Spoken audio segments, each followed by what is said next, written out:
Members of Council, if you can please take your seats. Members of Council, I will call this... Ooh, there's something wrong. Wow. What's happened here? I will... Is it a little too loud? It sounds loud to me. I will call this meeting to order. Will you please stand for the national anthem?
Please remain standing for a moment of silence, and during this time, remember the following persons who have passed away: Angus Guy Melford Baldwin, David Bolt, Eric Malcolm Diamond, Nancy Hawley, Harry Joy, Dick Watts, and William G. Whitaker.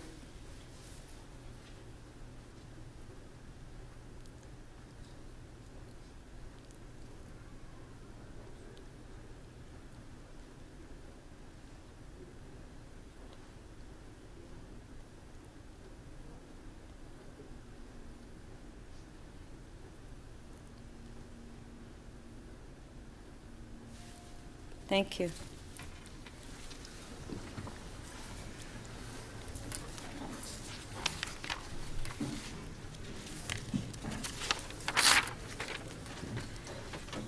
Members, today we gratefully acknowledge that we are meeting on the traditional territory of the Mississaugas of the New Credit First Nation and home to many diverse Aboriginal peoples.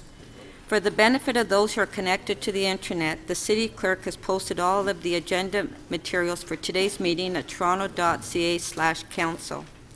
Members, we have a presentation this morning to recognize the outgoing City of Toronto Ombudsman, Fiona Crean.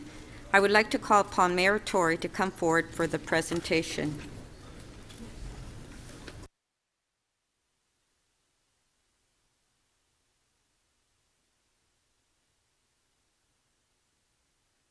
Speaker and there we are. Madam Speaker and members of City Council, good morning.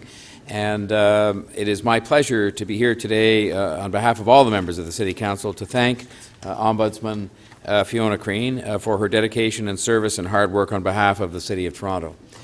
These are difficult jobs, and I think to be the first appointed Ombudsman for the City of Toronto made it an even more difficult job, but I think it's fair to say that Ms. Crean has played a critical role in building the office and setting the standard for accountability and for accessibility at City Hall.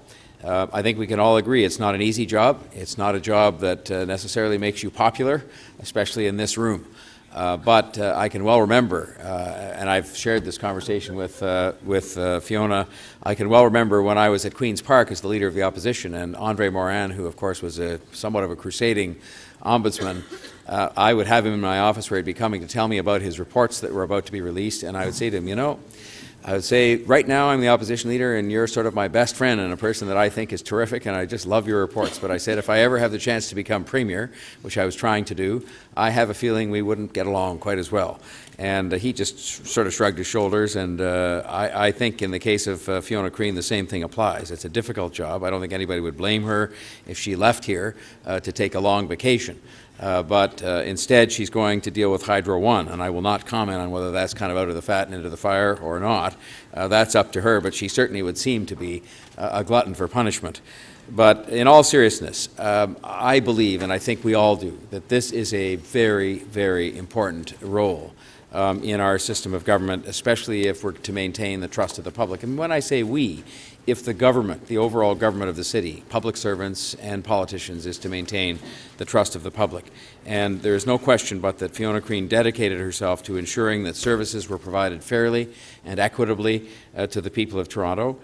She herself has described her job as requiring her to be fair and transparent and impartial and tenacious and thorough. And that is quite a combination of things that one has to do in any job, and it hasn't been easy, I'm sure, to be on the front line of public concern. You know that during her time she dealt with a variety of complaints about inadequate or denied service, unreasonable or unfair decisions, unfair enforcement, and or poor communications. Her office has fielded an increasing number of complaints over time from seniors, from people who are poor, people who are seeking city programs, or people with disabilities or diminished capacities. And as we discussed today, as my priority item for this meeting, the poverty reduction strategy that so much work has been done on, I think it's important that we are all reminded that these voices matter in our city. I think we know they do, but that oftentimes they have trouble being heard. And that is a part of what the Ombudsman's job is all about. And so today, Ms. Crean, Fiona, we thank you for your efforts to give the people of Toronto that voice. You have conducted over your time in this office 33 investigations, which have led to significant changes in the delivery of city services and administration, and over that time in those reports made 310 recommendations, all of which have been recommended. So there is no doubt that you leave the city having made a real impact on its residents, and that that impact also was felt at this council where those recommendations were accepted, all of them. You've been an important and critical voice, and I just want to say on behalf of the council and on behalf of the city of Toronto residents, all of them, thank you for your commitment and for your service. Good luck in your future endeavors, and as recognition, and it's all we can do here in these kinds of things, but I hope that you see it as being as important as it is, that as a recognition of your service, we just present you with this, and I'll just read it. Mayor John Tory and the members of Toronto City Council extend their warmest appreciation to Fiona Crean for your tremendous contributions to the City of Toronto. Fiona, the success and quality of service rendered to the residents of Toronto is no doubt due to the outstanding caliber of civil servants like you. In your role as Ombudsman, you were tasked with the challenge of improving the quality of public service in our city. Through systemic investigations, direct investigation, and conflict mediation, you were instrumental in helping the city to resolve many ongoing complaints. With unwavering resolve, courage, and steadfastness, you always strive to provide your clients with a high degree of customer service. Your work has been part of what is the very essence of Toronto. We thank you sincerely for your remarkable and exemplary leadership and wish you continued success always. Thank you very much. We just have a photo with this, when you're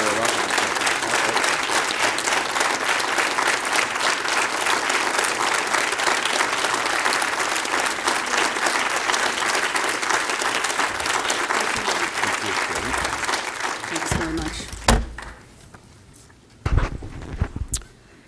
You know I wouldn't miss an opportunity to say a few words. I want to thank members of council, both past and present, for the incredible honor of serving as Toronto's first Ombudsman. When this office began 7 years ago, it was part of a commitment to better governance, underscored in the City of Toronto Act. It's been an exciting, often challenging time as City Council, public servants, and I together have delivered that promise and helped build a new culture of oversight in Toronto. But I didn't do it alone. I could not have done it without the fabulous team in my office. They walk on water, they believe in what we do, they go the extra mile every day to help residents who have nowhere else to go. And with special skill, they pay attention to some of the most marginalized people in the city. Thank you.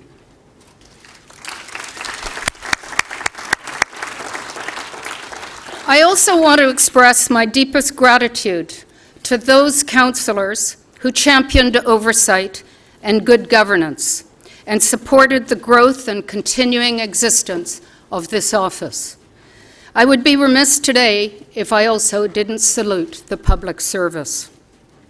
I learned a lot from staff, and I greatly admire their dedication and commitment.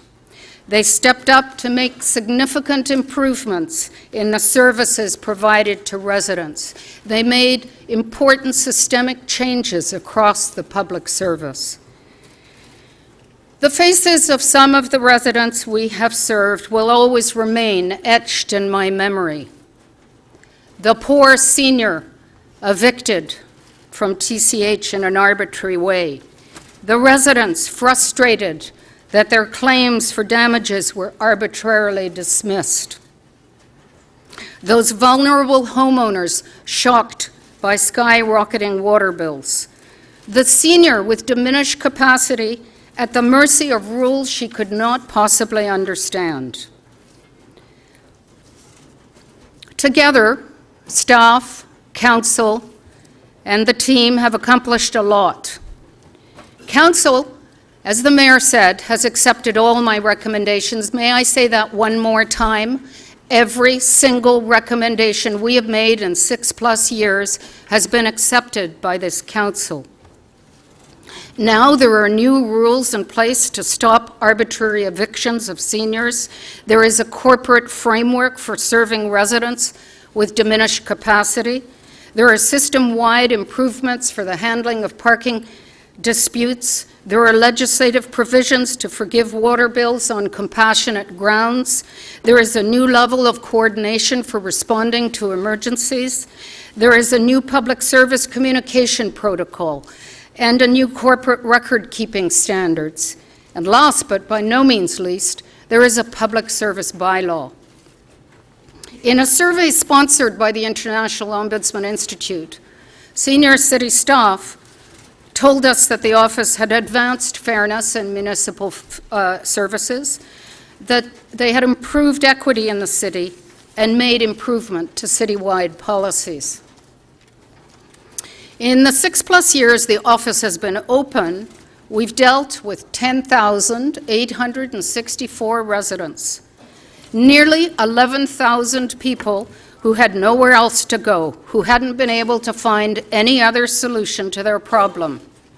And their problems, or problems with city services suffered by others, aren't going to go away. When people talk about what makes Toronto a great city, we hear about economic growth, we hear about the Pan Am Games, we hear about institutions like the universities. But a crucial part of the definition of greatness is how we treat our residents. Not just the people who are less fortunate, who are marginalized, who actually depend on government services to get by, but also those who are caught up in mindless regulations and red tape. As I prepare to leave, I want to remind City Councillors about that commitment to good governance and oversight that is the essential part of the City of Toronto Act. In order to deliver on that commitment, the Ombudsman Office still needs to be properly staffed. You're tired of this refrain, but we are not properly staffed. Residents of every single other Canadian jurisdiction that has an ombudsman is better served. The Ombudsman needs to be independent. It can't be a part of a broader oversight office. The inevitable result will be a loss of focus and a commitment to improving services for all residents. The city can't have a diminution of fairness and equity for its residents. That is what will happen without a properly resourced and independent Ombudsman Office. Toronto is a municipal leader across Canada on this issue. Don't let that be eroded. I know that as a result of the courage of residents, the efforts of our office, together with members of council and staff, you have built a firm foundation of accountability and oversight to continue building on. Thank you all very much. Thank you.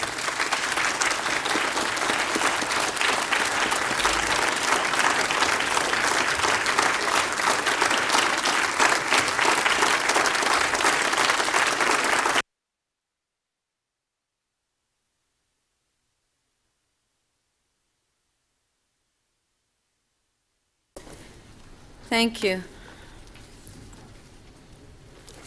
Councillor Kelly, I understand you wish to make a brief announcement. Thank you, Speaker.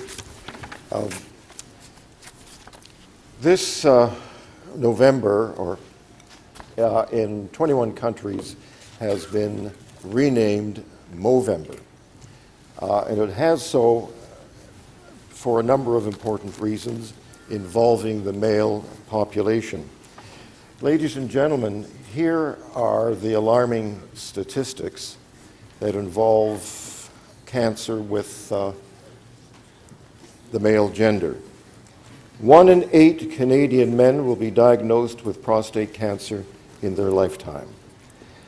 Among young Canadian men, 15 to 29, testicular cancer is the most common cancer. 1 in 5 Canadian men will experience a mental health problem this year. And 3 out of 4 deaths, Speaker, are suicide by men. So Movember is an attempt to address those atrocious numbers, Speaker. And it is addressed through an organization called the Movember Foundation, started in 2003 in Australia, and now spread to 21 countries. The purpose of the foundation is to raise funds and as well to raise awareness, not only amongst the general population, but amongst men themselves. You know, when a guy gets sick, if he experiences pain, he demonstrates his maleness by ignoring it.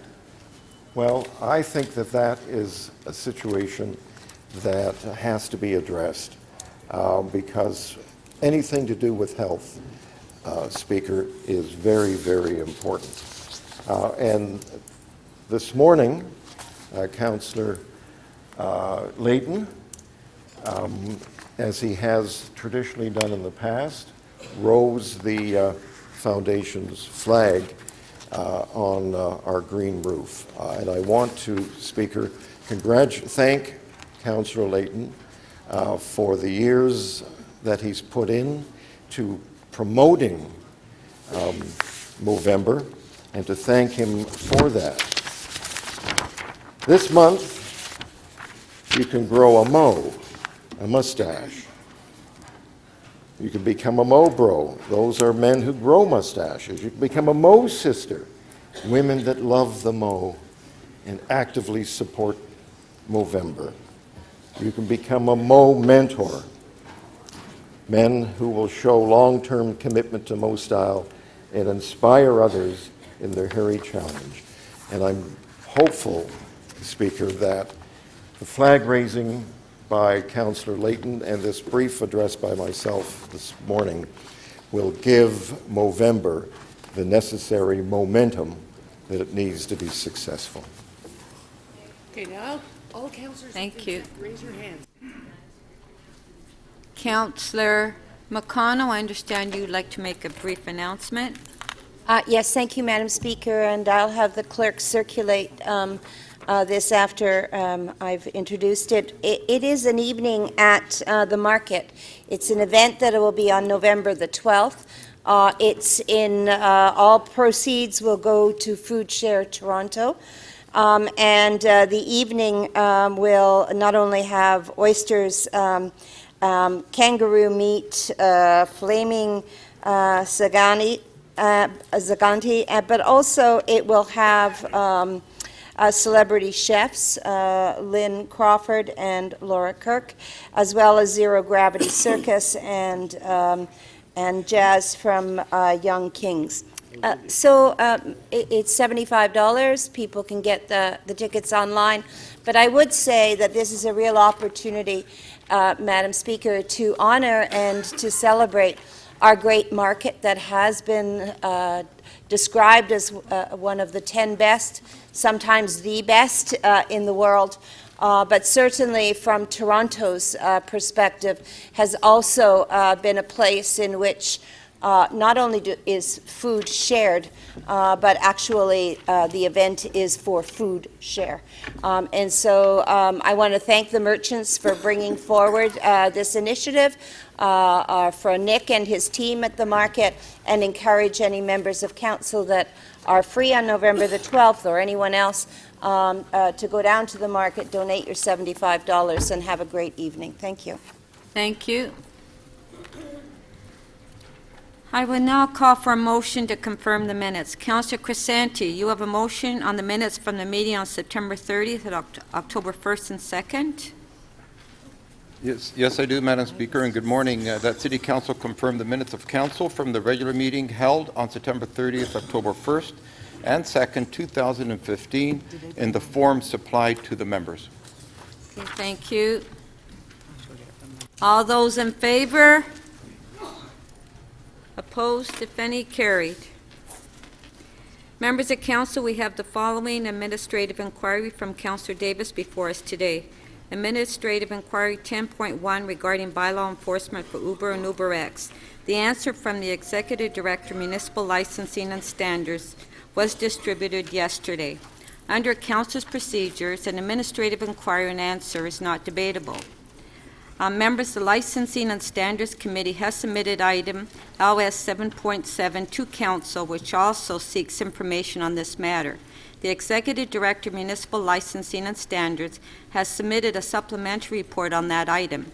Given that the same matter has come forward from committee, I'm ruling that a motion to refer this inquiry and answer to committee is redundant. May I have a motion to receive the inquiry and answer for information? Councillor Davis? I move a motion to receive for information. All those in favor? Carried. Thank you. I will now call upon the committee chairs to introduce their reports. The chairs can speak about the reports for up to 5 minutes.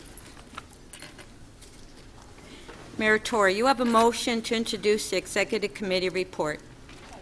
I do, Madam Speaker, and I would move that the report for meeting number 9 of the Executive Committee listed on the agenda of Council be presented for consideration.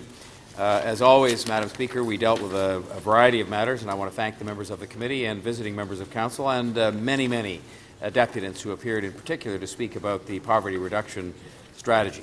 And that is the first item I wish to just address a couple of comments to today, because we are in hand today, as we had at the Executive Committee, the final report on the proposed 20-year poverty reduction strategy. I think, and this was brought home to me again when I was in London, and there's lots and lots and lots of reasons to be proud of being from the city, and you've all had the experience of going somewhere else, whether it's in this country or in this province or outside the country, and seeing the recognition that exists of Toronto as a vibrant, prosperous place to live.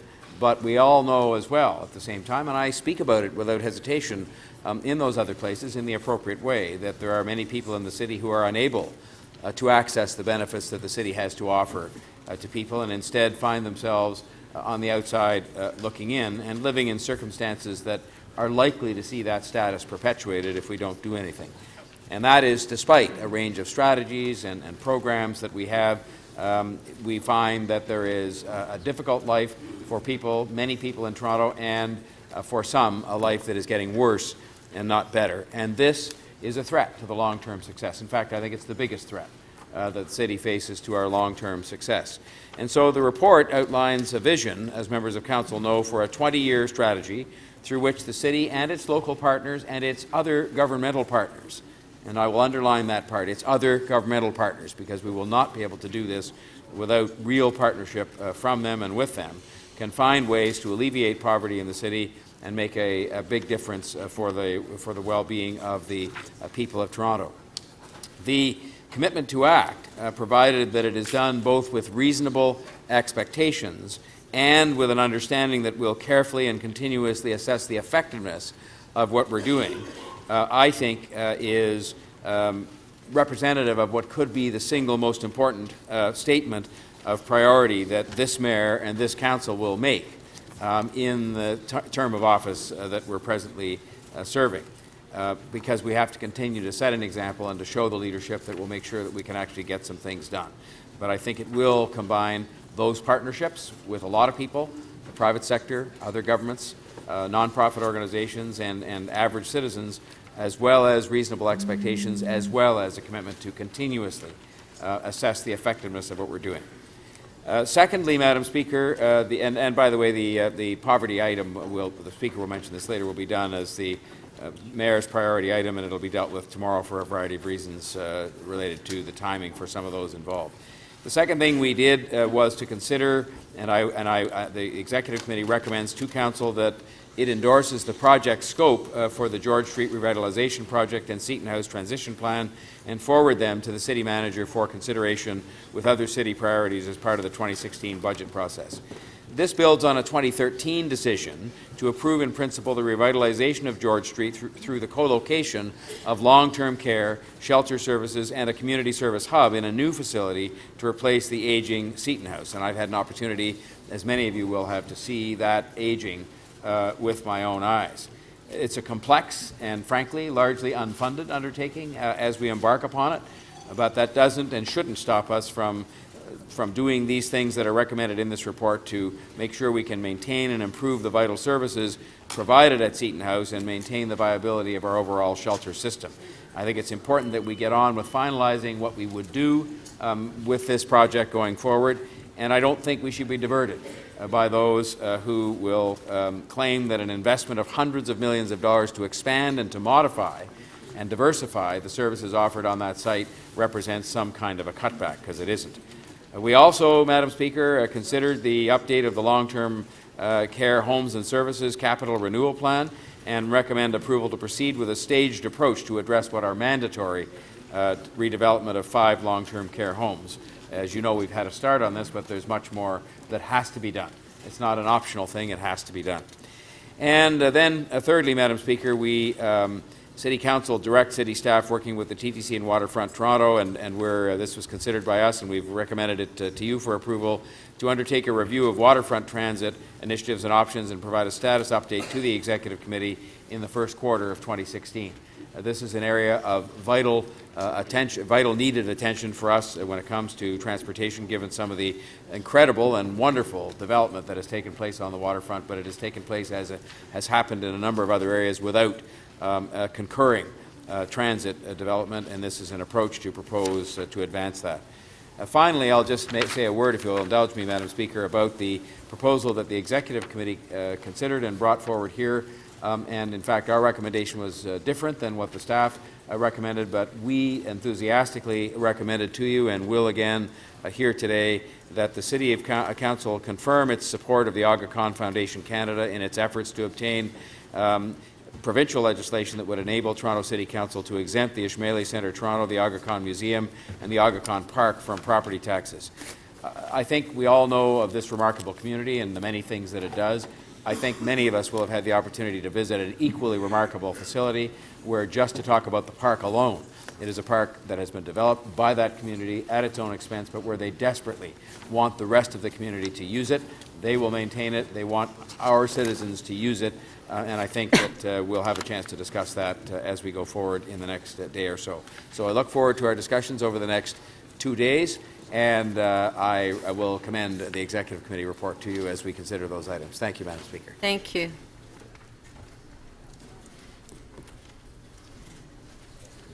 Councillor Lee, you have a motion to introduce the Audit Committee report. Thank you very much, Madam Speaker. Yes, I'd like to introduce that the report from the meeting 4 of Audit Committee listed on the agenda of Council be presented for consideration. And I'd like to thank the Auditor General and her staff for great work that she's doing. And the reports that came forward to Audit Committee, there were no additional recommendations that were added by the committee.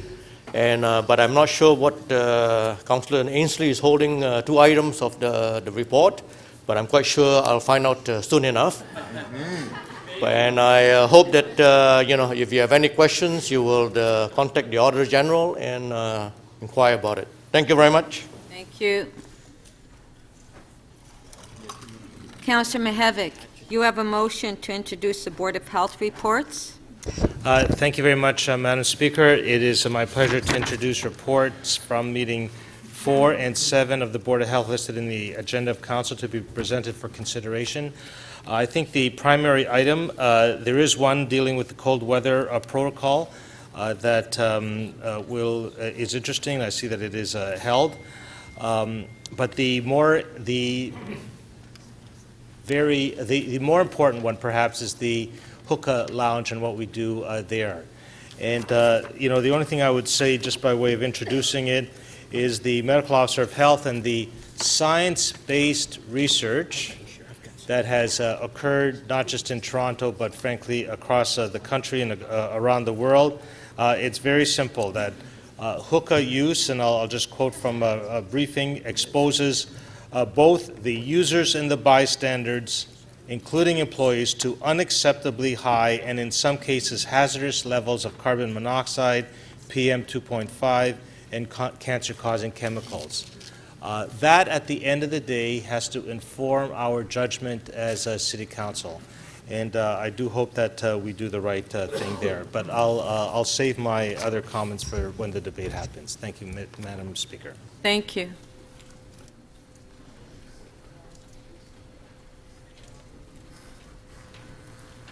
Deputy Mayor Minnan-Wong, you have a motion to introduce the Civic Appointments Committee report. Yes, that the report from meeting 10 of the Civic Appointments Committee listed on the agenda of council be presented for consideration. Thank you. Councillor Pasternak, you have a motion to introduce the Community Development and Recreation Committee report. Yes, thank you, Madam Speaker, that the report from meeting 7 of the Community Development and Recreation Committee listed on the agenda of council be presented for consideration. I would like to thank all my committee members for robust discussions at the last session of Community Development and Recreation. I would like to publicly thank the Carpenters Union Local 27, who made a very generous $100,000 donation to Eva's Phoenix Rising Capital campaign, which was done prior to our meeting. It is a remarkable example of what private sector and the public sector can do together, and we were constantly and movingly reminded of the great work that Eva's Phoenix is doing, and their great contribution to the social structure of the city. I also bring to your attention the Long-Term Care Homes and Services Plan 2016 to 2020, a document I urge you all to read. I don't think anyone has to be reminded, but I will, that we are in actually an aging population in which 1 in 4 seniors are living alone in Toronto, facing various challenges, either on the medical side, on the income side, the health side.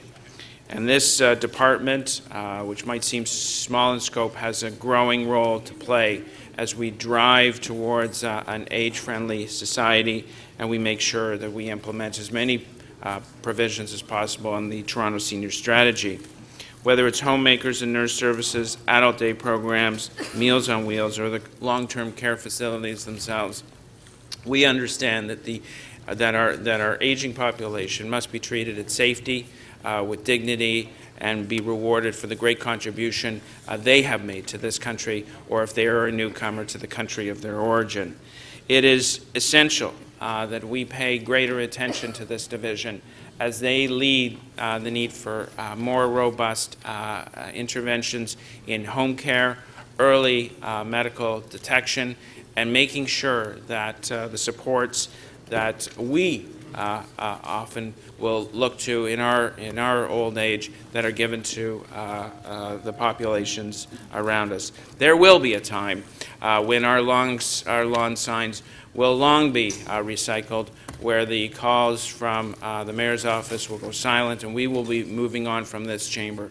And it is as we age that we will certainly be looking for a cherished city that provides the services and supports and make sure that we live out our golden years in the best dignity that we can. And it's from this vantage point that I publicly thank the staff who have worked on this, the great volunteers that have made it a success, and certainly looking forward to debating this and discussing this in the council. Thank you.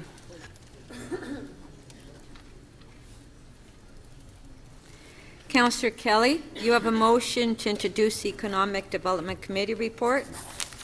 Yes, thank you, Speaker. Moved by myself that the report from Meeting 7 of the Economic Development Committee listed on the agenda of Council be presented for consideration. Speaker, there are 5 items. 3 of them have been held. I would hope that Councillor Mihevc and Palacio would talk to staff in the interim to see if their questions could be answered and the items released. ED 7.3 is the appointment of the Poet Laureate. It's being held by Councillor Ford. I'm not sure why. This lady is a very distinguished author, and I'm delighted that she has been chosen to represent the literary community in the City of Toronto. So altogether, Speaker, 5 items, I think all worthy of support. Thank you. Councillor Ainsley, you have a motion to introduce the Government Management Committee report. I do. Good morning, Madam Speaker. Before I do, I just want to acknowledge Councillor Lee's comments and reminders about my holds. I had a momentary flashback to a dinner or a breakfast conversation I had with my father-in-law, or future father-in-law, many years ago when he said to me, "I'm not sure what your intentions are, but I just want to remind you we're a family of farmers and we have guns and pitchforks." So I want to thank Councillor Lee for that reminder. And my motion that the report for meeting number 7 of the Government Management Committee listed on the agenda of Council be presented for consideration. Thank you.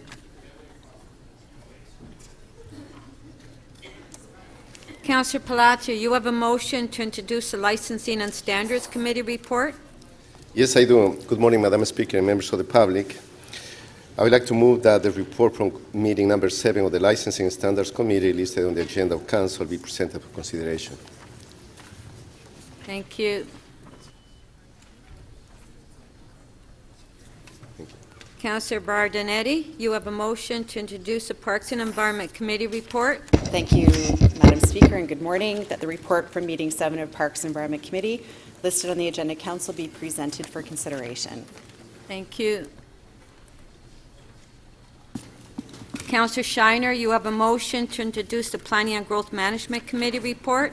I do, Madam Speaker, that the report from Meeting 7 of the Planning and Growth Management Committee listed on the agenda of Council be presented for consideration. There's 2 items there.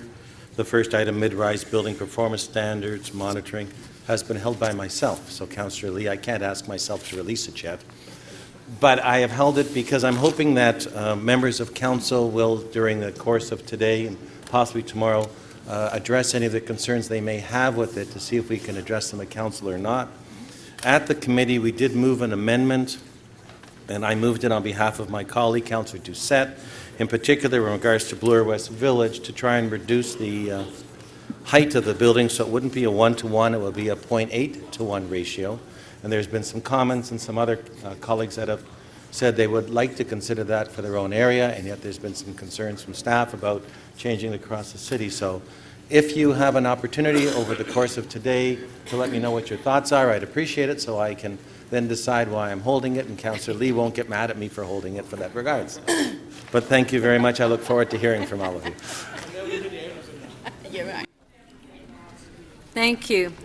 Councillor Robinson, you have a motion to introduce the Public Works and Infrastructure Committee report. Yes, thank you, Madam Speaker, that the report from Meeting 8 of the Public Works and Infrastructure Committee listed on the agenda of Council be presented for consideration. Thank you. Councillor Grimes, you have a motion to introduce the Etobicoke York Community Council report. Yes, thank you, Madam Speaker, and good morning. The report from Meeting 9 of the Etobicoke York Community Council listed on the agenda of Council will be presented for consideration. One of the exciting items we dealt with was a letter from myself and Councillor DiCiano, and our Community Council endorsed a new GO Stop station at Park Lawn. It got shortlisted from 150 to 50, And I know it's exciting. It's going to fit hand in hand with the Waterfront Transit reset that we're going to deal with very shortly. It's badly needed, and we're going to be anxious to see where that goes. But we have also our MPP, Peter Milchin, on board, and our newly elected James Maloney from the federal government also campaign on a transit hub. This all fits hand in hand, and it's exciting for our community. So we're looking forward to the reports coming back. Thank you. Councillor Pasternak, you have a motion to introduce the North York Community Council report. Thank you, Madam Speaker. That the report from Meeting 9 of the North York Community Council listed on the agenda of Council be presented for consideration. Thank you. Councillor Lee, you have a motion to introduce the Scarborough Community Council report. Yes, Madam Speaker. I move that the report from Meeting 9 of the Scarborough Community Council listed on the agenda of Council be presented for consideration.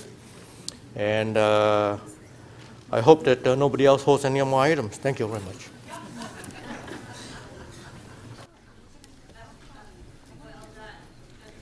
Councillor Layton, you have a motion to introduce the Toronto and East York Community Council. Yes, thank you very much, Madam Speaker, that the report for Meeting 11 of the Toronto and East York Community Council listed on the agenda for Council be presented for consideration. And just as a reminder for how efficient and how much work we get done at the Toronto and East Community Council, we had in total 90 items in the October Community Council period. It's a pretty light agenda, actually. We've had upwards of 200. To put that in perspective, that's more than twice as many dealt with at the Etobicoke York Community Council, more than 3 times as many as the North York Community Council, and more than 4 times as many at the Scarborough Community Council. All of this done with the same amount of clerk resources. So I would like to just very much thank our wonderful dedicated staff in the clerk's department that clerk our meetings. We are not an easy meeting to clerk. Roz Dyers moves mountains. I'd like to thank her very much for all of her hard work and for shepherding us through what is always an interesting and busy agenda. Thank you. Councillor Karygiannis, you have a motion to introduce the new business from city officials. Thank you, Madam Chair, that the new business from city official listed on the agenda of Council be presented for consideration. Thank you. All those in favor of the motions? On favor, opposed if any, carried. Thank you. Are there any declarations of interest? Please indicate the committee, the item or motion number, and the nature of the interest. If you do, if you can put your name up, request to question staff. Councillor Pasternak. Thank you, Madam Speaker. Audit Committee 4.1, page 4 on the agenda. I'd like to declare an interest.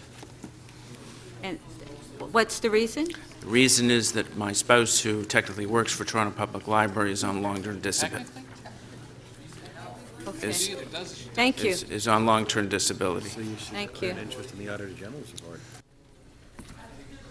I will now call for petitions. Are there any petitions at this time?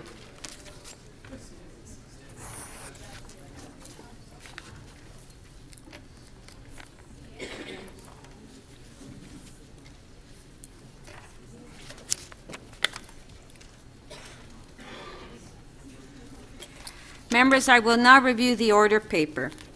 We have 4 deferred committee items on the agenda.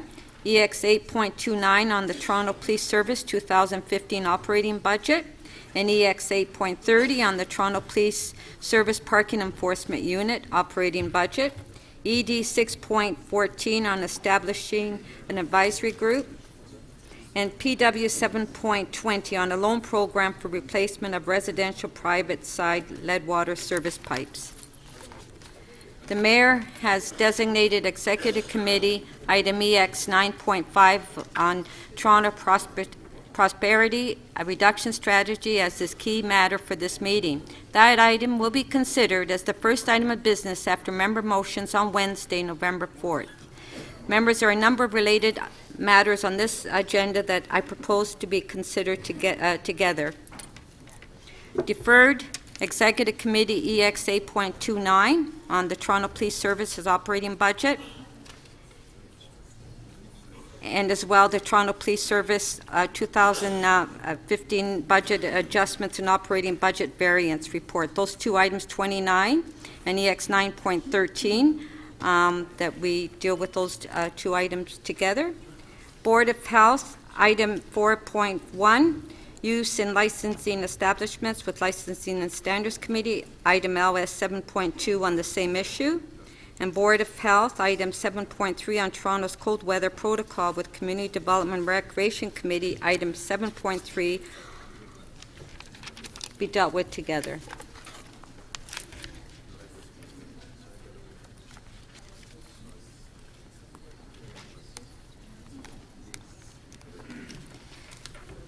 Just on the EX 9.5, it's Toronto Poverty Reduction Strategy. So we'll now go through the green sheets. Oh, okay. Board of Health, item C.4 on the cost of nutritious food basket with Executive Committee, item 9.5 on the Poverty Reduction Strategy. And North York Community Council, item 9.26 on alterations to a heritage property, intention to designate under Section 29 of the Ontario Heritage Act, and an authority to enter into an heritage agreement, easement agreement for 4246 Overlay Boulevard with North York Community Council, item 9.27, on a zoning bylaw amendment for 4246 Overlay Boulevard. Council is scheduled to meet in closed session at 6 p.m. tonight if required. Notices of motions are scheduled to be dealt with at 2 p.m. tomorrow.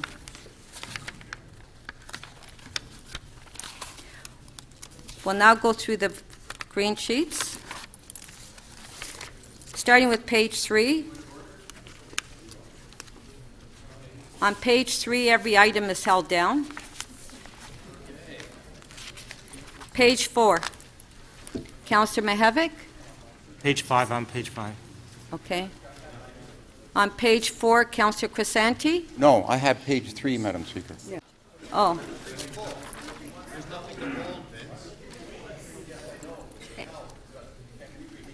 Point 2. Yes. And if we can release, then I'll release my item number, EX 9.2. EX 9.2. I did speak with staff, Madam Speaker, and I got the answers to my questions. Good. So, trying to expedite this agenda today. Great. Thank you. Thank you. Follow suit, please. So, Councillor Crisanti on page 3 is releasing EX 9.2. All in favor? Carried. Thank you. On page 4, Deputy Mayor Minnan-Wong. Yes, thank you, Madam Chair. I'd like to release options for providing a property tax exemption to the Ismaili Center and the Aga Khan Museum. I'll ask for a recorded vote, please. What? Okay, I'll continue to hold it under my name, please. Thank you.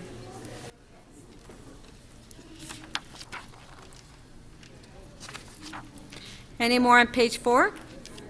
No. Page 5. Councillor Mihevc. Yes, thank you. The Board of Health report, I'm assuming that you're going to deal with it at the same time as LS 7.2. Is that correct? Yes. You already said that? Yes. And I didn't listen? Okay, thank you. Sorry about that. Any more on page 5? Page 6?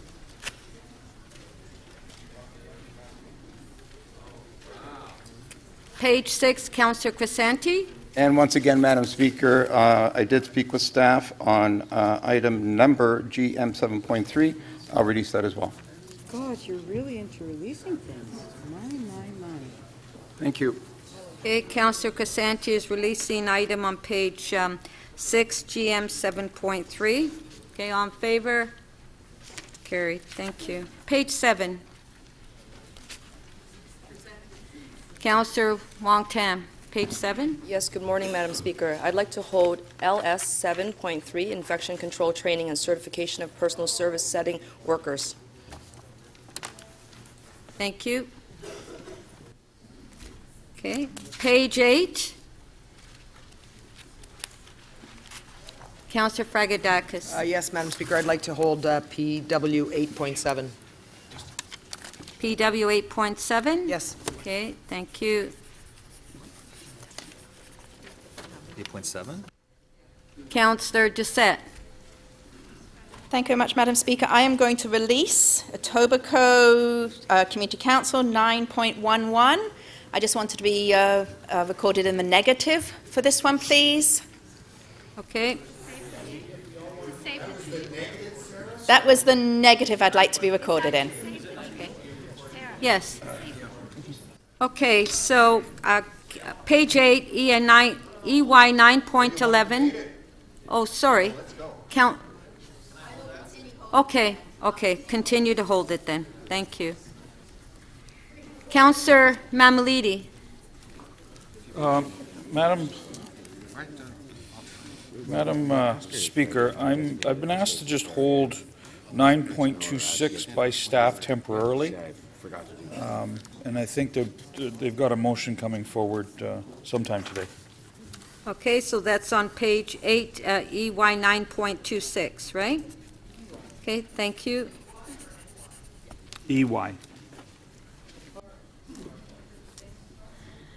Councillor DiCiano? Sorry, I'm looking at page 9. Are we still on 8? Yeah, we're still on 8. Okay. Okay, so let's just clear the board for a sec. Okay, on page 9. Councillor DiCiano. Thanks, Madam Speaker. I'd like to hold the NY 9.27. Okay, on page 9, NY 9.27. Thank you. On page 10.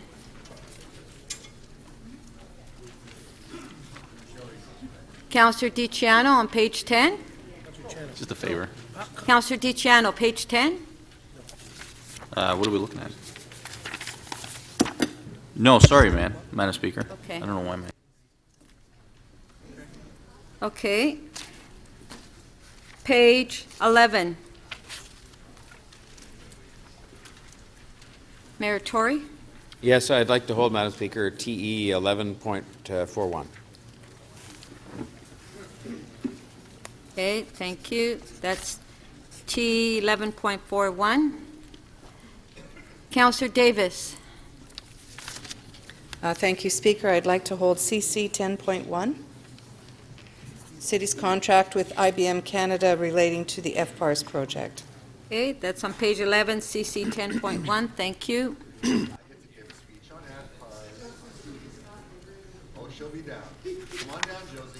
On page 12.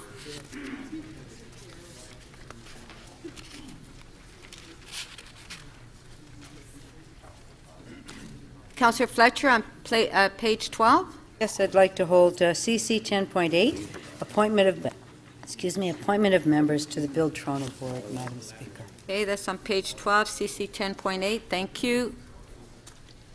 Councillor Cressy.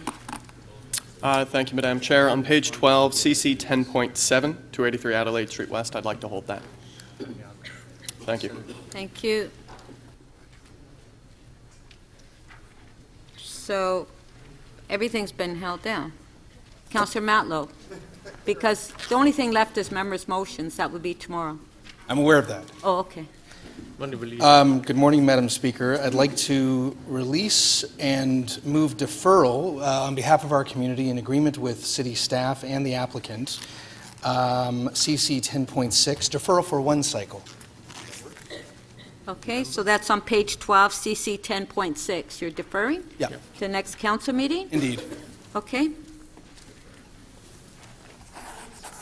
All in favor? Carried. Thank you. Councillor Mamalidi. Speaker, under members' motions, 10.1 on page 12, it is up for debate, so I'm wondering whether or not it's in order for me to hold it or whether it just comes up. It's tomorrow. I know. Tomorrow when we do the members' motions. Yeah, I know, but this has already been dealt with, and it's for debate. Yes. With council, right? Tomorrow at 2 o'clock. You can hold the item down. Okay, I thought it was already held down, that's all. Well, it's before us because it's been deferred a few months. Okay. believe that that's it.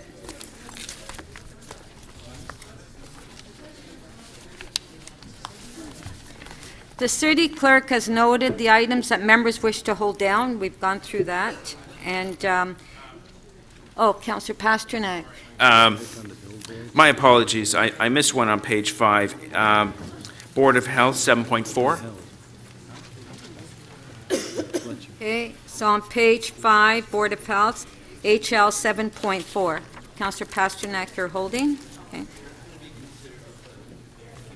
Yes. Yes.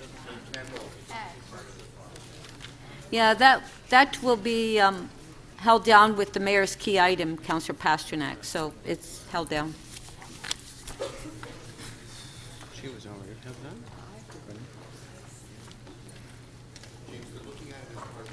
I will now recognize requests to make matters urgent and time-specific. Are there any requests to make an item urgent and time-specific? Okay, just a sec. Put your name down on the list, please. Councillor Karagianis, thank you. Deputy Mayor Minnan-Wong. Okay, hold on. Sorry, I'm sorry. I didn't turn your mic on. There you go. Okay. Yeah, thank you, Madam Chair. I have two items I'd like to speak to. The first is EX 9.11, options for providing a property tax exemption for the Ismaili Center and the Aga Khan Museum. I'd like that to be the first order of business after we vote on the order paper. Okay. And okay, let's just vote on that first. Okay, so on page 4, EX 9.11, motion for the item to be dealt with, the first item this morning. On favor? Carried. Thank you.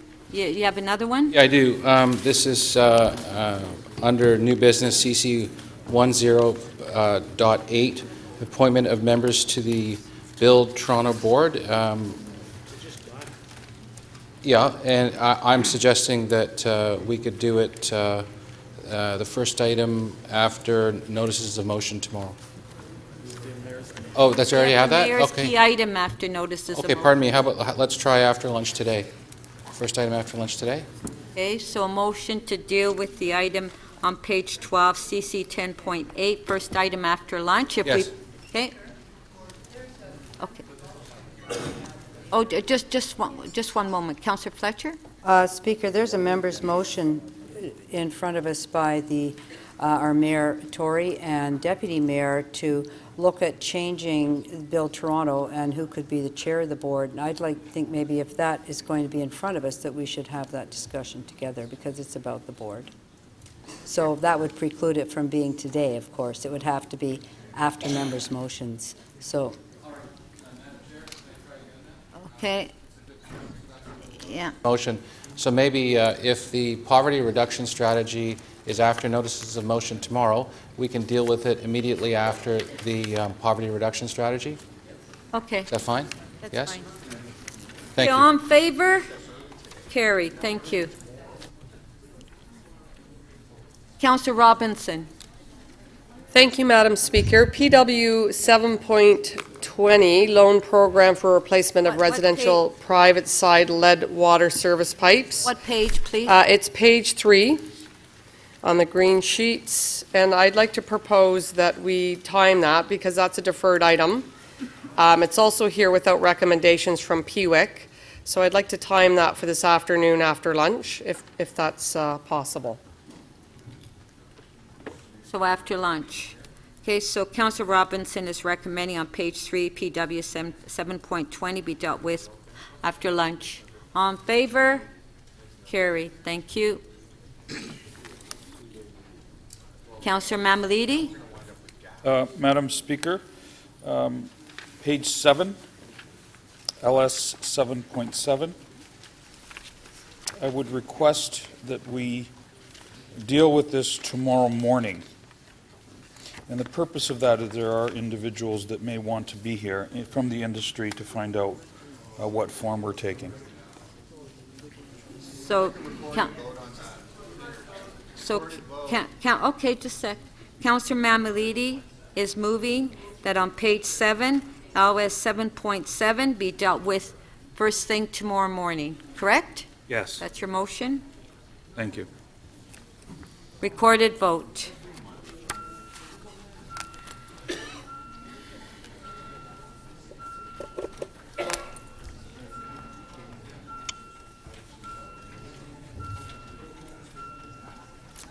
Councillor Lee, your vote, please, and Councillor Madlow.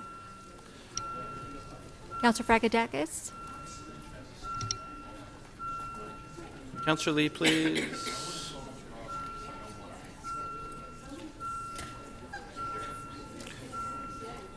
Councillor Lee, please.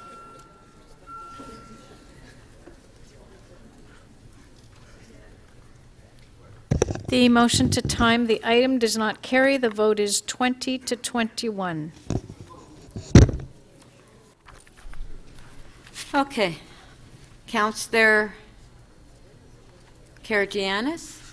Thank you, Chair. I'd like to time LS 7.2, What prohibiting hookah, page 7, prohibiting hookah water pipe use in licensed establishments for some time tomorrow morning.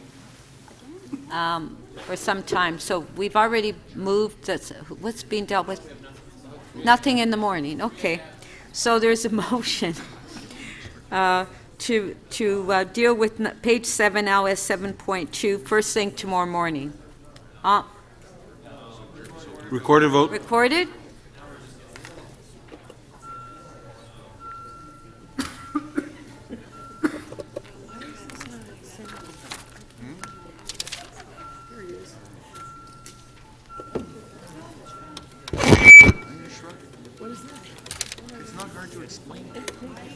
Councillor DeGiorgio, please. Councillor Fletcher, please. Councillor Fletcher, thank you.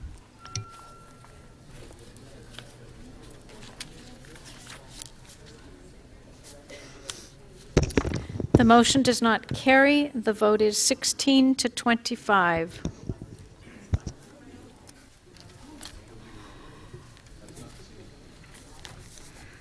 Okay, all those in favor of Councillor Fragedakis, sorry, I didn't see your name. Councillor Fragedakis? Yes, Madam Speaker, ED 6.14, it's on page 3. Could I ask for that to be the first item tomorrow morning? Establishing a connectivity advisory group. So Councillor Fragedakis is moving that on page 3, ED 6.14 be the first item tomorrow morning. All in favor? Recorded vote.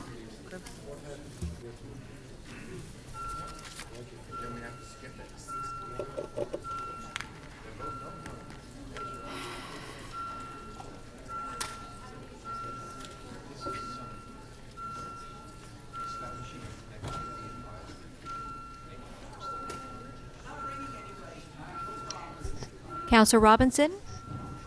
Councillor Bardinetti? Councillor Palacio, please.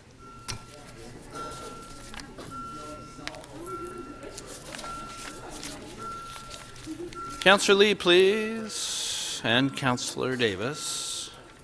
Guys, we're not going to have anything to do today.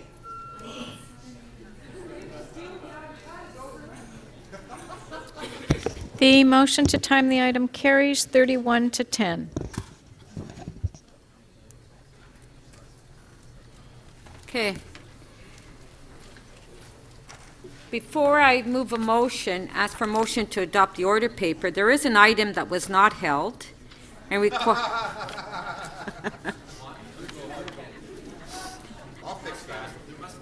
and it requires a separate vote so that a member who has declared an interest may leave the chamber.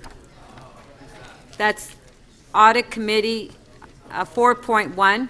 Management of the city's long-term disabilities benefits, Phase 1, improving city management. Councillor Shiner, you'll hold the item down?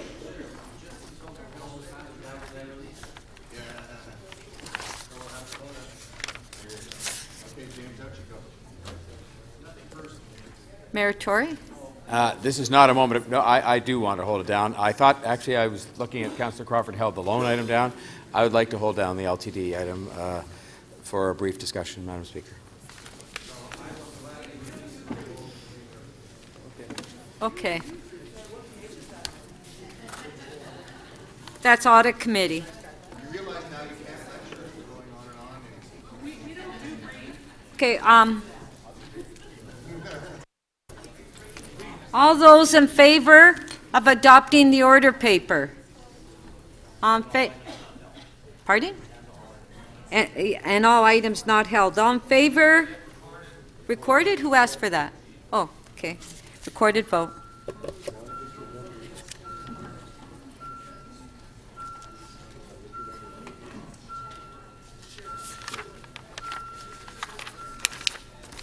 Councillor DiGiorgio, please.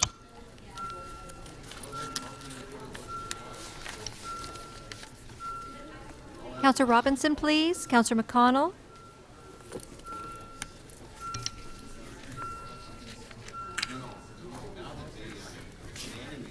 The motion to adopt the order paper and all items not held carries unanimously, 41 in favor.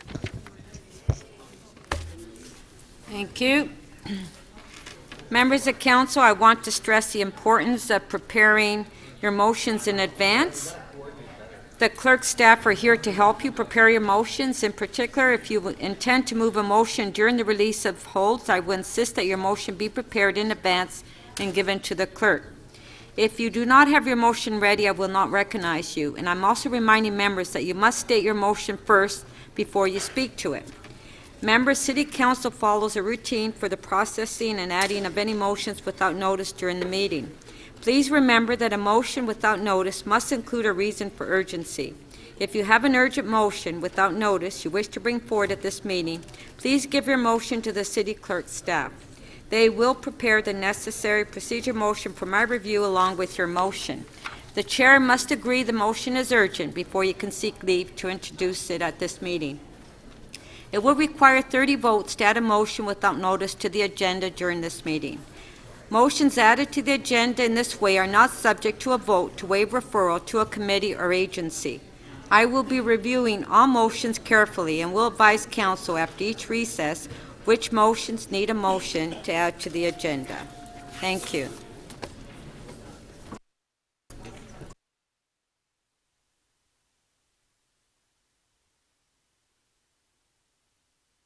Did agree that we would deal with on page 4 EX 9.11 as the first item of business this morning. That's options providing for providing a property tax exemption. Do we have any questions? Councillor Campbell. Questions to staff? Thank you, Madam Chair. Yes, got a number of questions. Through you to staff, what taxes are presently being paid on this site? Through you, Madam Speaker. So the assessments still have to be finalized, but based on the preliminary assessments, about 53% of the property is taxable at the residential rate, and the total taxes payable would be about $332,000. And that includes the education tax. So yes. The city portion is $240,000 or something. Correct. Like that, right. So, do we know that at the site there are some revenue-generating operations? Do we know the revenues that are generated?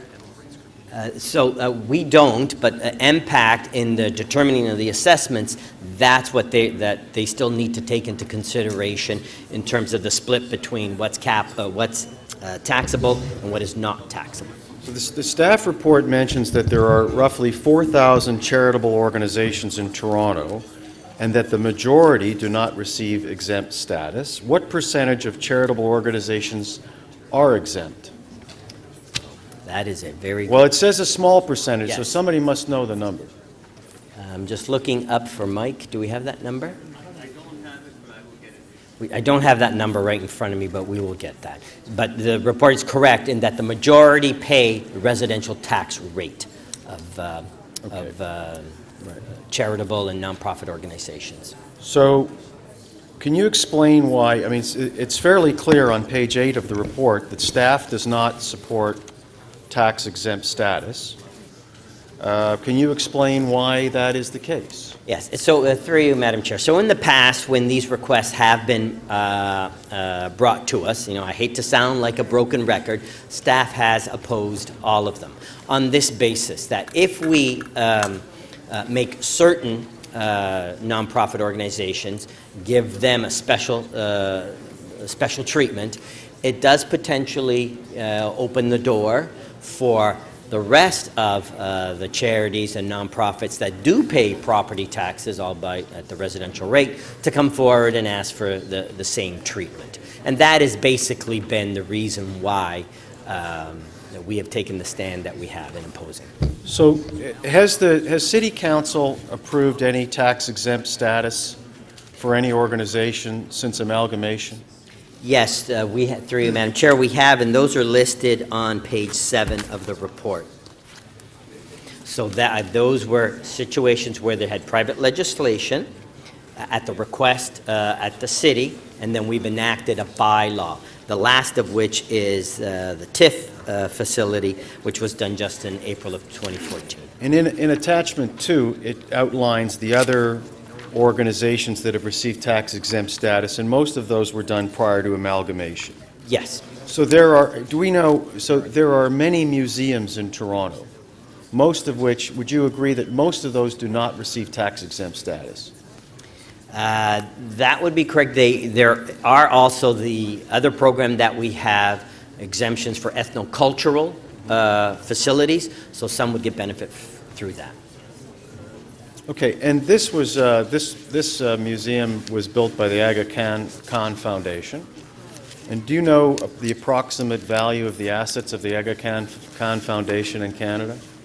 Since it was a private development, I don't know that, but by going through what the assessed value is, that is often an indicator of it. So it's about $500 million. Yeah, it's a big investment, absolutely. Okay, I don't have any further questions. Thank you.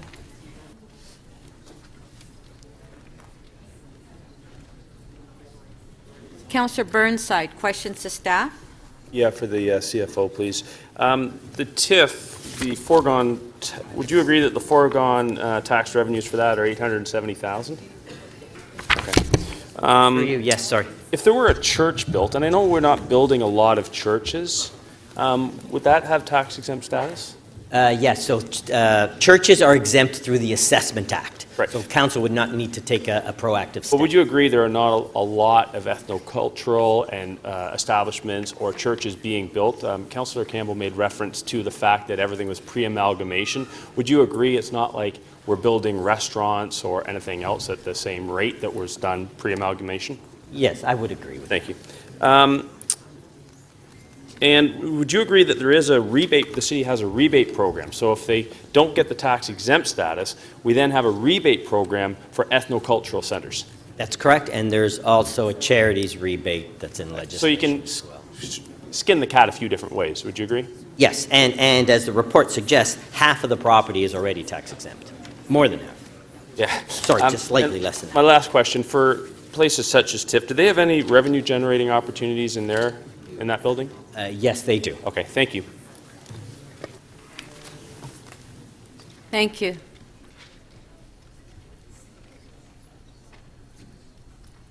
Councillor Holliday. Thank you. For the CFO, just to build on Councillor Burnside's questions, just to clarify, you mentioned that half the property is currently tax exempt. Is that under a policy or legislation? Sorry, through you, Madam Chair. So on page 2, it's 47% right now based on the preliminary assessments, and that would be based on legislation. Okay, and then the rest of the property, you mentioned there are rebate programs and charities rebates. Would the policies of those programs cover the balance of the site? So the charities rebate is for properties where they are in commercial lands. This is not for that because they own the property, so it's being assessed at the residential rate. Okay. The ethnocultural program, though, the property could qualify for that. And why do you say could and not it does? We just have not done a final assessment of it because the assessments haven't been completed. Once those are completed, then we'd look at it in terms of that program. Should they qualify for that after the assessment, would then the rest of the taxes be exempt for the property, thereby 100%? It could. I don't know. We'd have to look at it first. Okay. Thank you. Thank you. Okay, that's it for questions. To speak Deputy Mayor Minnan-Wong. Yes, thank you, Madam Chair. I'm rising in support of the Executive Committee recommendations. I suspect that some members of Council have a certain level of concern with regard to providing a tax-exempt status, and so I would agree with them to the extent that we should consider every single one of these applications very carefully and look at the facts of every single circumstance and make the decision accordingly based on those facts. And I think in this circumstance, the facts are unassailable that we should support the tax-exempt status so that the province can pass the proper regulation. I'm mindful of the fact that and one of the things is we can't allow everyone who comes through the door to give them the tax-exempt status, and I agree to that extent. But you know, I do know that we have some organizations that do have tax-exempt status, like the Latvian Canadian Cultural Center, the Italian Canadian Benevolent Corporation, and the Japanese Canadian Cultural Center. And I can tell you those organizations do good work. And I can also tell you, if we didn't have those organizations, it would be a loss to the community, a significant loss to the community and those community groups. And it would be a loss to the city. And I can tell you, probably without those tax-exempt status for a couple of them, they would shutter their doors because they just can't afford to pay those taxes, and all the money that they make, the very modest amounts of money they make, go back into providing community services, and those very community services that if they didn't provide, the city would provide. In terms of the item here before us, imagine, if you will, if someone came to the City of Toronto and said they would like to invest $300 million in the greatest cultural facility that the city has seen in the last 20, 30 years. Would we like to have that? And imagine if we were actually just considering that question right now. The answer would be absolutely yes. Right? And you imagine that you don't know what it's going to be, and you're kind of hoping that it's going to be great. But we have the benefit of actually seeing what they've done, and it's absolutely stunning and fantastic. A $300 million investment. It's architecturally stunning, and so far, if you've been to the site, I've been a number of events. Now, some of them have been put on by the Aga Khan, but a number of them they've hosted the Pan Am, the flag, and a number of other events. They are investing in this city. They are investing in civic activities. And the Ismaili community are probably there's probably no other group in this city that cares more about this city, that's more invested in this city, that gives more to this city than the Ismaili community. Which, you know, besides the $300 million investment to invest in the City of Toronto, not only do they give in terms of investment, they give in terms of time and involvement and investment in this community. So, you know, to me, there is no candidate, there's no property, there's no other project that is more worthwhile in terms of supporting an exempt status than this particular project. It is a jewel of this city. They are committed to this city. The Aga Khan has done a fabulous job, and I think that this type of recognition is entirely what city building is about. And if we can make some small investment in supporting this great initiative that is going to be here for decades to come, then we should move forward and do that. Thank you. Councillor Fillion? Thank you. If this was 6 months ago, I might have had some reservations about this motion, just on the, for the reasons that the staff gave. But after visiting, I've visited the facility, I wouldn't call it that, this magnificent 17 acres. After visiting it, I have a completely different view. It's not only it's a jewel in the city, as Councillor Minnan-Wong said. It's really just an extraordinary place, and you pretty much have to go there to, to experience what it is. But it's It's just architecturally stunning. The grounds are amazing.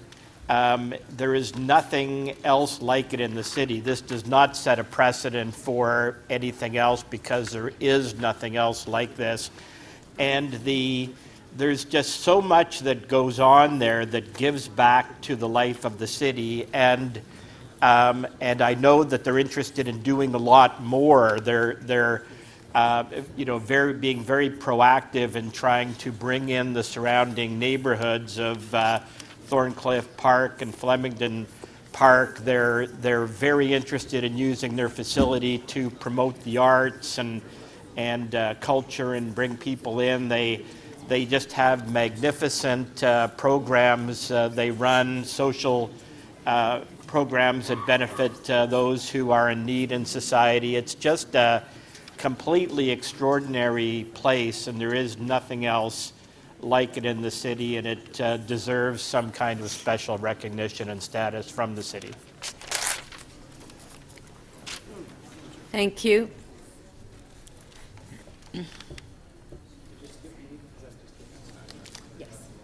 Okay. Councillor Wong Tam. Yes, thank you very much, Madam Speaker. I also would like to rise to speak in support of the recommendation from the Executive Committee to grant tax exemption to the Aga Khan Museum as well as the Ismaili Center. For a whole host of reasons, I think Toronto is a great city because we are a multicultural city. We're a city that supports pluralism. We're also a city that needs to invest in our cultural institutions. And oftentimes, our cultural institutions reflect a specific type of history, documented a particular type of time. And it's oftentimes the culture that Toronto promotes tells one story and one story of Toronto. The Aga Khan Museum could have been located anywhere in the world. There are numerous cities that would have loved to be the host city of this particular venue. And the fact that His Excellency chose the city of Toronto to build his namesake museum, I think is an extraordinary statement and his value proposition to the city, and it is very befitting for us to respond to that particular type of affection. It's also, I want to say that as a member of the LGBT community, going there for a tour, there are not oftentimes spaces that we get to go into without feeling safe, without feeling welcome. And in this case, walking through the Ismaili Center, being given a tour of the Aga Khan facility, it was completely open to absolutely everyone. And so I think it's very important for us to also embrace the various different people that come to Toronto, and especially those who've already invested so heavily in our city, to reach out and shake their hand when they're asking for support. And the relationship with the Ismaili community in Toronto and in Canada runs deep. They have been nation builders for some time. They have been prolific city builders. Members of the community have contributed greatly to the civic society and the social fabric of our communities and our neighborhoods. And I think in this case, in this particular case, the schools and the programs that the Aga Khan Museum, what they promote, and the Ismaili Center of what they promote, I think is exactly what Toronto needs. I was very surprised to learn that this particular facility, the Aga Khan Museum, was named the #1 tourist attraction for Toronto by the Lonely Planet. There are a whole host of other venues and a whole host of other cultural institutions that they could have listed, but this particular addition, cultural gem that was recently added to our city, was named #1 by a very reputable, a recognized international tourist magazine and publication, and it sits right here in the city. It's very worthy of our support. Thank you. Thank you. Councillor Shiner, would you like to speak? The mayor will be speaking last, so would you like to speak? Councillor Shiner. So, Madam Speaker, I rise to support the recommendation from Executive Committee to not charge taxes to the Aga Khan Foundation on the site. And I did it simply to augment what some of my colleagues have said, as the history of this site was one where there was a vacant office building on it that was formerly owned by Bata Shoes. And it became an issue at North York Community Council. Did we want to save the building, which had some, or was considered to have some historical significance, or not? And we made the decision to replace the building that was there, which had some architectural features, with the new, and permit the new buildings that went forward, and have them built there by the Aga Khan Foundation. And I think has been said there, it's a beautiful site with open parks and beautiful spaces. The reason I rise is you're not giving up the value that you would have now on the site under its new assessment, because that wasn't there. The only thing you're giving up is the assessment on what was really a vacant piece of land with a vacant office building that wasn't doing anything for us. And I believe that the investment in the site that's been put forward, with the public open spaces that are there and the other public amenities there, well surpass anything that we could do to support an organization like this. We weren't asked to fund it. We weren't asked to help in the construction. We weren't asked to waive fees. We're simply asked, now that it's been built, not to charge the increase in taxes that would be on it and exempt them from the taxes, which I think, as was said by my colleagues, to have that type of facility within the city is a fair thing to do. And inasmuch as we do, and we exempt every place of worship right across the city from property taxes, whether it's in a church or it's in an old industrial building, I think it's only fair to provide the same benefit to this organization. Thank you. Okay, last speaker, Mayor Tory. Well, Madam Speaker, thank you. I just want to really amplify a couple of the comments made, starting with the Deputy Mayor, who said, and I think he's absolutely right, that every time this comes before us, this should be the subject of very careful consideration. And I'm glad that Councillor Campbell asked the questions that he did and provoked this fairly brief discussion. But I think in this case, this is, if ever there was a case put in front of us for an exemption, this is that instance. And I say that because I start with the fact that this community and the Aga Khan Foundation picked Toronto of many places that would have been thrilled to have something, and if you haven't seen it and been to it, you should go and you'll understand what I'm talking about. And I think there's a long list of things you could say about it, many of which have been mentioned, but it starts with something that should serve as a shining example to people who want to come here, which is that they went for absolutely top quality international design. And buildings that are of excellence in design that really contributed to what Councillor Wong Tam referred to, which is the designation of this as one of our most outstanding attractions. Then it extends to the outside. The park there, and we were walking out the other night, I was there for something, and we were walking out and it was lit up and it was dark, and you just thought to yourself, there aren't many places in Toronto where you can go where there's something of such magnificence in terms of a park, which, and it comes to point number 3, which is that they, the community, want this to become a place that is treated in every respect as a public park.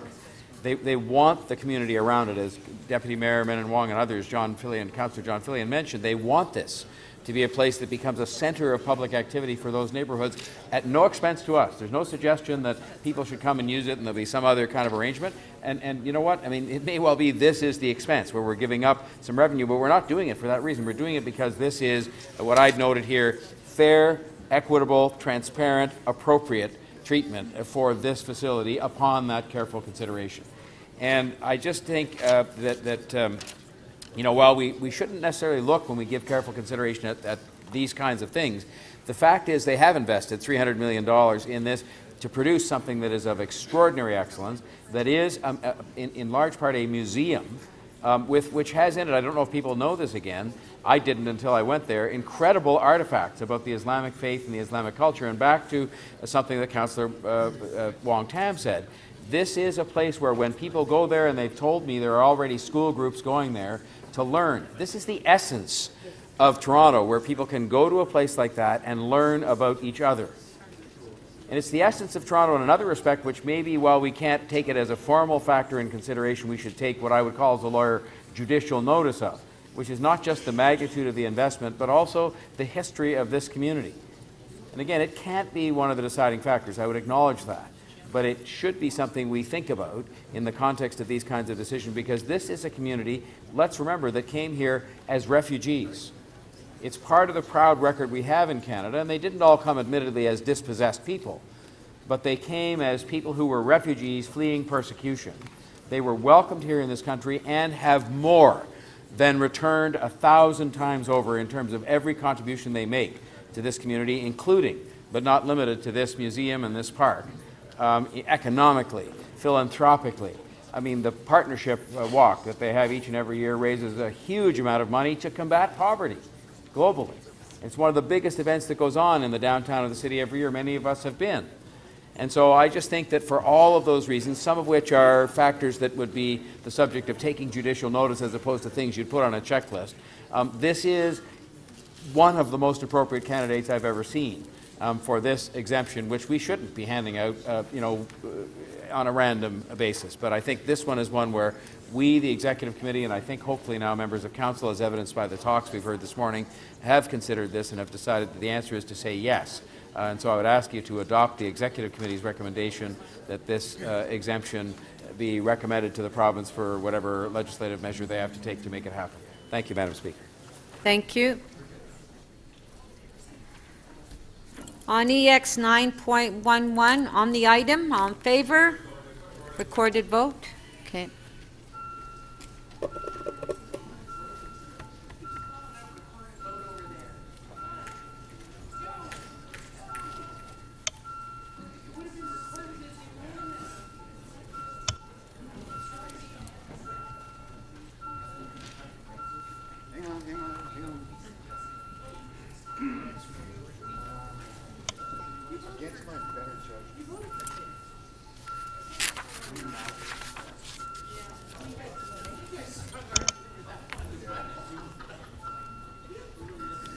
Councillor Fletcher, please.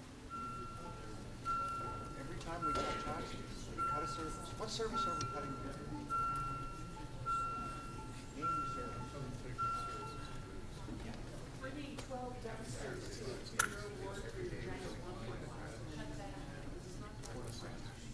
The item carries 34 to 1.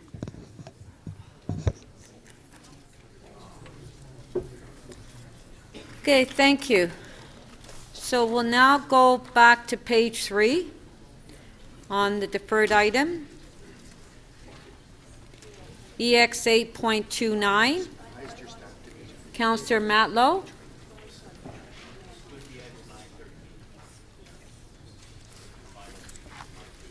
Yeah. Along with EX 9.13.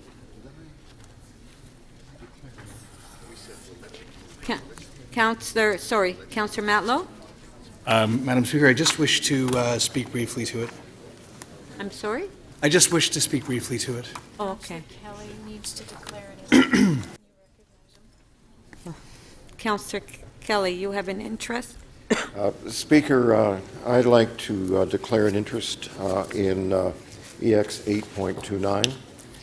My wife is a civilian employee of the Toronto Police Service, and I do this out of and as well, EX 913, which we're considering together. EX 913 as well, I've been advised, and I do this out of an abundance of caution. Okay, thank you. Okay, sir, do we have any questions to staff on these two items before we go to the speakers? No? Okay, Councillor Matlow to speak. Thank you, Madam Speaker. When I last asked about these items at our previous council meeting, I suggested to look at it in this way.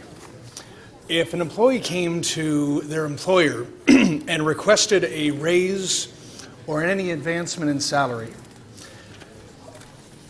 however, they have not been doing the basic things that one has asked them to do, the employer might say, "Why are you coming to me for a raise right now? You haven't answered my basic questions. You haven't done the basic things that I've been asking you to do." And there have been a number of items where I've seen that the Toronto Police Services Board has not adequately responded to council requests. Now, we call them requests because in our governance model, that's what we can do. But if there's any strength or teeth behind our intent, our motivation for making these requests, then I think we need to be stronger about our expectations with respect to what the police are going to do about what we're asking them to so-called consider. So I'll give you an example. When we approved a motion bringing common sense to parking enforcement, TPS says that they sent a letter in response to PWIC on October 22nd, 2013. And that was it. And there were no action items involved in what they might do about reforming their protocol for parking enforcement. There was just nothing there. So essentially they addressed our requests, but they didn't actually implement or take any action. When we approved the motion for a strategy for better speed enforcement, safety enforcement in our neighborhoods, the TPS says that it'll send its report to its board on December 17th. This was back in May. So only because we're doing this follow-up now that they're being reminded to actually even take any action, and this action is simply even to finally get it to their board, never mind do anything about it. Okay. I just don't find that acceptable. Yeah, Councillor Matlow, just 1 second. I'm going to put your time on hold. If I can ask members of council and staff, please try to keep it down. It's getting very noisy in the council chambers. Thank you, Madam Speaker. On paid duty, Toronto Police were directed to report back to the first Executive Committee meeting of 2015 on paid duty reforms. I don't see any evidence of that ever happening. Time and time again, whether it be through Executive, through Audit Committee, we've been asking for real action on looking at the Vancouver model of paid duty, saving half the costs for both the public and the private sectors. No substantive action has been taken as far as I can see. Certainly there's no evidence of that. On the senior strategy, there are 11 recommendations that staff have been desperately asking the police to consider and do something about, let alone really take substantive action. Every response has wording like this: information request is difficult to extract. Another one, there is no immediate work plan to develop an internal guide. Another one, the service is aware of the request that's difficult to extract from our databases, etc., on just basic requests to support our senior strategy. So my point is this. I far too often find that the Toronto Police Service and the board work in a bubble that is foreign and distant from this body. And all of us as councillors receive complaints all the time from our residents. Why can't you get the police to do this? And we have to say, well, we don't get them to or direct them to, we make requests. But why don't they bring more common sense to how they implement parking enforcement? Why are they going after people who are parked on a Sunday night in a cul-de-sac? And why aren't they doing more at St. Clair and Yonge during peak hours? Why aren't they doing more to be more present around schools and areas where we really are concerned about safety in our neighborhoods? Why don't you, councillor or mayor, why don't you just get them to do something? And we have to respectfully say, well, we have to work with them. We have to make requests and we'll arrive at something. And I think that we have a new chair at the Police Services Board now. We have I think, new energy there. But this is an opportunity to actually work on these things rather than just make these requests just so we can, for the record, say that we made these requests and they go off into thin air and nothing ever comes back. It is hard for me to support approving requests for more money from the police, even though I'm not actually even arguing that their requests don't have validity. It's hard for me to support giving them more money when they're not doing the basics, which is providing substantive responses to our requests within a reasonable period of time, let alone implement our requests. Thank you. Thank you. Okay. On the item EX 8.29, on favor? Recorded vote.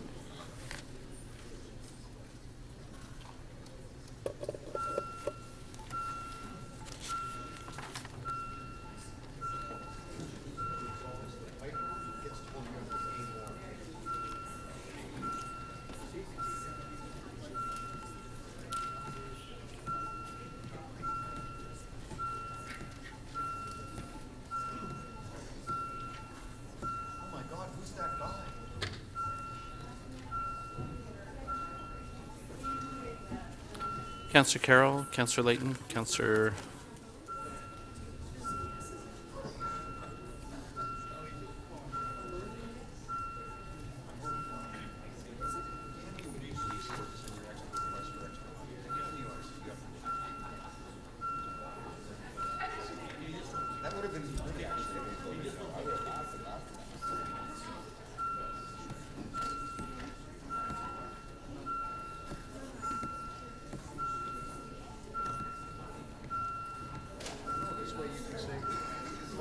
Councillor Shiner, please.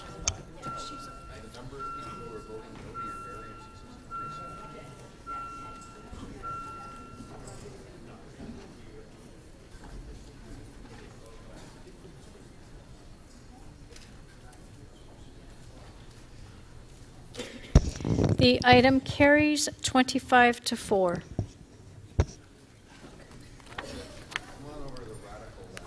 On page 4, EX 9.13, on the item. On favor? Recorded.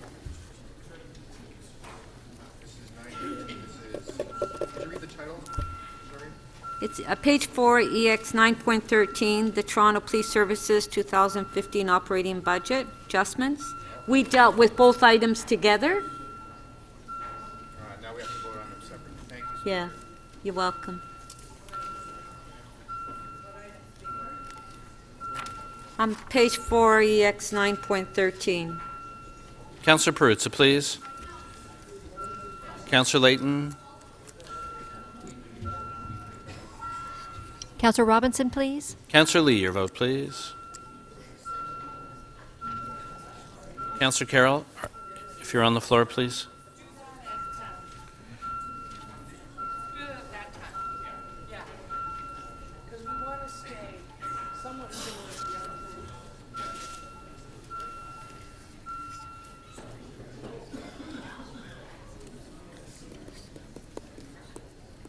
The item is adopted 27 to 4.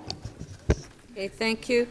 Before we continue to page 3EX 8.30, I would just like to acknowledge Masters of Journalism students from Ryerson, and it's in Councillor Wong Tam's ward. Welcome.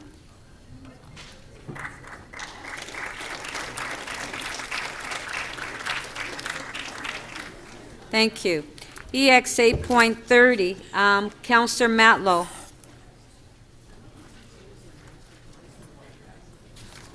Councillor Matlow? Yeah, sorry, could you say the name of the item, please?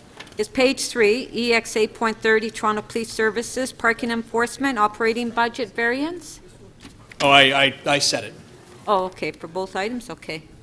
On the item, page 3, EX 8.30, all in favor? Recorded.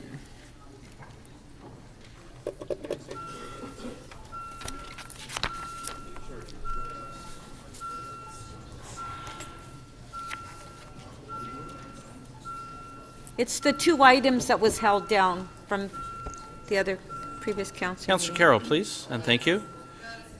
Councillor Perruzza, your vote, please. Councillor McConnell, please.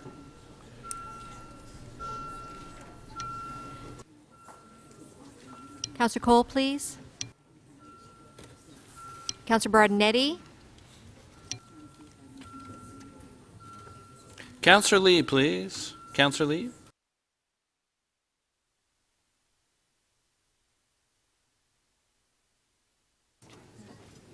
The item is adopted 25 to 4.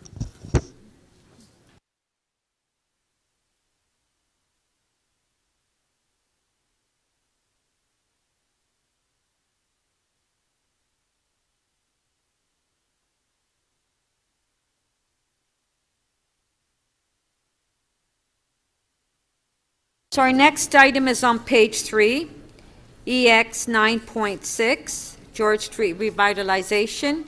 Councillor Kristen Wong-Tam, you held the item down. Do we have questions to staff? Actually, Madam Speaker, I'm working on a motion that will probably satisfy some of the concerns of deputants that came out to executive, but the motion is not ready yet. Can I continue to hold that item down? Okay. Yeah, that's right. We're going to questions, though. Yes, okay. Yeah. So, Councillor Wong Tam, do you have questions? Okay, yeah, sure. Councillor Pasternak can begin the questions. Okay. Councillor Pasternak, questions. Thank you, Madam Chair, to staff. It seems to me from this proposal before us that when all is said and done, if I read this correctly, there'll be up to 400 men that have to seek a new permanent location in the Seton House 2.0 shelter proposal. In other words, we're building a structure that will displace 400. Am I reading that correctly?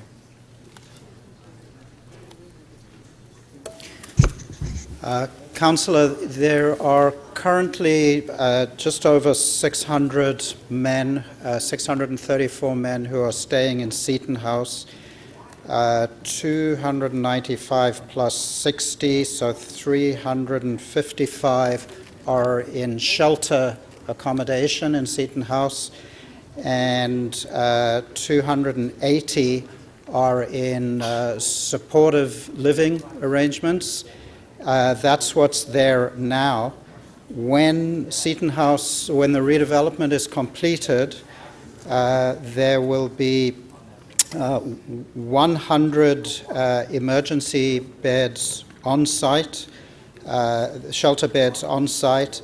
There will be 200 to 250 emergency and transitional shelter beds off site.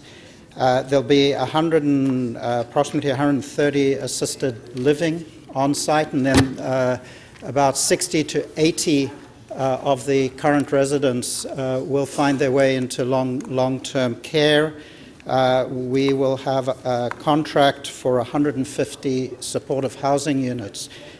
All of that, I probably left out a couple of numbers, all of that adds up to, my math, about 664. So we will be more than replacing the capacity of the current Seton House. The plan calls for finding new locations. Sorry? The plan calls for new locations. Relocating is the word you're using in the report. Yes, the plan calls for 2 new permanent sites, which would accommodate approximately 200 to 250 men. It calls for 2 temporary sites while the redevelopment is happening. It calls for entering into a contract for the 150 supportive housing units, and the other capacity will be in long-term care beds and in the new site. Maybe this is for our Chief Financial Officer, but I'm looking at page 6 of the report when it comes to the partial funding and a provincial program in which the city upfronts the full cost of construction, and in today's dollars, we would be getting a rebate of somewhere in the vicinity of $60 million. Would that initial upfront cost of construction be debt? Through you, Madam Speaker, yes, it would. The long-term care funding that's available from the province pays about a third of the cost. We debenture it, and they pay us back a grant, which is equal to about a third of the principal and interest charges. So the interest charges are recoverable? Yes. The actual provincial subsidy is stretched over 25 years. I'm sure you've run the numbers here, and is your recommendation that this program makes sense to tap into? At the end of the day, have we gained anything? Through you, Madam Speaker, so all long-term care redevelopments, whether it's this one at Seton House and then the ones contemplated in the other report on the long-term care plan, they are all funded that way. We don't have a choice. So we do the construction, and we get a grant from the Ministry of Health and Long-Term Care that covers about 30% of it, but we debt finance it up front, recover the principal and interest charges through the grant over a 25-year amortization. So going forward, Budget Committee will fully understand the true cost of the project as we run our numbers. Just very quickly on the consultant's fee going forward, and I bring to attention, councillors, one of the things we're approving today, correct me if I'm wrong, is an extra $244,444 for one consultant and $500,000 even for another. Is that really, when we drill right down to what's before us, other than obviously approving this this vision in principle, we are approving these consultant fees to continue their work? Last question. Through the Speaker, you are approving them, but it's for specific items like rezoning and planning, and working with us on the POA if it's approved also. And that's it. Thank you. Councillor Wong Tam, questions? Yes, thank you very much, Madam Speaker. And with respect to the report that's before us, I noticed that there is not a articulated strategy for transitioning the current clients who are staying at Seton House and Schoolhouse Shelter. When will those details be developed and revealed to City Council? Through the Speaker, the city staff have been working with a stakeholder advisory group, and we're also working with the Toronto Alliance to End Homelessness in particular, exactly on refining the details of the transition plan. You're right that this report doesn't spell out the exact details, including how current residents will be notified and so on and so on, the equivalent of a tenant relocation plan. So all of that that work is going on. It's going on in collaboration, consultation with all of the stakeholders. I believe that we have a meeting on this very topic next week. I'm not sure of the exact date, under the auspices of the Toronto Alliance to End Homelessness. And are the actual clients of Seton House and Schoolhouse Shelter, are they also a part of those consultations, directly or indirectly? Yes, they are. Okay. And will the redevelopment, revitalization of Seton House, can you see this project moving ahead without a comprehensive transition plan for the clients who are currently there? The staff position is that it cannot move ahead without a comprehensive transition plan for the clients. Without the alternative capacity being identified and set up, it cannot move ahead. And so there is a commitment for the transition plan to be developed. You're meeting with the Coalition to End Homelessness sometime in November. When might we see that report, recognizing that there's a whole series of successive steps that yet are to be identified, but approximate timeline? If this report is adopted today, there is a direction for staff to report back to Council in June with the results of the procurement plan, and that would be when we would inform Council of the details of the transition.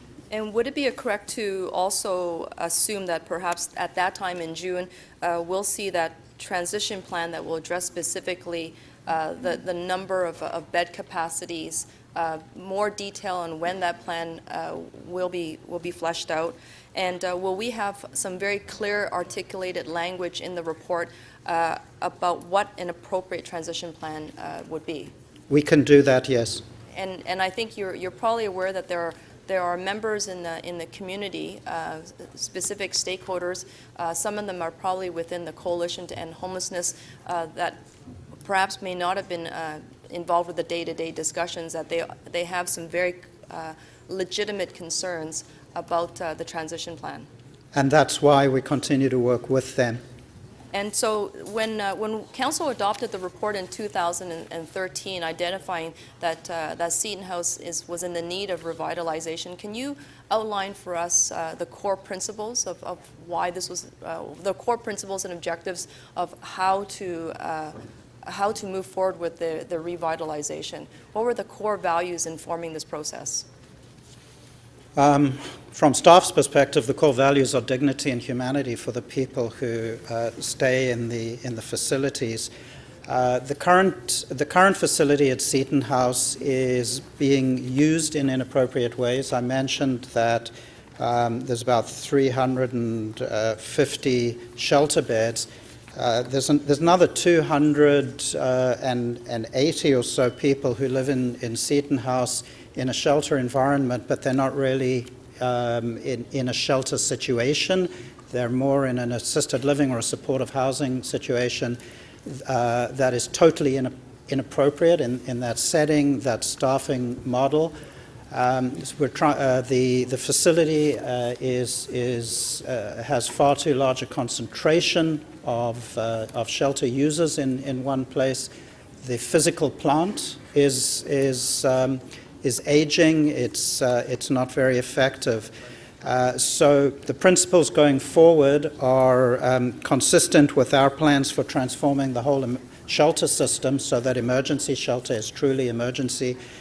People who are more appropriately in long-term care, permanent housing, supportive housing, are in those kinds of settings. Thank you very much. Thank you. Councillor Mihevc. Thank you very much. First, let me say that I certainly appreciate, and I think the community working with homeless and vulnerable folks appreciate the work being done to put people in long-term care where they need to be put and in supportive housing where they need to be put. That part, I think, no one should have a quibble with. At the end of the day, here's the question for me, is will the emergency shelter system, that piece, will it shrink as a result of this work? And only this work? No. So what's the current capacity right now? Give me it's about 3,000 something. Approximately 4,000 transitional and emergency shelter beds. There are a number of other initiatives that are underway, as you know, as a result of Council providing some additional funding. There's another report in front of you at this Council meeting that are all directed to addressing the overall capacity in the shelter system. The shelter bed capacity that is currently accommodated in Seton House will be replaced as a direct part of this initiative. So if we had 4,000, we will have 4,000. And that the only way that number, and we want that number, I think everyone would agree, we want that number to go down. The way it goes down is by breaking the 90% threshold in a downward direction. Would that be fair to say as a principle? The way it goes down is if demand goes down and the beds are not needed. But just to emphasize, the initiative that is in front of you today will not reduce the capacity of the shelter system. Great. I'm happy that we got that on the public record. Thank you. Thank you. Speakers, Councillor Wong Tam. Good. Okay, Councillor Pasternak. You're kidding. Councillor Pasternak. Thank you, Madam Speaker. I would just simply say that as the Chair of Community Development and Recreation, responsible for those key policy issues that make sure that our most vulnerable residents are cared for and treated with dignity. This proposal is truly expensive. It's expensive, but it's impressive. It seems to be, from my tour of Seton House and the surrounding neighborhood, highly targeted, highly policy-oriented, in making sure that the city can continue to be a leader when it provides the medical interventions, the shelter and supports that are needed by many of the residents that continue to use this facility. On my tour, I met many of the staff. I was there with Councillor Crawford and city staff. We met many of the staff who work at Seton House. We saw and met many of the patients. We asked some of the key questions, and they're doing remarkable work there. But the complexity of many of the exceptionalities of patients, the strain on medical resources, and the deterioration of the building and the local neighborhood itself begs revitalization. Should this project inch forward, it would be transformative in nature to the community that uses it and to the surrounding neighborhoods that support it. At the same time, there is a lot of work to do, and there is a note of caution. The ranges of price for this project are too wide. A $300 to $500 million range is a major spread. And within the recommendations before you, we are hiring a consultant to look at these costs and make sure we can more clearly identify them. At the same time, I am concerned that we are continuing to pay consultants to continue the work, and that is a good thing. But at times I worry that consultants pull their fees out of thin air, and we have to look closely at that as well. And we must, as we go forward, look very closely at the transition plan, because men and women who are marginalized or homeless, who have various exceptionalities, whether it be mental health or substance abuse, need a sense of stability in their daily lives, and having a place they can come back to at the end of the day, knowing they have a shelter, knowing they have a bed, knowing they have a meal, is vital. This displacement of hundreds of residents is high risk, and I am trusting city staff to make sure that this transition strategy is in place. They come back to committee and council to explain it, and that we have a smooth landing as we go forward. But with that, I would congratulate or thank the staff for ushering this through. I think we've picked most capable consultants to work on it, and I look forward to future reports. Thank you. Councillor Wong-Tam. Yes, thank you very much, Madam Speaker. I'd like to place the motion before Council for consideration and a vote. In many incidents, we have now heard, and please, members, please do take a read of it. I recognize that it's a little bit text-heavy, but I think it captures what community members, important stakeholders have been asking for as we move forward with this very important endeavor. This project, the Seton House Revitalization Project, is going to literally transform the downtown east. It is a part of my neighborhood that some of you will know, and there are others who've never stepped foot in it. Now, what's important to note is that Ward 27, Toronto Centre, Rosedale, I have the honor and privilege of representing this very diverse ward. We have 14 residential neighborhoods. And some of the projects that I've worked on as a ward councillor, you hear about in the media, whether it's Yonge Street revitalization or perhaps some of the Pride work that we've done along Church Street. And that gets attention from Bloor Yorkville to Rosedale. But what you don't often hear is the story of the downtown east. And the story of the downtown east is about a community that has more than had its share of trouble. It is a community that's also very rich with heritage assets and attributes, and it's also a community that's resilient. It's a community that has sometimes been overlooked, and it's a community that's been asking for assistance and demanding that they have a place in City Council and our agendas. So the redevelopment and revitalization of Seton House is not a process and initiative that we're taking lightly. I began my term in 2010, 2011, and I worked with the community and said, what do you need to be successful? And the community said, Councillor, we need attention from City Council and investments in our community. We also need to do something about the state of our neighborhood, and we need to help those who are marginalized and disenfranchised, and we need to help the vulnerable. And the vulnerable in this community includes those who are dealing with mental health and chronic homelessness. We have more residents living in Councillor McConnell's ward in 28 and in my ward in 27 who are living with mental health and drugs and addiction than all of the Center for Addiction and Mental Health. And we have not even close to the amount of real estate that they have. We just don't. But we are doing our share to make sure that our residents, including the clients of Seton House and Schoolhouse Shelter, have the proper resources that they need to be successful. Our homeless population is starting to age. And they need long-term care, and they need housing with supports and transitional housing that we don't currently have, because they cannot be integrated into general population. And so what you see before you is an incredible catalyst for revitalization in an area that's been often ignored.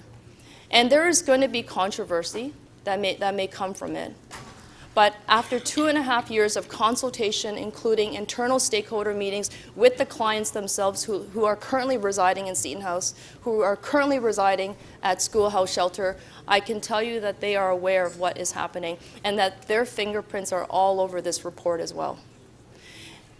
They're not going to be able to come out to speak to the Executive Committee, and they may not be able to come out to speak to a Community Development and Recreation Standing Committee.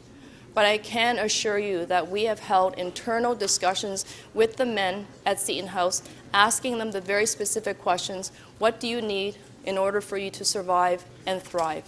And this is what they've told us they needed. And so staff have put forward a report for you to respond to that. And I have put forward a motion to respond to the concerns that the community has, is that they want to make sure that there's a clear, articulated transition plan for those who don't oftentimes get to City Council to speak for themselves. And that's what motion number 11 is about, that additional clause. And then motion number 12, the last amendment, is to once again address the fact that we have at City Council adopted a policy that says that our capacity of shelters in our homeless emergency shelters should not exceed 90% occupancy. And members of council, we are going to address that through the 2016 budget process. And I know that this is part of a longer conversation on how to do right by our residents, men and women of that neighborhood. So I thank you for your support. Thank you. Now we do have some questions. Councillor Campbell, question 3 minutes on clarification. Thank you. Could you put the motions back? Could I just, if Councillor Wong Tam... Okay, there it is. Thank you. Councillor Wong Tam, if you could just please explain to me, number one, because I do read in the report that there is a transition and relocation plan. So I'm wondering what you're directing staff to do that they're not already planning to do.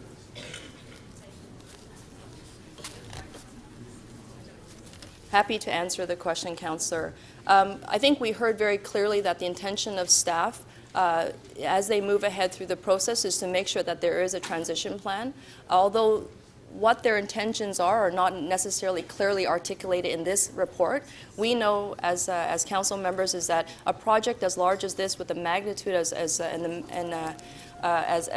large as this, is going to require multiple reports. What I'm doing here is giving staff some very clear directions, is that we're expecting them to come back to articulate the plan that they said that they had intentions to articulate and create.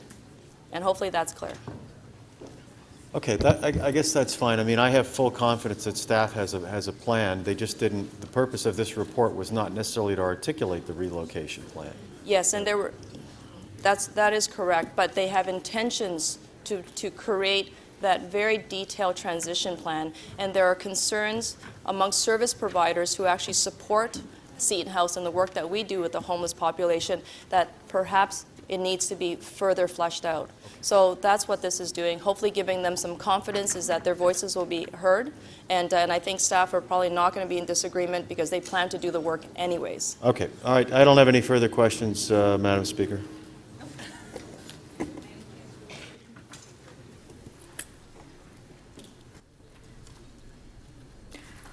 Okay, so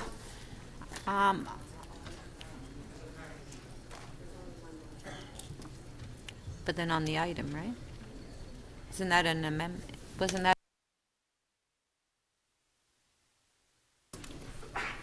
So on the amendment by Councillor Wong Tam, it's on the screen. All in favor? Recorded. Recorded.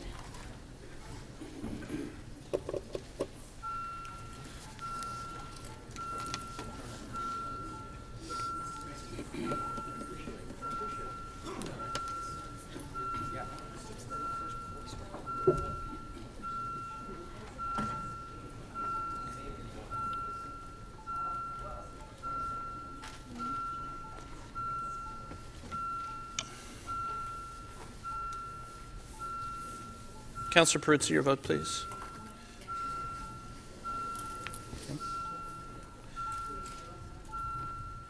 Councillor Davis, please.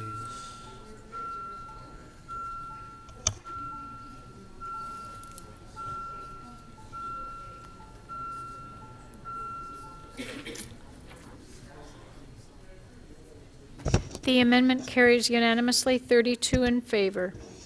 Okay, thank you. Okay. Item is amended. All in favor? Opposed, if any, carried. So our next item on page 3 is EX 9.7, which is Long-Term Care Homes and Services Capital Renewal Plan. Councillor Ford held the item down, so he's not here, so we just want to move it? I don't know. Speaker, I would suggest, in an abundance of fairness, to just hold on a little bit. So I understand he might come. Okay, so would you then I'll like to continue? What do you want me to do? Yeah, we'll hold it. Okay, I'll hold it until. Okay, but there are questions now, so Councillor Bailao, do you want to wait till later? Wait. Wait? All right. Our next one, Councillor Grimes, is on page 3, EX 9.9, Waterfront Transit. You held the item down. Do you have any questions to staff? Councillor Grimes, do you have questions to staff? I'm sorry, Madam Speaker, we're on the reset plan? Yes. Yes. Yes, I know the exhibition place to St. Joe's or Dufferin, there was an EA that was underway at one point. Is that correct? And then it didn't get completed, it was halted. Is that correct? Okay. Well, hold on, your mic is not on. That is correct, Madam Speaker. Okay. I know, Mr. Liv, you know quite well what's going on out in the Humber Bay Shores in my ward, and this will encompass the shoreline motion that we put forward, making that connection from Park Lawn Lake Shore, trying to make the connection somehow to Exhibition Place. Madam Speaker, yes, the reset would look at that directly and look at the growth that's occurred in that area and a variety of other factors, yes. We also have relocation of the Humber Loop. That's in a request of the TTC to look at moving the current Humber Loop to Park Lawn Lake Shore. That's in there? Madam Speaker, that's correct. And I know you've been quite involved in my master plan for the transportation plan for the whole area. That'll be encompassed in this report? Yes, Madam Speaker, that's correct. What about the craft lands, Misty Christie lands? We know it's a pretty big site there. Something is going to happen there eventually. That'll be encompassed the future growth, that site, which is a very important site to the city? Madam Speaker, we're going to rely on the documents that we have and the planning analysis that we have around all the growth that's occurring across the waterfront, including in the Humber Shore area, yes. And so this is going to come back in the second quarter of next year? Madam Speaker, we're going to come back in the first quarter with an update, probably some more work in the second quarter as well. So the report's going to come back in the first quarter, and then what's the process after that? What are we looking? Well, what we're trying to do with the reset, we're trying to look at all the different EAs that have been accumulated in the area. We're looking to see whether or not we can be more practical and economical in the way that we go about providing infrastructure. We're going to knit things together, and we're going to suggest ways of engaging the public on how it is we can line up a project that would be worthy of federal or provincial funding to see this succeed. Great. Those are my questions. Thank you. Thank you, Mr. Lee. Thank you. Councillor Lane, questions? Yes, thank you very much. I was hoping, and our chief planner just walked in, so it'll probably be to whoever feels most comfortable answering the question. We went through, our chief planner went through a rather lengthy public consultation around feeling congested, where at one point in time we were prioritizing transit routes in the city based on where the requirement and need is. How is that information going to be included into this transit reset? Through the Speaker, we continue to use the feeling congested framework in the evaluation of all of our projects. In the context of the earlier evaluation, all of the waterfront projects, no matter which criteria we used, whether it was employment growth or social equity or supporting strong neighborhoods, all of the waterfront transit projects always scored in the top 5 in terms of priorities. So we do know that in terms of our next tranche of projects, waterfront transit is a critical priority. So the Waterfront West LRT, for instance, that would have gone from my good friend Councillor Grimes' ward through the south end of the city into the downtown core, where all of those new condos have been developed over the last decade. Where did that score in the feeling congested framework? Through the Speaker, it scored in the top 5 consistently. Now, at one point in time, the Waterfront West LRT was a funded project. When did that change? It has something to do with rhymes with Robbins? I don't know. Through you, Madam Speaker, there were previous budget allocations, but they were never adequate to fund an entire LRT. So at one point in time, the provincial government had a source of funding that was going to come. So that is correct. So in the 2014 Ontario budget, I believe the government has set aside, I think the number was $200 million. And what was it for what?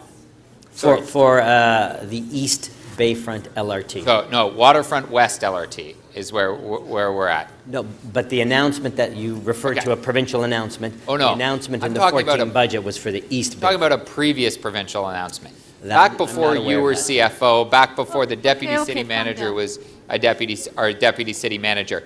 Does anyone recall when that announcement was made and what the substance of that announcement was? It's not like we're not looking at an eon ago. We're looking on within a decade. I'm sorry, I don't recall. Nor do I, Madam Speaker.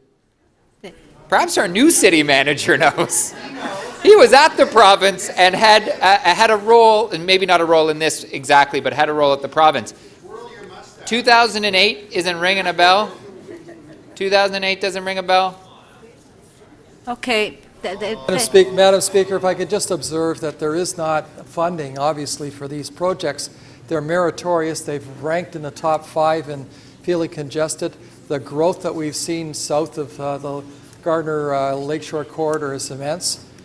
We see our King streetcar being maxed out in capacity. We see an obvious link between the Queensway and through the Exhibition Place to the Queens Quay streetcar. We see an unfulfilled aspiration on the East Bay front. We see us going out to Woodbine with transit sometime in the future. It's obvious we need to do a reset on this question. So just to make this clear, though, it was the Waterfront West LRT was part of Transit City. The Transit City plan was a funded project until 2008, correct? I don't know that, but I'll take your submission, Councillor. It was a funded project, and now that would have likely been in operation now, taking some of that congestion off of those other routes, or it would have been at least still in the development now. How long has the EA on those connections been underway? The one EA I remember is the Metro Toronto EA that was done in 1993 that actually did encompass the waterfront. That was the only one that was approved, and of course it's become stale dated. The only other approved one is a small segment in Exhibition Place. The others are unapproved. So there's no approved one yet, but one has been underway by the TTC for the connection through almost a decade around Fort York, but it's still underway, correct? It has not had any action on it since the TTC put the file down some time ago.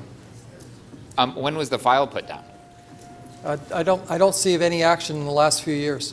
In the last couple of years, since perhaps 2011, when the previous administration said, pencils down, we're doing this. Okay, that was your last question. That would be coincidental with that timing. Thank you. Councillor Pasternak. Thank you, Madam Speaker. Is there a representation from TTC here today, or? I don't know. Do we have a representative from TTC here today? No. No? Is No. that the short answer or the long answer? In July of 2014, as during my term or my sentence on the commission, I moved a motion for the TTC to provide a briefing note on connecting the subway line between Downsview Station and Shepherd Station. And that is 15 months ago, and we're still waiting for a report. This request was made 4 months ago. To the city manager, should our requests for information related to potential transit projects go through the TTC or through our city staff and our deputy city managers?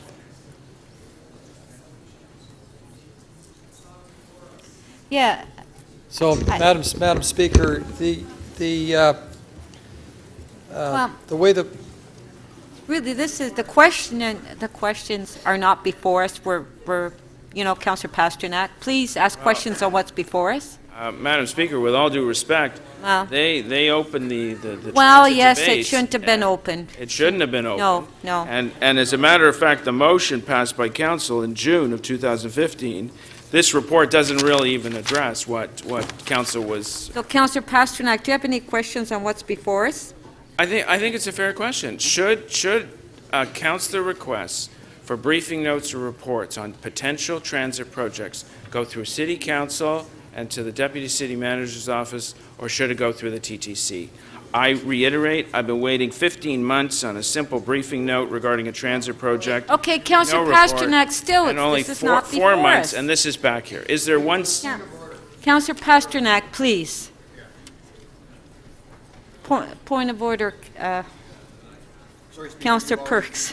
I know. Speaker, you dealt with the matter. I appreciate it. Yeah. Councillor Pasternak had been told he was out of order and persisted, and I appreciate you reminding him. Thank you. Okay, let's go to speakers. Councillor Grimes.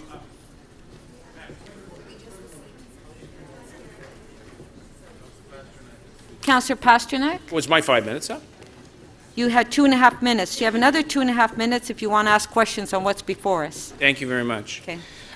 Through you to staff, on page 2 of the report, it says Waterfront Transit is largely absent from the robust program of transit infrastructure investment currently underway in that area. Are you excluding Union Station from that visioning, which I understand is a little under $900 million, which was to be a major waterfront transit infrastructure investment, which also took Waterfront Toronto money?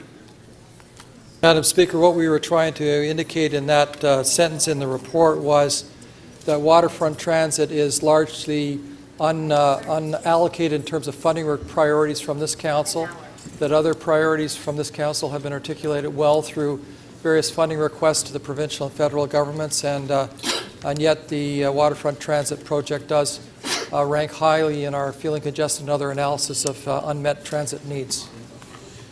Do you think, based on the feeling congested primary technical evaluation, that this project is jumping the queue?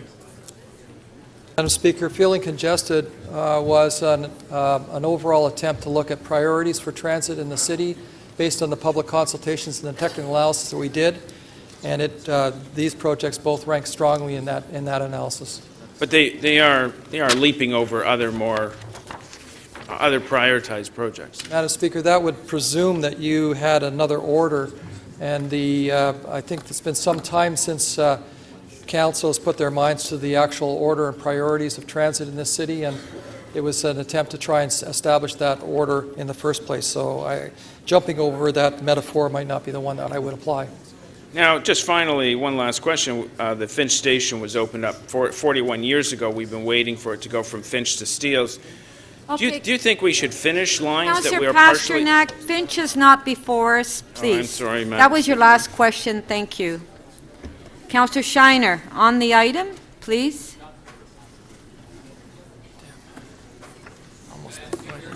Okay, just one sec. Seems like there's something wrong here.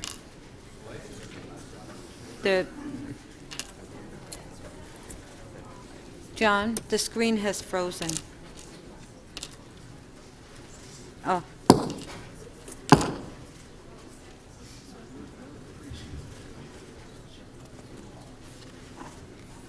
The screen has to be rebooted.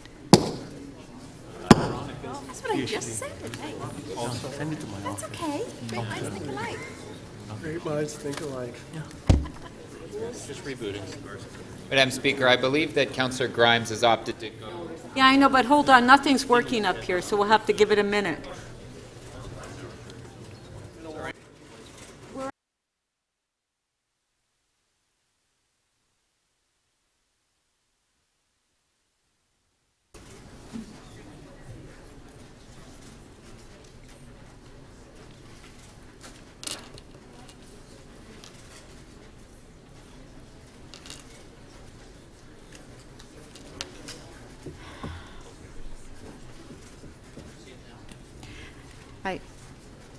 The only thing is that the mics are not working. The mics. Okay, Councillor Shiner's next. Councillor Shiner, you had questions, right? Hold on, they'll have to. No, Okay, you turned it. It's on. it's on. Yeah, Someone has mine's not working here, so there's little yellow light is on, so I'm all set. Your voice is booming. Go for it. Am I up for questions? Yes, you are. Yes. So, I guess of the Deputy City Manager, Mr. Livy. The recommendations from Executive Committee are directing city staff to work with Toronto Transit Commission and Waterfront Toronto to undertake phase one review of the waterfront transit initiatives and options, etc. Is there a reason why the Toronto Portlands Corporation, who I understand has control of or owns 500 acres down there, also shouldn't be part of this? It's our own agency. Madam Speaker, it's the three that we were looking at, TTC, Waterfront Toronto, ourselves. We will be consulting with all the affected people through the area, including Toronto Portlands, and we'll have them closely involved. That's not what I asked you. I mean, we do respect our agencies. They are our landowners for 500 acres. They're working down there now currently, either tenanting or on redevelopment of some of the sites. Is there a reason why they are not included? Because they're one of the largest landowners in the city and might have a different perspective than the city staff might. Madam Speaker, yes, there is a reason why we didn't include them in the actual group of agencies looking at transit planning. It's partly because their mandate is not aligned with that. It's a mandate to provide land ownership, leasing, et cetera, possibilities. We will be consulting with them, as we will with other agencies and bodies across the waterfront, but transit planning, and that is really something that is a city responsibility along with our colleagues in to TTC and Waterfront Toronto. Well, Waterfront Toronto is dealing with the way that the area and the waterfront should be built out, right? Am I correct? That is correct. So, and as a landowner down there, I'm under the understanding that our agency, being the Portlands Corporation, also has a voice and wants to have a voice in that.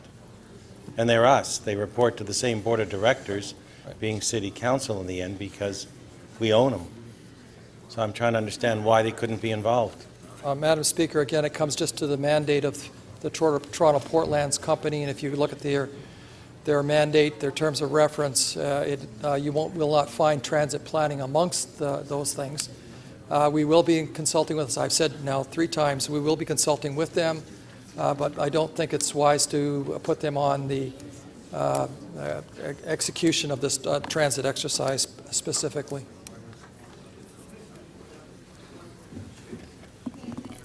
Thank you.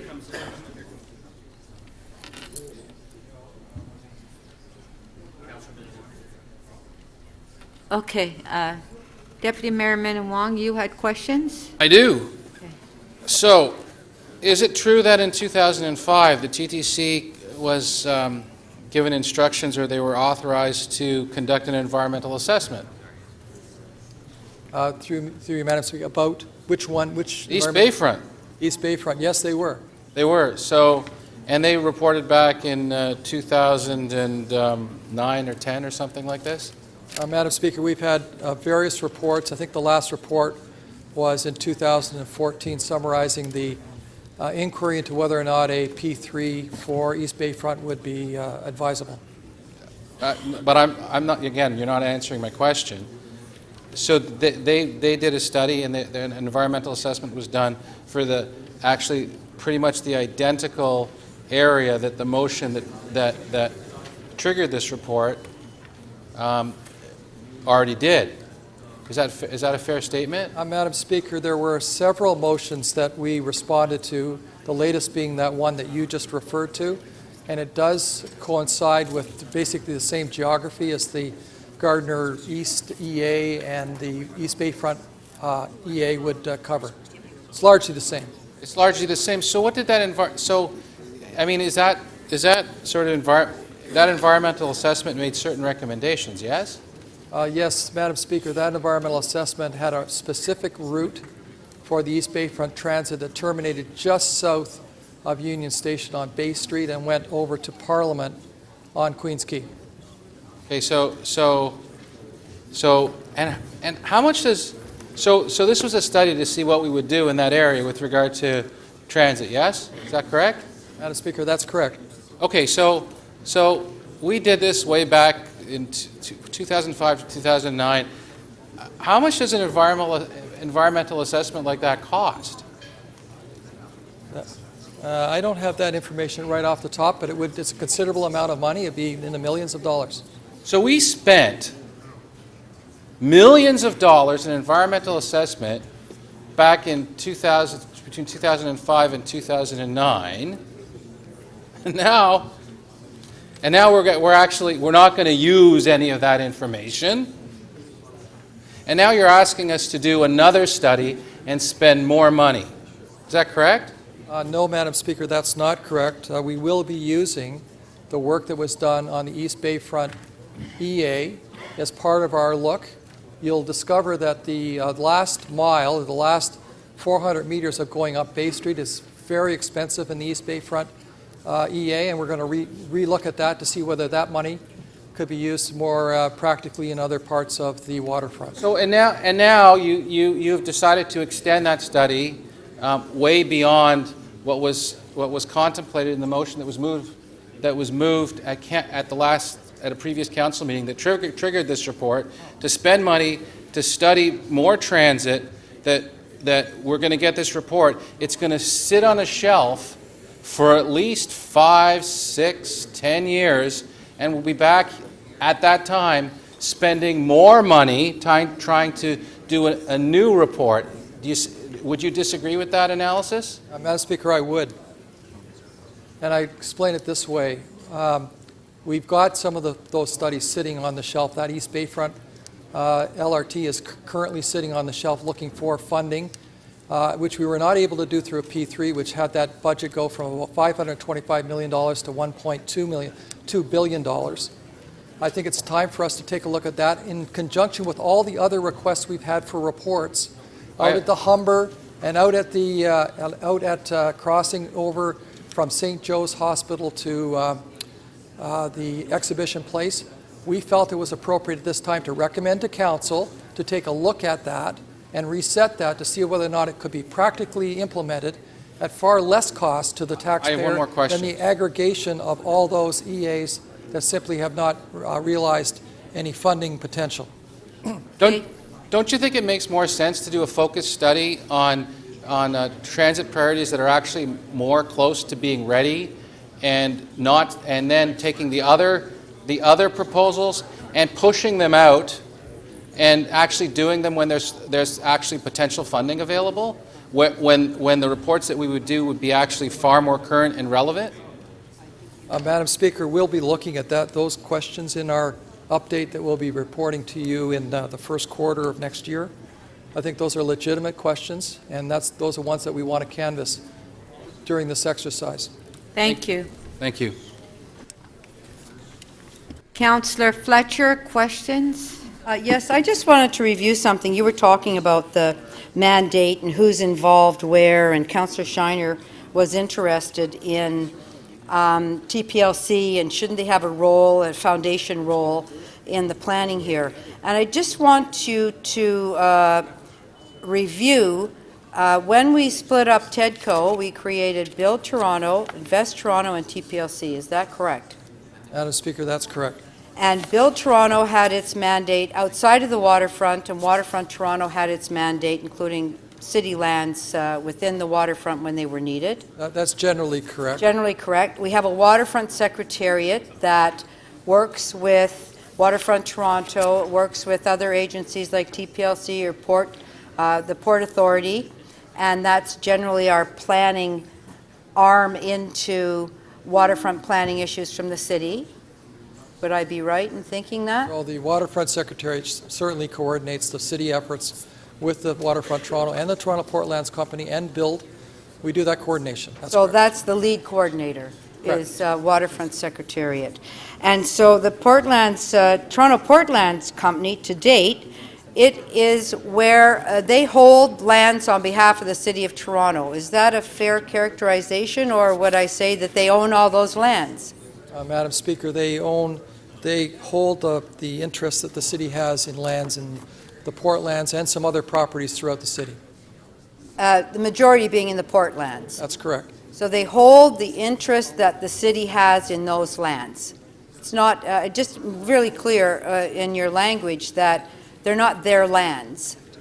That is correct, Madam Speaker.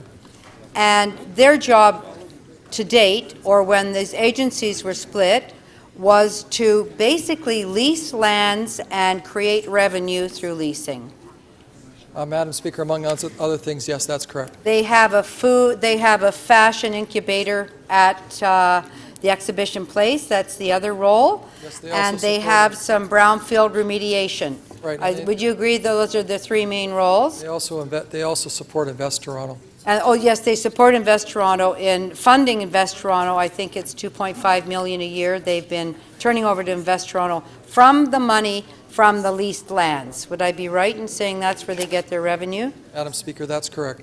So generally, their role is not they hold the lands for us, they're knowledgeable about the lands, they know about the brownfields, they know about the leases, they know about the history, but they're not a lead agency on the waterfront, as is Waterfront Toronto or our planning arm, Waterfront Secretariat, or for the waterfront. Madam Speaker, they have a sizable amount of land that they represent the interests of the city on and the leasing, etc. And like other major landowners across the waterfront, they'll be consulted during our study.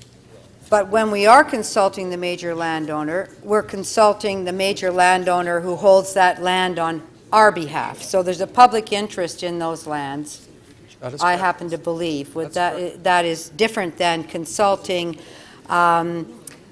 Mr. Sprackman or whoever owns the docks or whoever owns the properties that are privately owned on the waterfront. That is correct, Madam Speaker. And would you say that there's ever been a time where we haven't had those conversations since you've been Deputy City Manager, that we haven't included TPLC and other major stakeholders in conversations and in planning matters?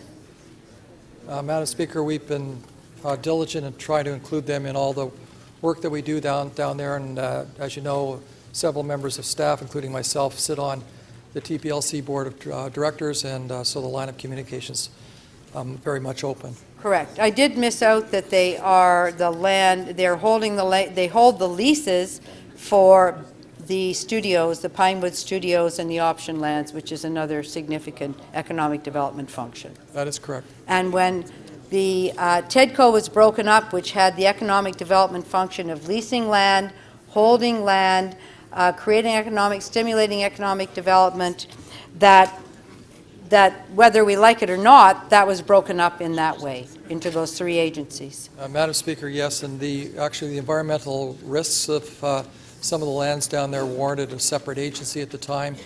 I think we reported to Committee and Council several times on that liability, and it's becoming more manageable as we speak, but that was another major reason for its incorporation that way. Thank you very much. Thank you.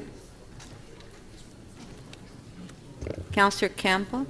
Thank you, Madam Speaker. In terms of the outcome, we're going to spend, well, let me ask the first question first. Do we not have sufficient staff among the TTC, our own civil service, and Waterfront Toronto to put together a working group to get this information for us? Madam Speaker, there will be a working group of staff from each of the agencies that will be putting their time and effort into this exercise, but in order to do the work necessary with the work programs that we have, we do require the additional resources. So the consultant's job is to provide what else aside from ridership projections? Through you, Madam Speaker, the consultant will be pulling together the report.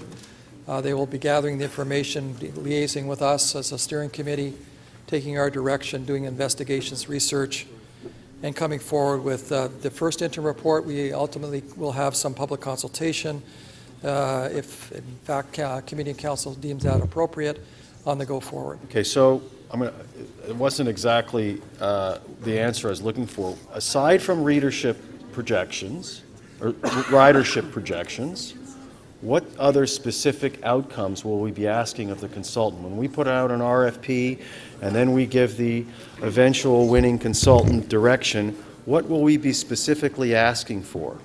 Madam Speaker, we'll be looking for them to work with us on study design, review background material, put it into a logical framework for us, update baseline conditions, look at the local and regional transit plans and integrate that with land use and transportation data that we have. Transit modeling and sensitivity would be undertaken, and we would develop some evaluation criteria. They'd be expected to pull that together in a report format, and then we would be back to you in the first part of the next year. So do we not already have a lot of that institutional knowledge that could be gathered by our own people? Madam Speaker, we could put down our pens on other pieces of work, but Council would not be supportive of us taking away from the work that we're already doing. In order to advance this project, we do require some additional resources. So the chief planner reported that this is, in amongst the top 5 priorities, transit priorities. Does that mean it's 5th? Madam Speaker, the chief planner can answer that question. Through the Speaker, the reason I said the top 5 is depending on the various criteria that you use, the numbers bump around. The East Bayfront LRT, the Waterfront West LRT are in fact in the top 3. The relief line is the project that tends to score at the very top, which is the reason why the relief line work was advanced. Of course, all of that analysis is being reconsidered and the priorities are bumping around as we develop new projects, in particular Smart Track. But we continue to see, based on our preliminary modeling, that with Smart Track, the priority for the waterfront transit continues to be a key priority. So I don't doubt that this is a necessary work that has to occur. The average citizen of Toronto might wonder why this didn't happen 5, 6, or 10 years ago. Because we've seen explosive growth down on the waterfront and in the downtown core around Skydome. So what happened to all of the development charges that were realized from all of the construction down there? And why didn't council previously allocate money for this sort of planning well in advance? Because it seems like we're looking to do the plan now after the people have already arrived. Through the Speaker, in the context of the planning approvals that have gone forward over the course of the past decade, it again and again has been recommended that in accompanying the approvals along the waterfront is the need for new transit investment.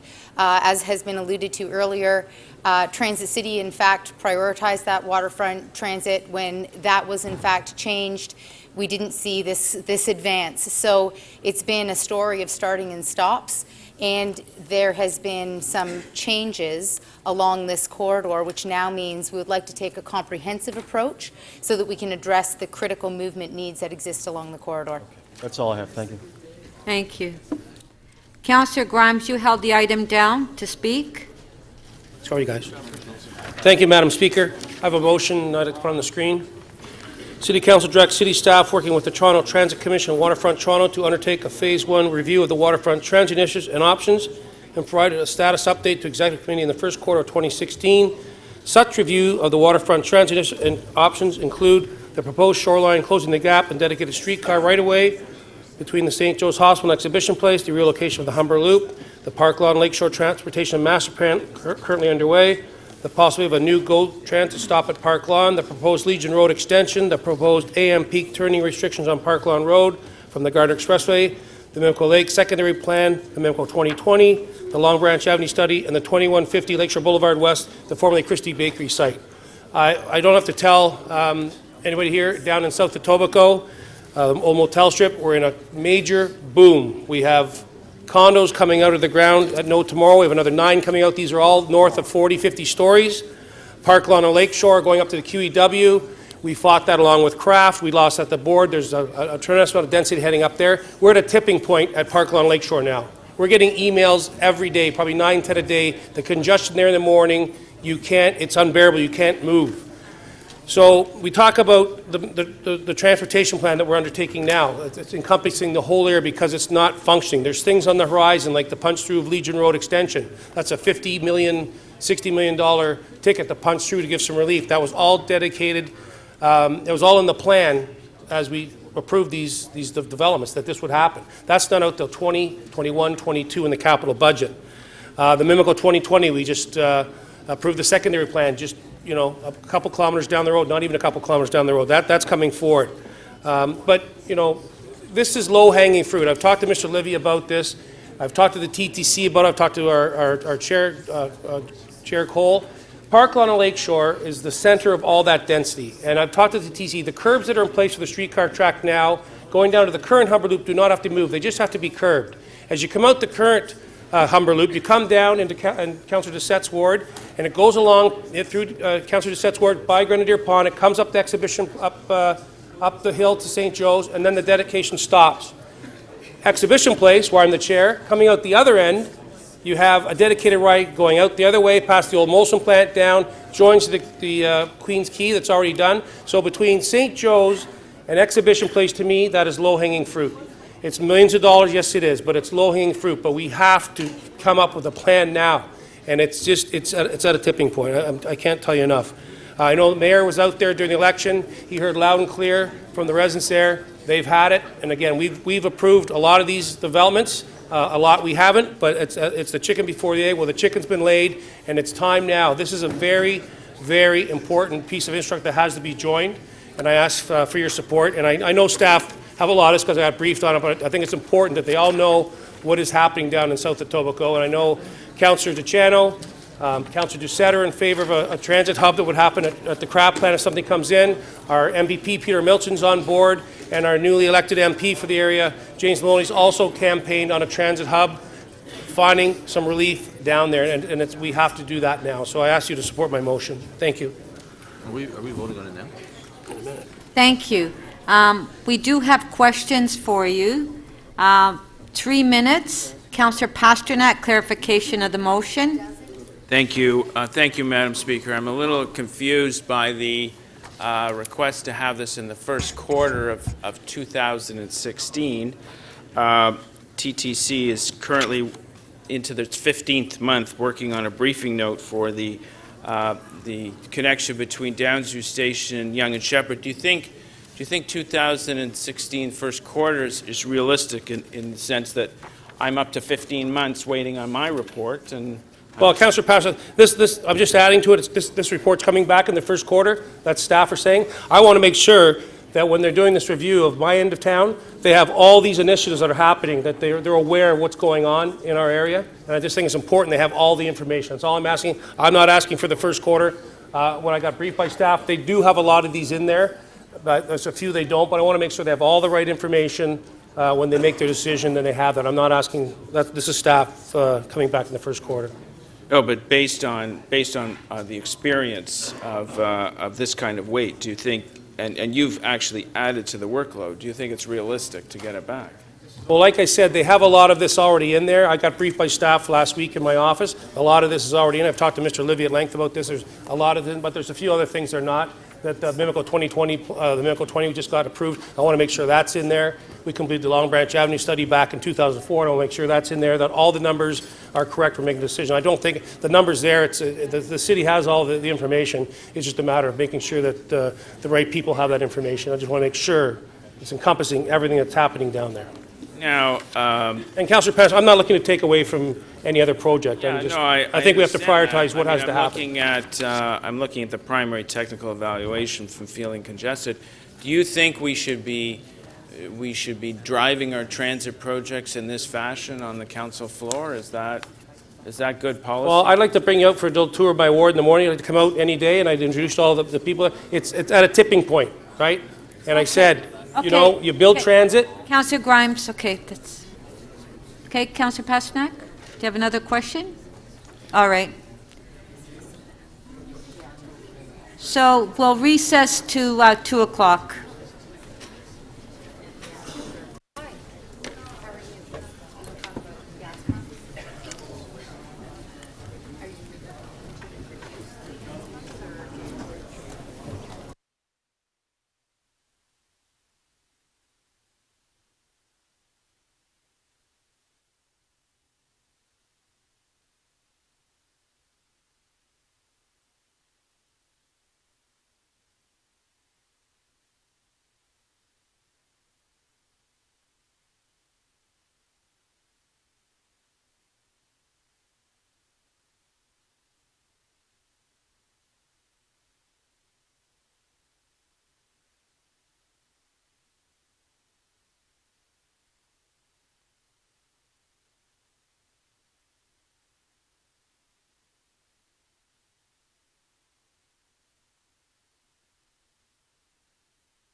If I can have members of council please take your seats. Please. This meeting is now resumed. Members, before the recess, council was debating item EX 9.9 on the Waterfront Transit reset. We will return to that item after council completes timed item PW 20.7 on the loan program for the replacement of residential private side lead water service pipes. I will now take the release of member holds. If you have any releases, if you can put your name up, request to question staff.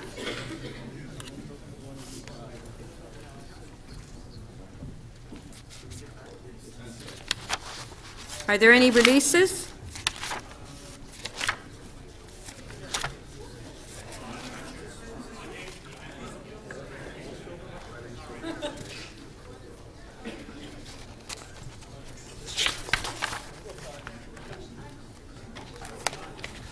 Okay, so we'll go, so there's no releases. So we'll go to timed item, which is PW 20.7. Are there any questions?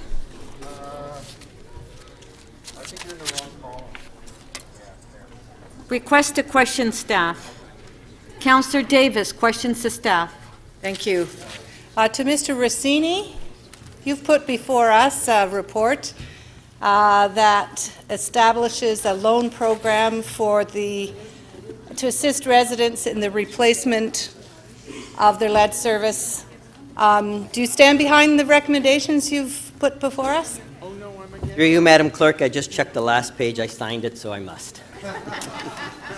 To Mr. DiGeronimo, you also are a signatory on this report. Do you stand behind the recommendations that are before us? Through you, Madam Speaker, yes, if council wants to implement the loan program, we're recommending this is the way to do it. Okay. Yes, that was exceptional. To Mr. Rossini, one of my colleagues has suggested that one of the concerns may be that the loans are not secured through a lien status, the potential to put a lien status on the loan on taxes. I read in the report that there is a municipality that does this or has the delegated authority and grants discretion to staff to do this should they choose. One, do you feel that you want that delegated authority? And I guess that's the first question. So through you, Madam Speaker, so we talked a bit about this, whether to require it or not. There is a cost to doing it. We already have a $50 administration fee. The additional cost to register a property would be about $200. So we said, look, we're going to put it on the tax bill and collect it like taxes, but it really, we haven't registered it, and we don't require that additional step for registration because we wanted to try to keep the cost fairly reasonable, given that the maximum loan's only $2,500.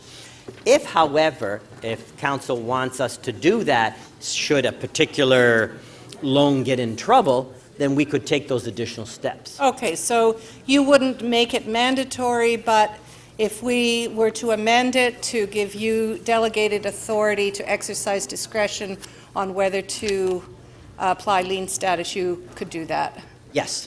Okay, I will be moving a motion like that.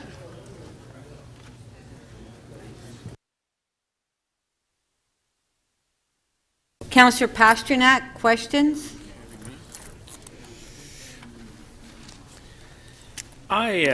From the staff report, you mentioned that the maximum loan is $2,500. Is that, you stand by that figure?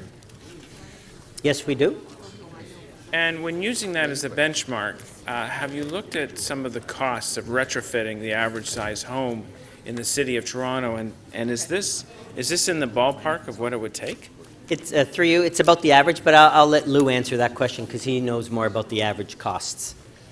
Through you, Madam Speaker, yes, what we did is we looked at the average cost that we've been seeing to complete private side work as well as to complete the portion of the city side. So this is based on an average of quite a number of installations. And just to clarify, would the loan automatically go on the tax bill, or would a homeowner have the option of paying it back through revenue services through another channel? What is the immediate recovery tool? So through you, what we've, Madam Speaker, how we've modeled it is after Hamilton's system. So we will actually put the bill on the loan repayments. We'll put it on the property tax bill.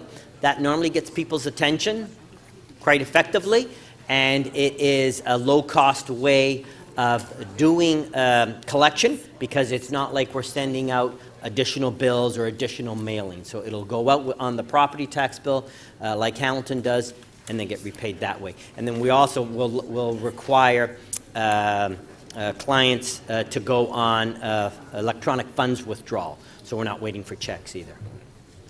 And should the home be sold prior to the loan being paid off, would it be rolled onto the next homeowner, or would the homeowner carry that debt with them to their next place of residence? It could be either.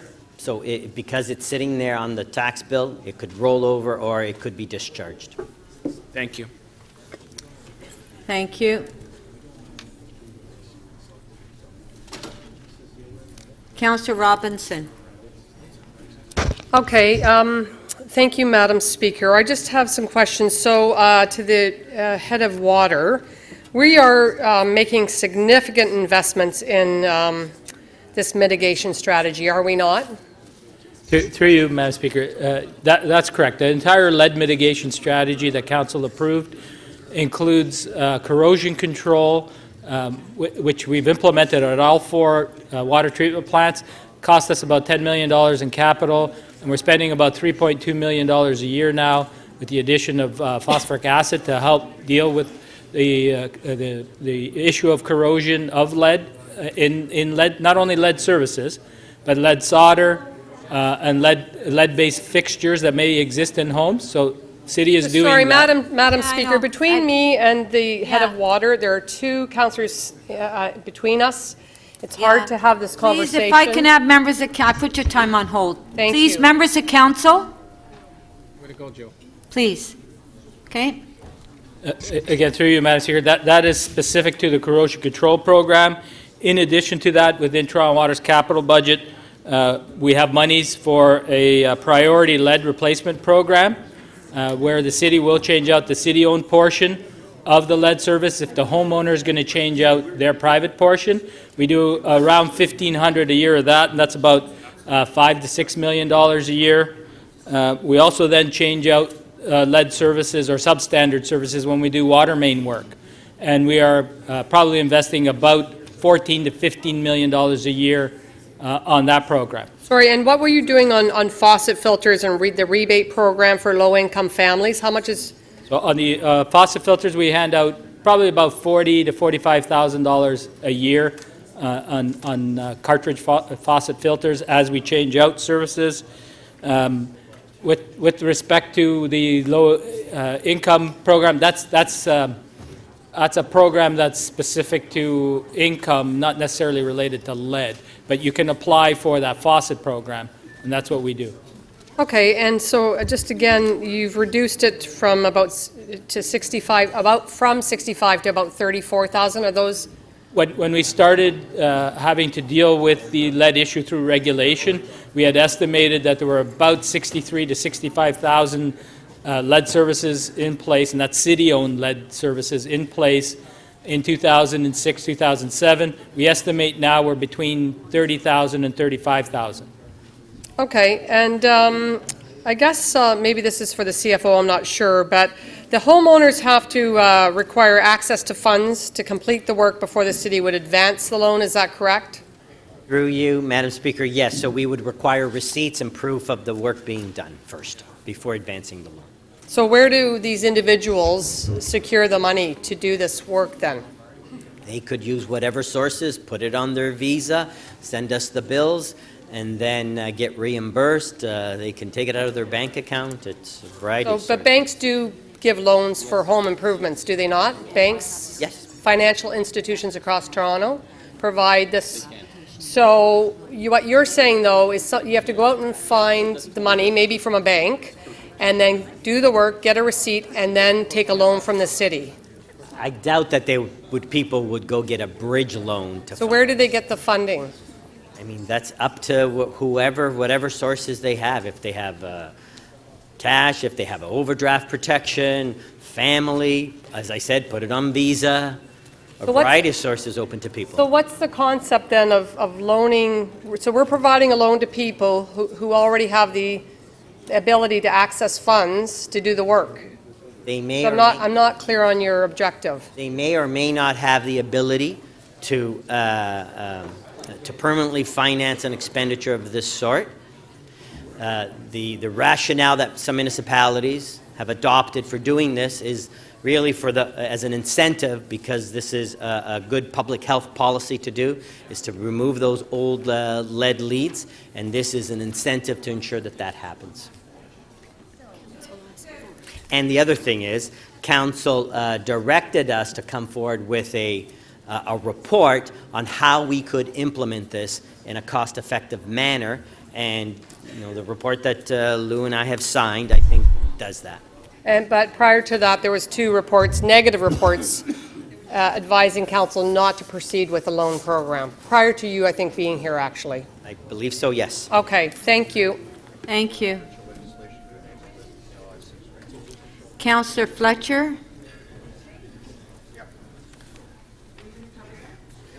Well, if I get to it, I've got a bunch. No? Okay. Councillor Perks? Thank you, Speaker. First, to the Medical Officer of Health. What are the health impacts of lead exposure in drinking water? Well, lead, even at quite low levels, is toxic to developing central nervous systems and can lead to intellectual impairment for children who are exposed over time. Thank you. When we were looking at this, we've looked at different ways. We've looked at putting additives in the water, filters, and removing both sides, the public and private side. Of those 3 options, which is the most health protective? Well, ultimately, the most durable and effective solution is to get the lead out of the drinking water distribution system. It's not dependent on compliance of the people in the home, and it protects all future occupants of the home. So that means removing the lead pipe on both the public and the private side? That's correct. Okay, thank you. To the General Manager of Water, If, in your research on other municipalities and so on, do you think that if we provide this loan program or local improvement charge, we will have more or fewer people replacing both sides? Through you, Madam Speaker, during that phase of the analysis, we did look at uptake in other communities and extrapolating it on the base of residents that we have with lead services. We estimated it would be an increase of potentially about 500 homes. So 500 more people will do it if we go down the route that's in the staff report that's in front of us. That's your estimate. If we have similar uptake rates as we found in other communities, that is a fair estimate. Okay. Now, a moment ago, Councillor Robinson asked you about there having been previous reports. Those reports came forward in a different regulatory environment where the option in front of us today wasn't possible. Isn't that correct? Through you, Madam Speaker, yes. The two previous times had to look at the laws and the limitations in place at that time, and we did report back how complex and difficult it would have been to run loan programs in those two separate instances. Since then, there have been some changes, and we've actually, in this report, identified a further change based on our conversation in 2014 as well. You did some polling work as part of your study of whether or not to go forward with this. In your polling work, did you find any evidence that the fact of having to go to a bank to get a loan might be a disincentive to some Torontonians? Through Madam Speaker, I don't think the poll was as definitive of as identifying the bank or financial service sector. It did identify cost, or the cost of completing that work, as an issue and a barrier for some people. There is also an issue of the value of making that investment and whether they viewed that investment as of value to them or not. So am I correct, though, that the language in the polling question was did not have the money at the time? It wasn't that they thought it was a bad investment, it's that they didn't have the money at the time as the largest reason given by Torontonians for not doing this. Through you, Madam Speaker, that's what I believe I said, is that the financial barrier was the issue, as opposed to going to the bank. It was a financial barrier. Okay, so you would agree then that having access to the money at the moment when they have to make the decision is the barrier? That's what the polling work showed. For quite a number of people, yes. That's the in fact, that was the largest single reason given in the poll that you did for why people didn't do it. Through you, Madam Speaker, yes, on that question. I would state, though, if you look at the whole poll in its entirety, that was one barrier. Another issue was the value of that investment. And what came out in subsequent questions is people had to make a choice of where they put their money if they were investing, and many chose to put it in within the home as opposed to buried underground infrastructure. Thank you. And that's on both sides, drinking water and sewer. Thank you. Councillor Fletcher? Councillor Fletcher. Okay. Councillor Campbell. Thank you, Madam Speaker. To Mr. DiGeronimo, did you say that under the lead and drinking water mitigation strategy, we're doing 1,500 homes a year? Through you, Madam Speaker, specifically on the priority lead replacement program, yes, we're doing about 1,400 to 1,500 replacements per year. In addition to that, we do have other programs in place where we're doing change-out of services as part of water main work, where we'll change out substandard services. There's probably about another 3,000 or 4,000 a year changed out in that program, and then there's about another 500 that are done on an emergency basis because they're leaking or broken and we have to repair them. Right, so let's say we wanted to do them all. We've got 34,000 houses that have lead from the city and into their house. How many years are we looking at? Is it so is it 1,500 or is it 3,000, or how many years are we looking at before this is all replaced? Through you, Madam Speaker, and we did look at this. The largest number of services that we've ever replaced in a year was about 8,000 or 9,000 within 1 year, and that's when we had a standalone program, of which we no longer advocate doing, because doing partial replacements does pose a problem. So I would say that we are moving probably as quickly as we can when we're around the 4,000 to 6,000 per year range. So this could take 6 or 7 years if we did at the current pace, 6 or 7 years. And what you will find is probably diminishing returns, is you will drop to a base level, and then there will be a certain number of homes that they won't do the private side, and they may not trigger the priority replacement, and then we're waiting for the water main to be upgraded within their community. So there will be some that will be around for a little bit longer than that. So this loan strategy has been used in Hamilton and in London. Has it been, so I've got two questions in regard to that. What are the results in Hamilton and London? And is this being done in any other major jurisdictions like Ottawa, Calgary? Or do they have the same issues? Montreal would be a good example. Through you, Madam Speaker, I'm going to have our director speak to it who did the analysis. Through you, Madam Chair, yes, those other communities you mentioned, Hamilton and London, are leading jurisdictions, municipalities in Ontario. London is actually just renewing its program for 2016. Our extrapolation of the 500 homes per year we're looking at to take up this program extends from theirs as well. So they're in the several hundred home range of people taking up the loan programs in those communities. And there are many other communities in Ontario as well, other municipalities that have this program. Have they provided you with default rates? My understanding is Hamilton has no default on their program. No default? No default. What about London? Again, no indication that there's been defaults there in their program. Is Montreal doing anything like this? I don't have details on Montreal, sir. I would imagine Montreal's got lots of old lead pipes. Anyhow. Indeed.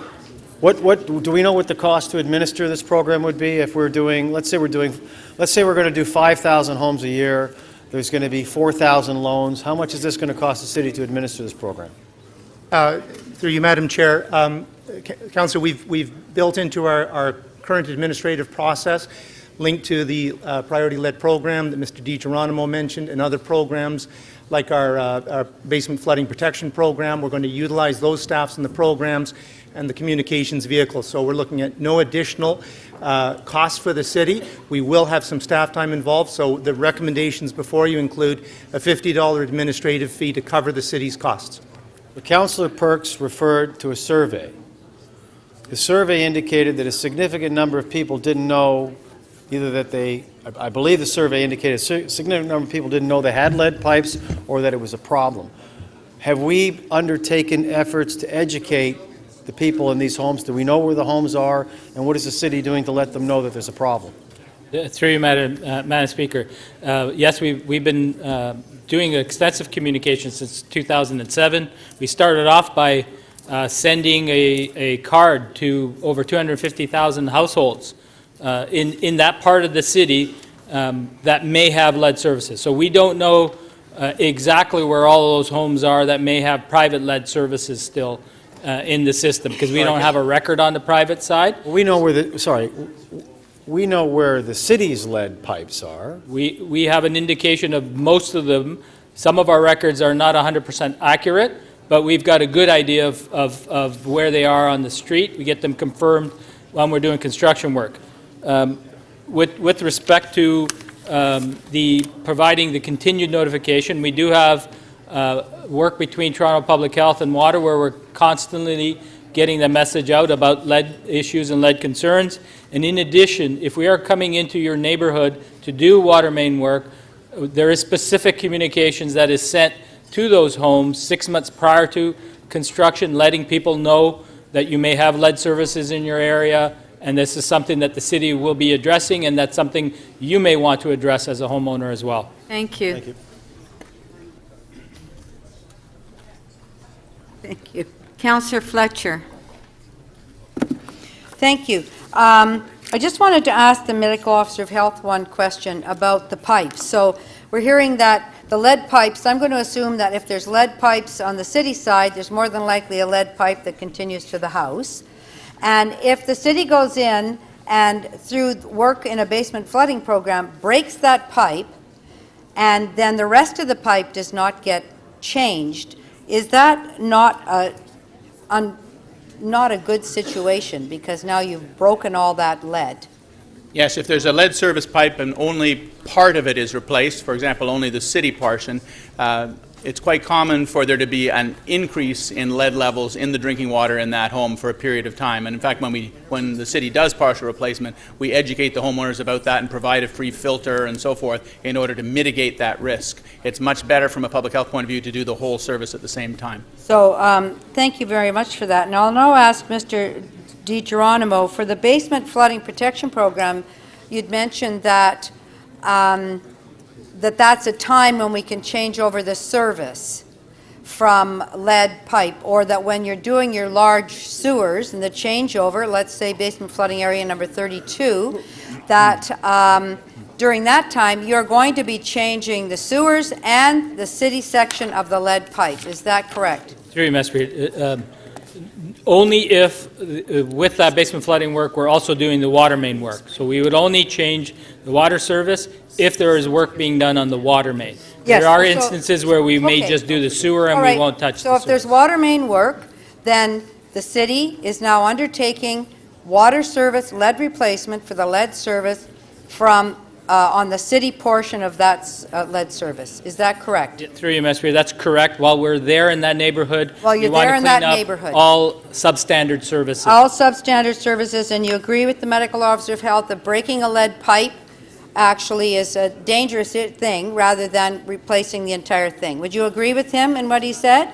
The recent research shows that there is a spike if you do a partial replacement, and we are also in concurrence that the best thing is to do a full replacement. I understand. So the issue then of companies that are bidding on our work and then refusing to do lead pipe replacement, service replacement to homes, is that of concern to you? Because that means the service is not getting replaced from the city property to the home. Have you had that drawn to your attention? Through you, Madam Speaker, yes, this has been an issue for quite some time about having contractors who are engaged on behalf of the city doing work on the city right-of-way, providing quotations or doing work on private property. So this issue has been raised, and we've commented in several reports in the past that there's a challenge on having the city force a contractor to enter into a third-party agreement with a private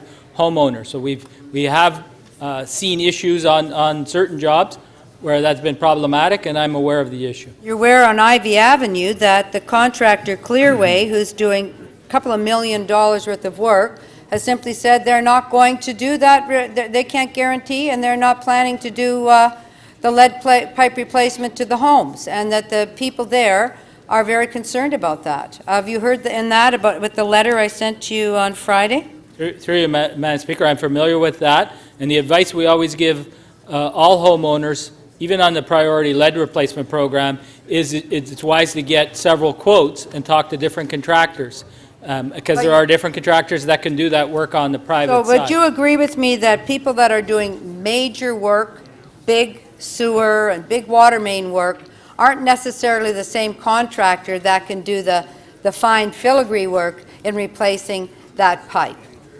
Through you, Madam Speaker, I would say that I've seen that some contractors are better at certain jobs than others, and they do tend to specialize. We ourselves engage different companies. Thank you. So maybe the way we're handling this might not be the best for the residents, because would you agree that they've got a broken pipe, somebody's going to go in twice, we tell them at the beginning they can have the work done, and then they get disappointed if that contractor won't do it.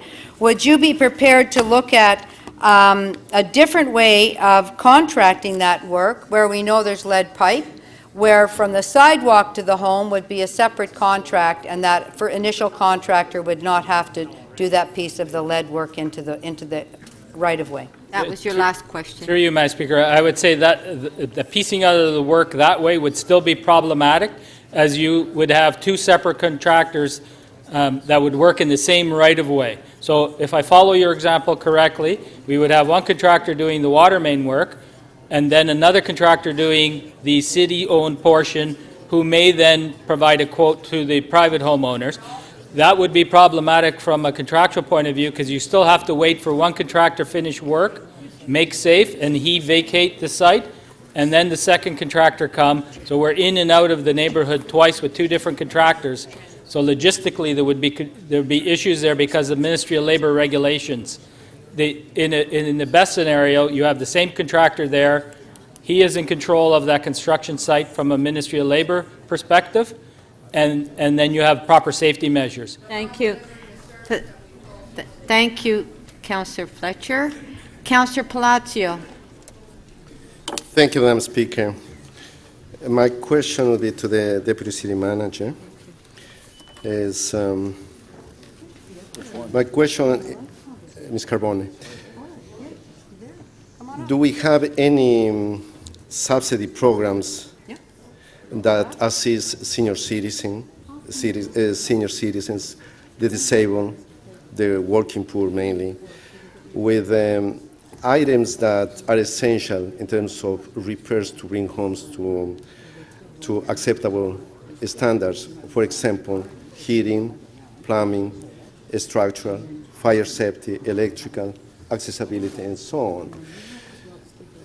Do you know of any program that we have at this point? Through the Affordable Housing Office, we do administer a program in that regard. So you are referring to the Toronto Renovates program that's administered by the Housing Division? Affordable Housing Division. So the funding that we get is provincial and federal funding, and that funding is administered by the city. Is that correct? That's correct. Yeah. How feasible would it be to include the lead water pipes into this program, which should be within the same standards that we're using to bring houses to housing standards? I'd have to confirm this with the director for the program, but if they're doing renovations already, it may very well be covered. If they're just planning on moving forward to replace lead pipes, I'm not 100% certain, but I can get that information for you. In my area, we have a few that they have file applications, and they have included actually the lead water pipes into this program. And through my office, we've been successful in terms of assisting those people with this program.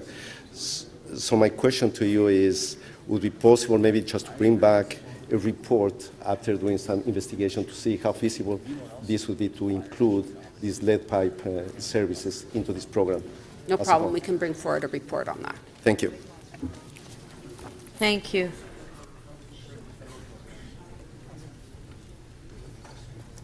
Councillor Matlow.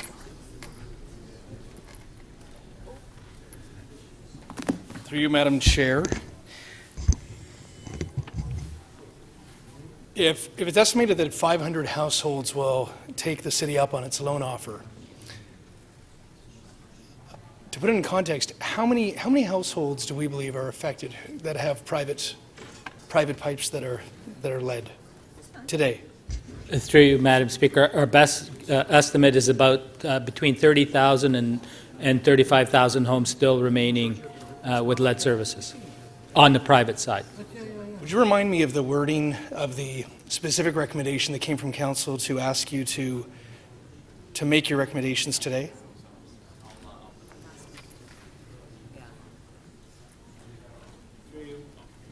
Through you, Madam Speaker, it's in the page 3 of the report, and it was August of 2014, where Council asked us to report back on the feasibility of introducing a residential private side lead water service connection replacement program. Say that again, the first line. The feasibility of introducing a residential private side lead water service connection replacement funding program.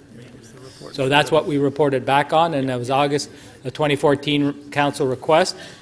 And so this is coming back to you. Yeah, no, and I remember there was a lot of conversation in the media and elsewhere about this specific concern at that time, which may have led to the request at that very moment. If Council hadn't made that request, that recommendation, the direction rather, would staff have brought this specific recommendation to Council? Is this something that you are enthusiastically bringing to us, or is this a reaction or response to our request? Through Madam Speaker, it's a direct response to Council request. If we had not asked you to do this, is this something that Toronto Water would have brought to us on its own? Through you, Madam Speaker, Toronto Water probably would not have, because Toronto Water is not really an entity that gets involved in the creation of loan programs. We were focused on implementing the lead mitigation strategy that Council approved, and that's what we concentrated on. So we're talking about two things, but they're completely interrelated. So your job, as you just explained, you want to mitigate the problem. You want to deal with the situation. You want people to be healthy. You want lead pipes to be replaced. So why wouldn't you have recommended this? And if you can explain that, then is there something else that you would like to recommend, or is there something better than you can imagine? I'm sorry, Speaker, on a point of privilege. Okay, I'm sorry. On a point of privilege, Speaker. Oh, sorry. Yes? On point of privilege, we have a signed report from the General Manager here recommending this program. The Councillor is implying that the General Manager didn't intend to support this program, but we have his signature. So I'm afraid that that question is highly irregular and leads me to suggest that somehow we've got inappropriate advice in front of us. I question if this is actually a point of privilege. Okay, just a sec. The question was asked by Councillor Matlow to staff, that if the motion wasn't moved in 2014, would you have brought forward this report?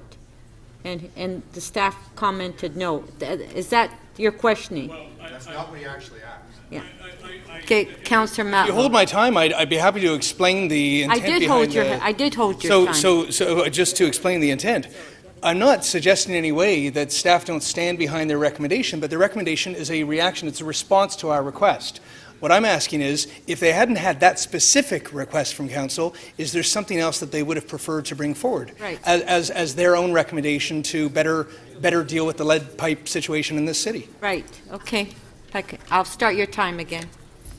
Through you, Madam Speaker, with respect to the lead mitigation strategy, I've reported back to Council on many occasions, and we are employing all of the best management practices that we've found across North America, from the corrosion control program, which we did significant testing, and efficacy reviews as well of other municipalities that have implemented corrosion control where it's worked. That's why we recommended it in significant investment on the part of the city, to the programs to change out the lead services. So the lead mitigation strategy was a thorough review of the best practices out there. With respect to loan programs, I could tell you that some communities have chosen to do it and many have not. So that's when we analyze that. That's completely. So, why have they not chose? Have they ever explained why they chose not to?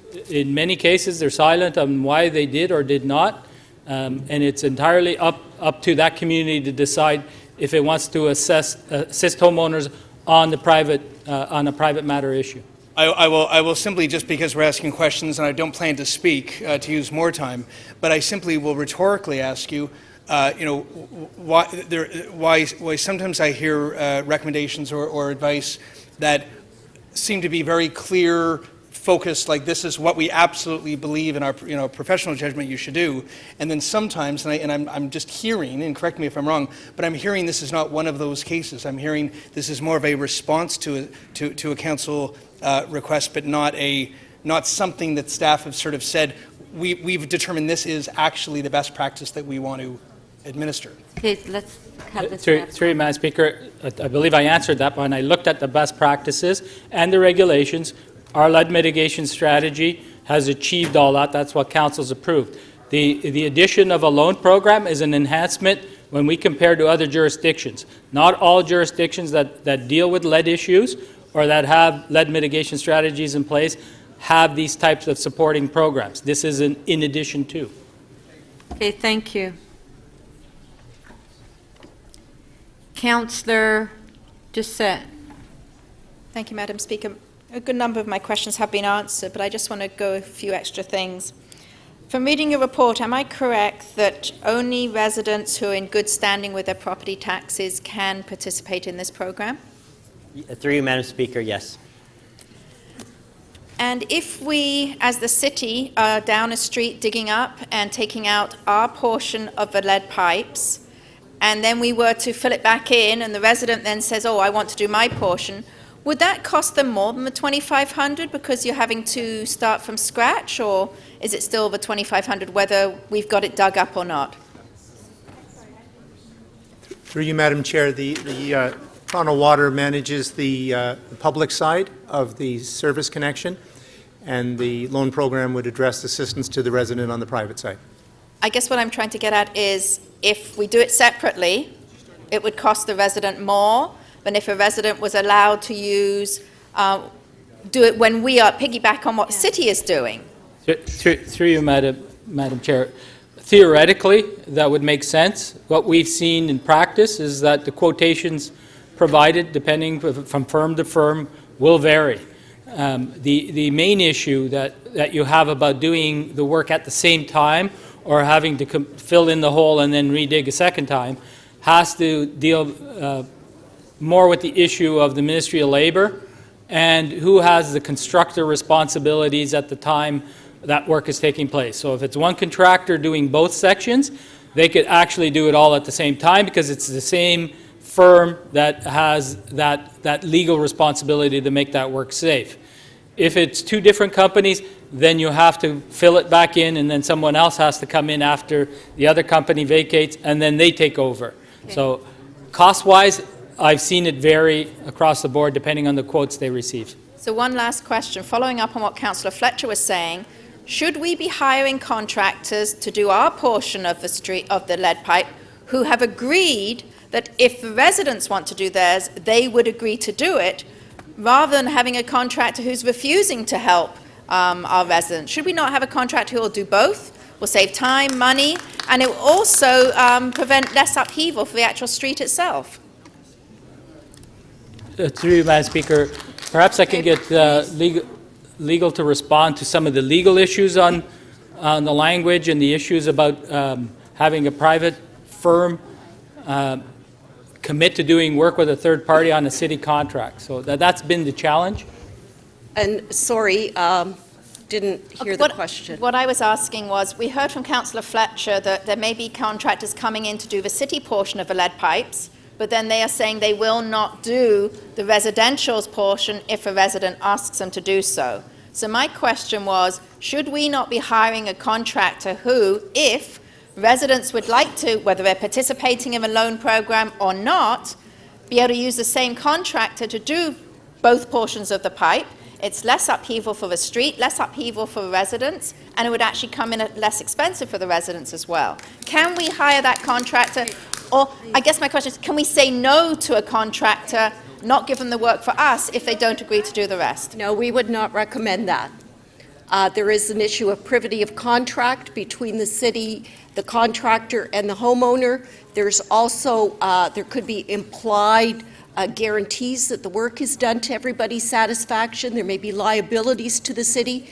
There are a whole host of legal issues that arise from that. It's one thing to say if the contractor is willing to do it and enters into a contract with the homeowner, that becomes a contract between the two parties. Should we be in charge and say they have to do it? No. Not quite what I was asking. I was just saying, if a contractor, could we not say to our contractor before we hire them, if the resident wants to hire you, would you be prepared to do the work? If a contractor says no, we don't hire them. I know it's two separate agreements, I understand that, but This is again, you'd have to come to an arrangement with that contractor, and if they're not, as was explained previously, if they do the big work, they may not want to do it, so in fact, the city's costs may increase. And we don't want that. Okay, thank you. Thank you.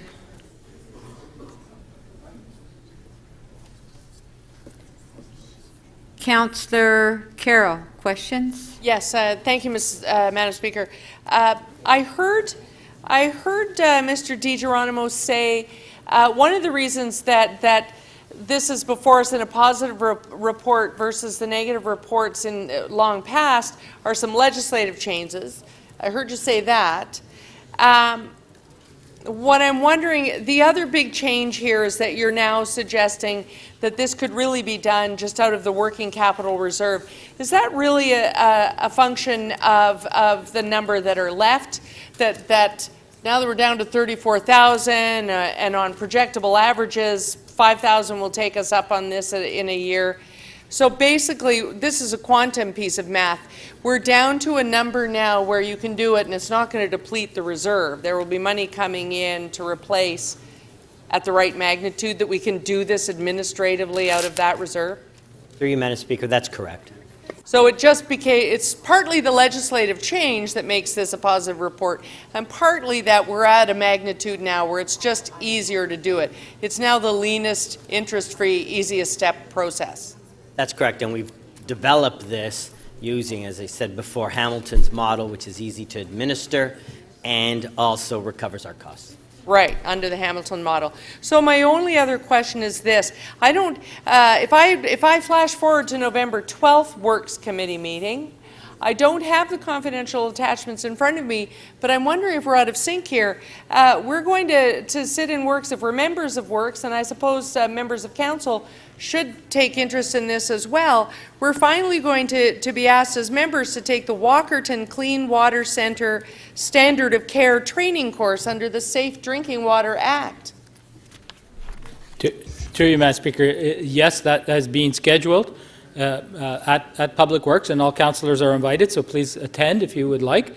So are we about to learn just 10 days from now that in fact we are responsible for this? We are the stewards of safe drinking water, and we need to move whatever heaven and earth we need to move to make sure that the drinking water in our city is as safe and as clean as possible, whether it's in the public pipe or coming out of your tap. Is that about to happen for us in a training course? That'd be one component. The other component is making sure you understand your obligations as councillors, and the advice that you receive from your professional staff as well. That goes together hand in hand, and so that will be the subject of the course that's being offered. It's a course put on by the Walkerton Clean Water Centre, and it was designed by councillors for councillors. So we're talking about a positive report now where we had a negative one in the past, but that legislative change not only makes it our obligation, it requires you to train us that it is our obligation. Is that not the case? Through you, Madam Speaker, just so we're clear, the changed legislation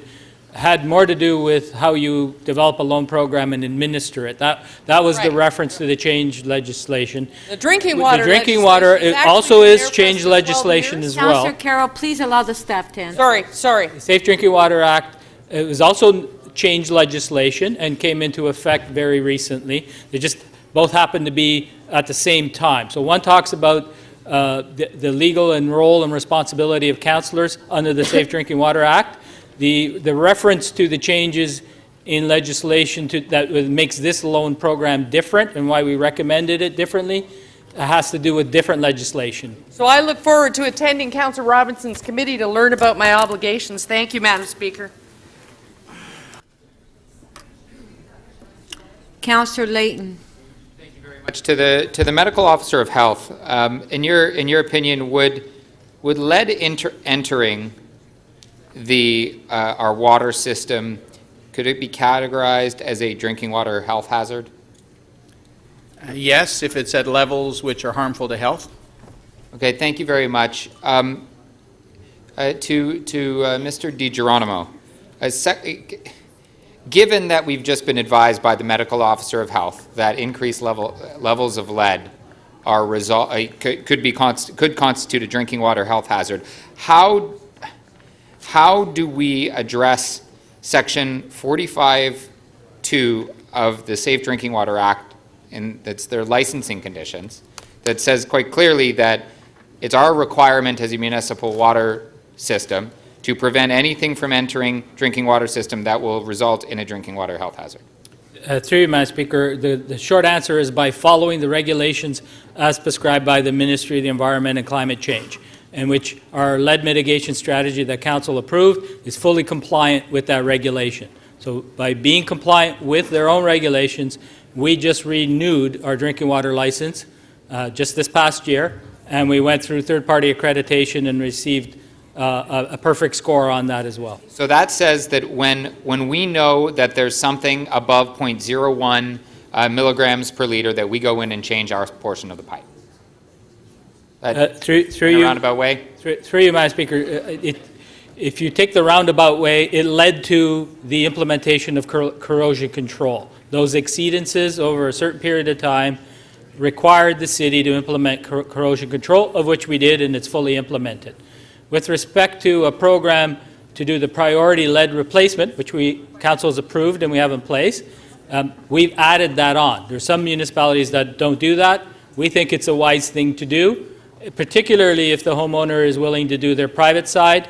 We will fund that and do the full service change-out. So the Ministry of Municipal Affairs recently expanded the definition of the local improvement charge or the regulation of the local improvement charge to allow for this to be done? Or was this being done prior to that? Through you, Madam Chair, no, that's the context and one of the components we had in the report, Councillor, of August of 2014.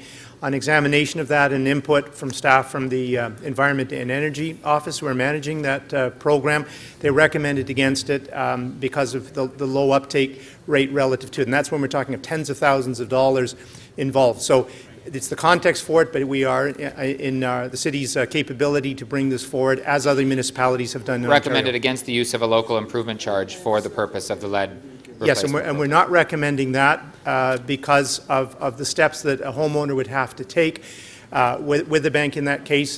We're taking that out of the picture. Just back to my question, though, what the Ministry of Municipal Affairs changed the definition to allow for us to do that. We are within our rights to introduce this program, Councillor. But if okay.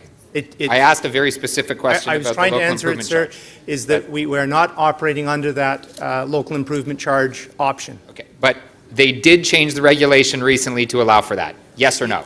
Yes, they did. Okay, thank you. I have to move on. I have 2.5 minutes left.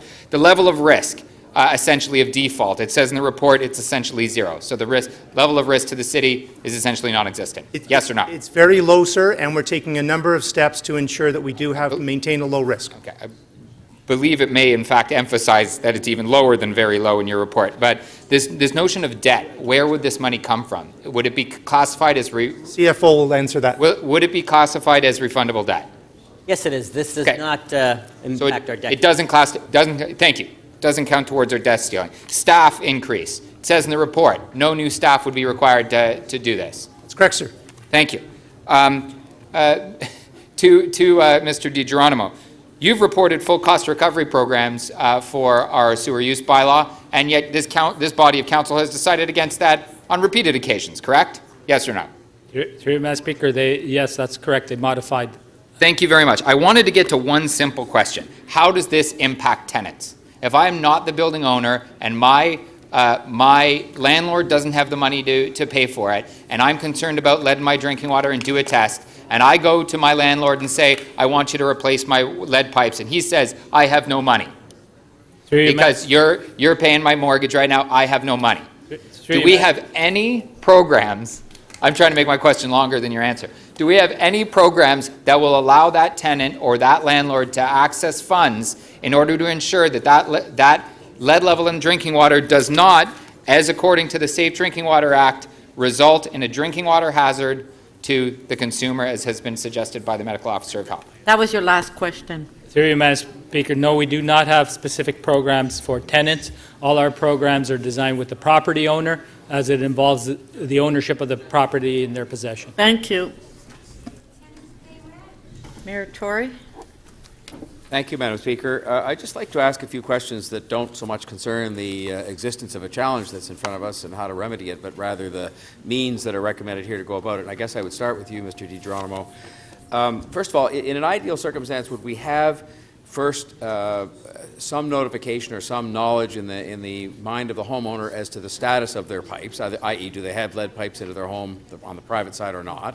Secondly, a water test, which I gather we've offered for free, and then thirdly, some decision that they would have to make with respect to replacement. Is that sort of the ideal scenario?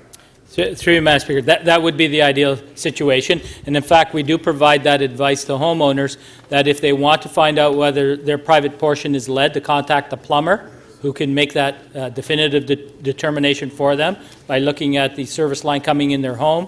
So that'd be the first step. The second issue, with respect to if they have any health concerns, they can contact Toronto Water and we will immediately take a sample for them and provide them with those results. Just quickly on that, because I want to get to the core of my concern, which has to do with the administration of this and how cumbersome I think it might be.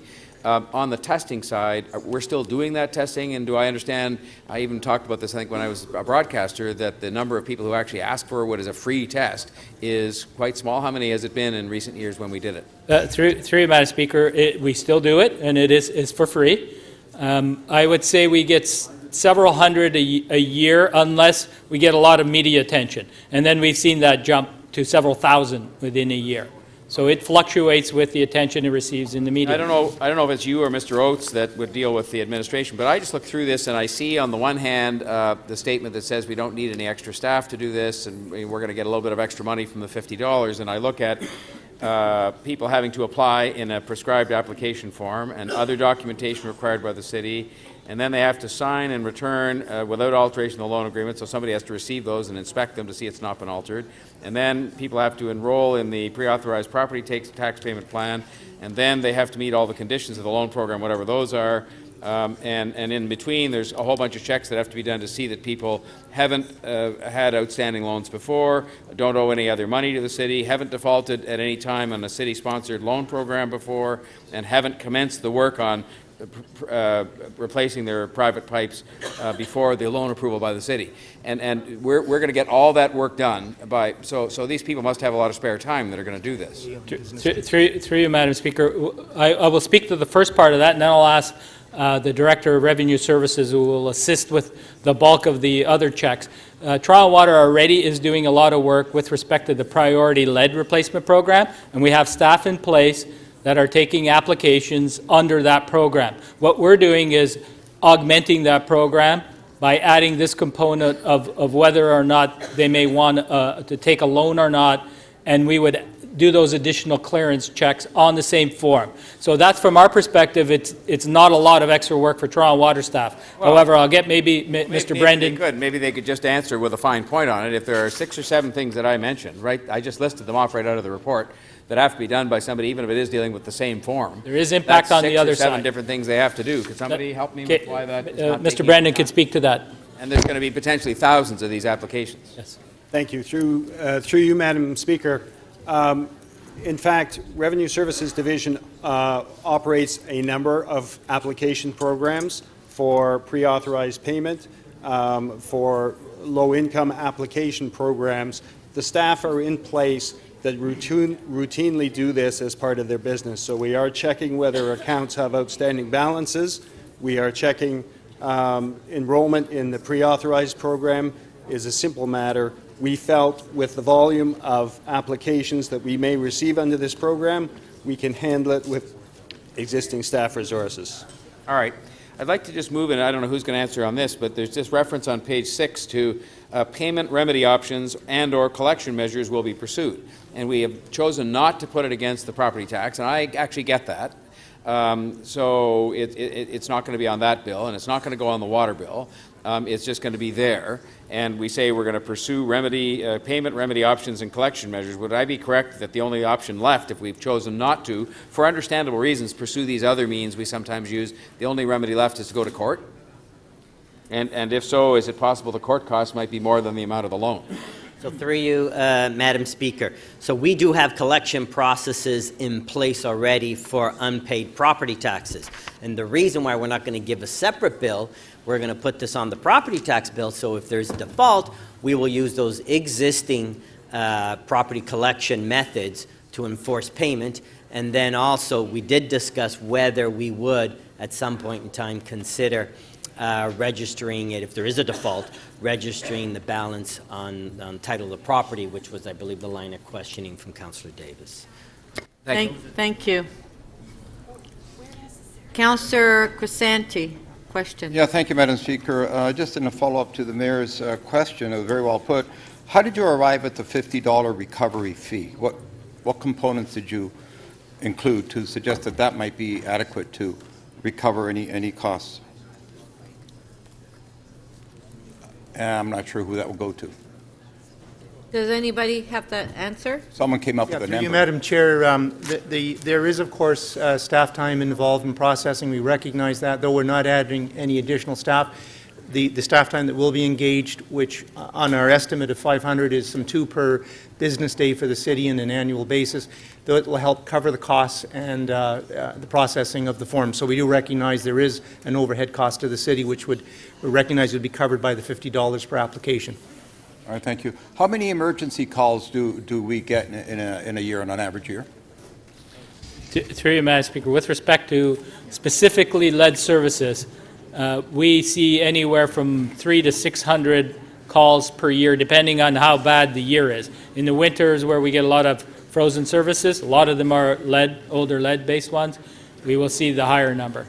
So when we arrive at that property and it's an emergency call, we dig it all up, and that's the point where we take the opportunity now to replace all the pipes, the lead pipes?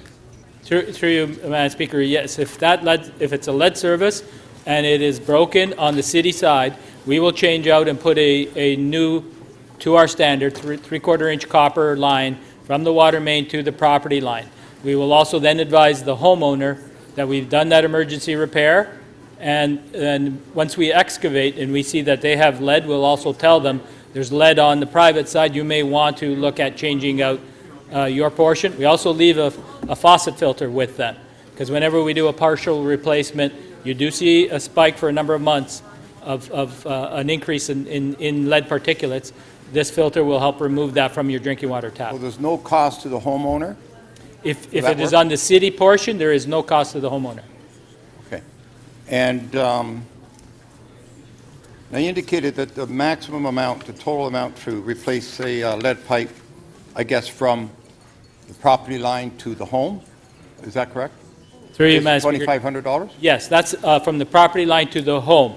From the shut-off valve or the property line to the main is more expensive, because we have road restoration costs usually. We have to repair the asphalt or curbs or sidewalks, etc. So the city's portion actually costs more than the private side. Has it ever exceeded the $2,500 amount that you feel is maximum? Through you, Madam Speaker, yes, there have been installations that would cost more than $2,500. It all depends on the distance your house is set back from the roadway, so that would be reflective of the cost of materials to run a copper service line, and the depth of the excavation and the length of it, as well as potentially what landscaping or what barriers you may have on your private property to actually undertake that work. Some people might have extensive landscaping that could interfere with that, and you have to place the new service in a completely different location on your property. So you have approved contractors that will do the work on behalf of the resident or for the resident? Through you, Madam Speaker, no, we do not, because that would be the city organizing third-party contracts. And I believe Legal Services had answered that question earlier about keeping a separation of those two contracts. Thank you, Madam Speaker. Thank you. Councillor Holyday. Thank you, Speaker. To the General Manager, did I hear this right, that this program is actually independent of city work? And what I mean by that is, if this thing is passed, it goes through, 6 months from now, I pick up the phone, submit my invoice and say, you know what, I had a contractor come and dig out my service to my house and replace it. Even though nothing was happening on my street and there was lead in it, I would get a check for $2,500. And I'll add to that, we'd like to see the work happen together, but you mentioned that for constructor reasons, it doesn't always happen that way. Through you, Madam Speaker, the application process that we're putting forward in this report would require a pre-approval. So we would ask you to submit the application and put the paperwork in before you undertake the work, just so you get full confirmation that you are eligible to receive that loan. So that is the advice that we're giving, and that's what we would communicate to homeowners, is please get pre-approval before you undertake that work if you want that loan. That's not linked to city work positively, it's just No, it's not necessary okay. to be linked to city work. So does this create a precedent? And I mean, we can use Toronto Water as an example. Basement flooding. I don't have a lot of lead pipe issues in Ward 3. There may be a few, but I have a lot of flooding basements, and that's a Toronto Water issue. can we get a loan program set up to mitigate that? I mean, mold is a hazard just like lead is. Through you, Madam Speaker, in fact, we do have a program, and that's the basement flooding subsidy program.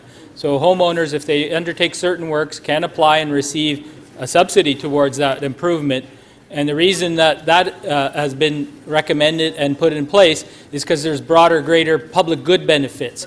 If people put in place this program while we're doing the basement flooding What work. about asbestos pipes or aluminum wiring or my leaky roof, which really does leak, or loose bricks, that type of stuff? I mean, those are all public health issues.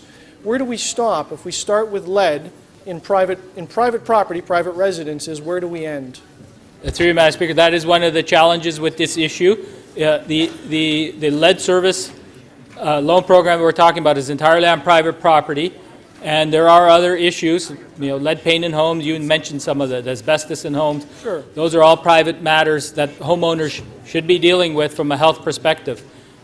With respect to the program that the lead mitigation strategy Council approved, it's fully compliant with regulations, and we believe is meeting the city's obligation to deal with its infrastructure and put in corrosion control to deal with the water to the tap. So, I'm a parent, I got little kids in the house, I worry about lead, and if I get a positive water test, what is the breadth of things that I need to do as a responsible homeowner to mitigate all the sources of lead that I have in my house?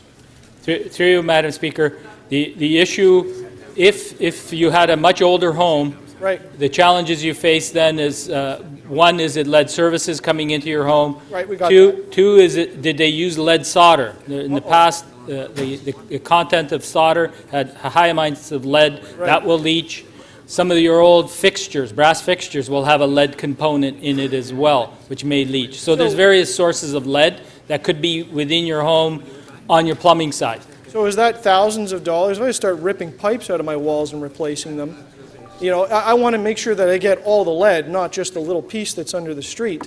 Through you, Madam Speaker, the advice that we give to homeowners is, if you're very concerned, you have young children, is to take multiple steps and multiple barriers. So changing out your infrastructure is a good thing. The city has taken the added step of doing the corrosion control, which lessens the leaching of lead in the system. And you can take further steps yourselves during those particularly risky periods that the medical officer of health had identified, where you can put in some certain filtration systems to eliminate lead, and that way you can put your mind at ease if you have young children. Okay, councillors, we make $105,000, and as much as I'd like to wish, maybe I live in a $3 million home, am I equally eligible to receive the $2,500, or is there criteria that limit this to those with low income or that are in financial binds? Through you, Madam Speaker, there is no income test with this program. It's anybody's eligible as long as they meet the criteria listed. Okay, thank you. Thank you.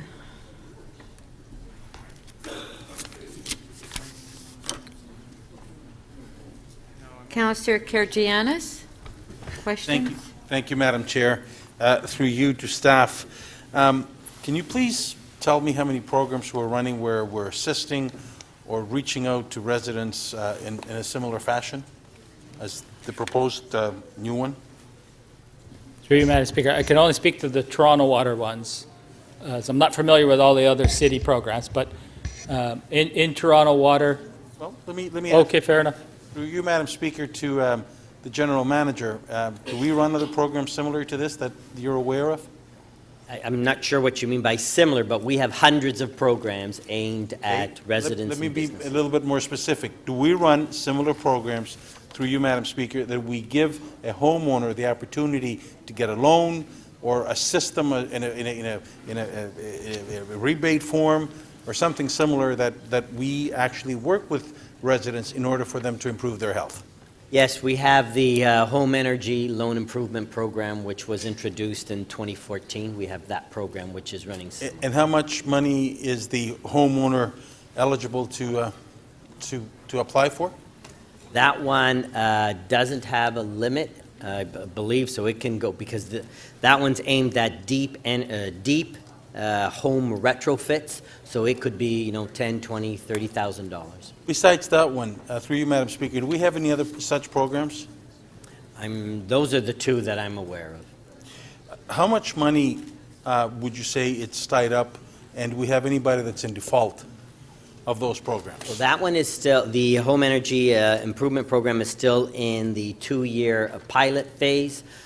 Oh God, I was looking at the numbers. I think I'm going off the top of my head, we have I don't know, there's about 50 or so that we've granted. There's probably another 100 or so in process.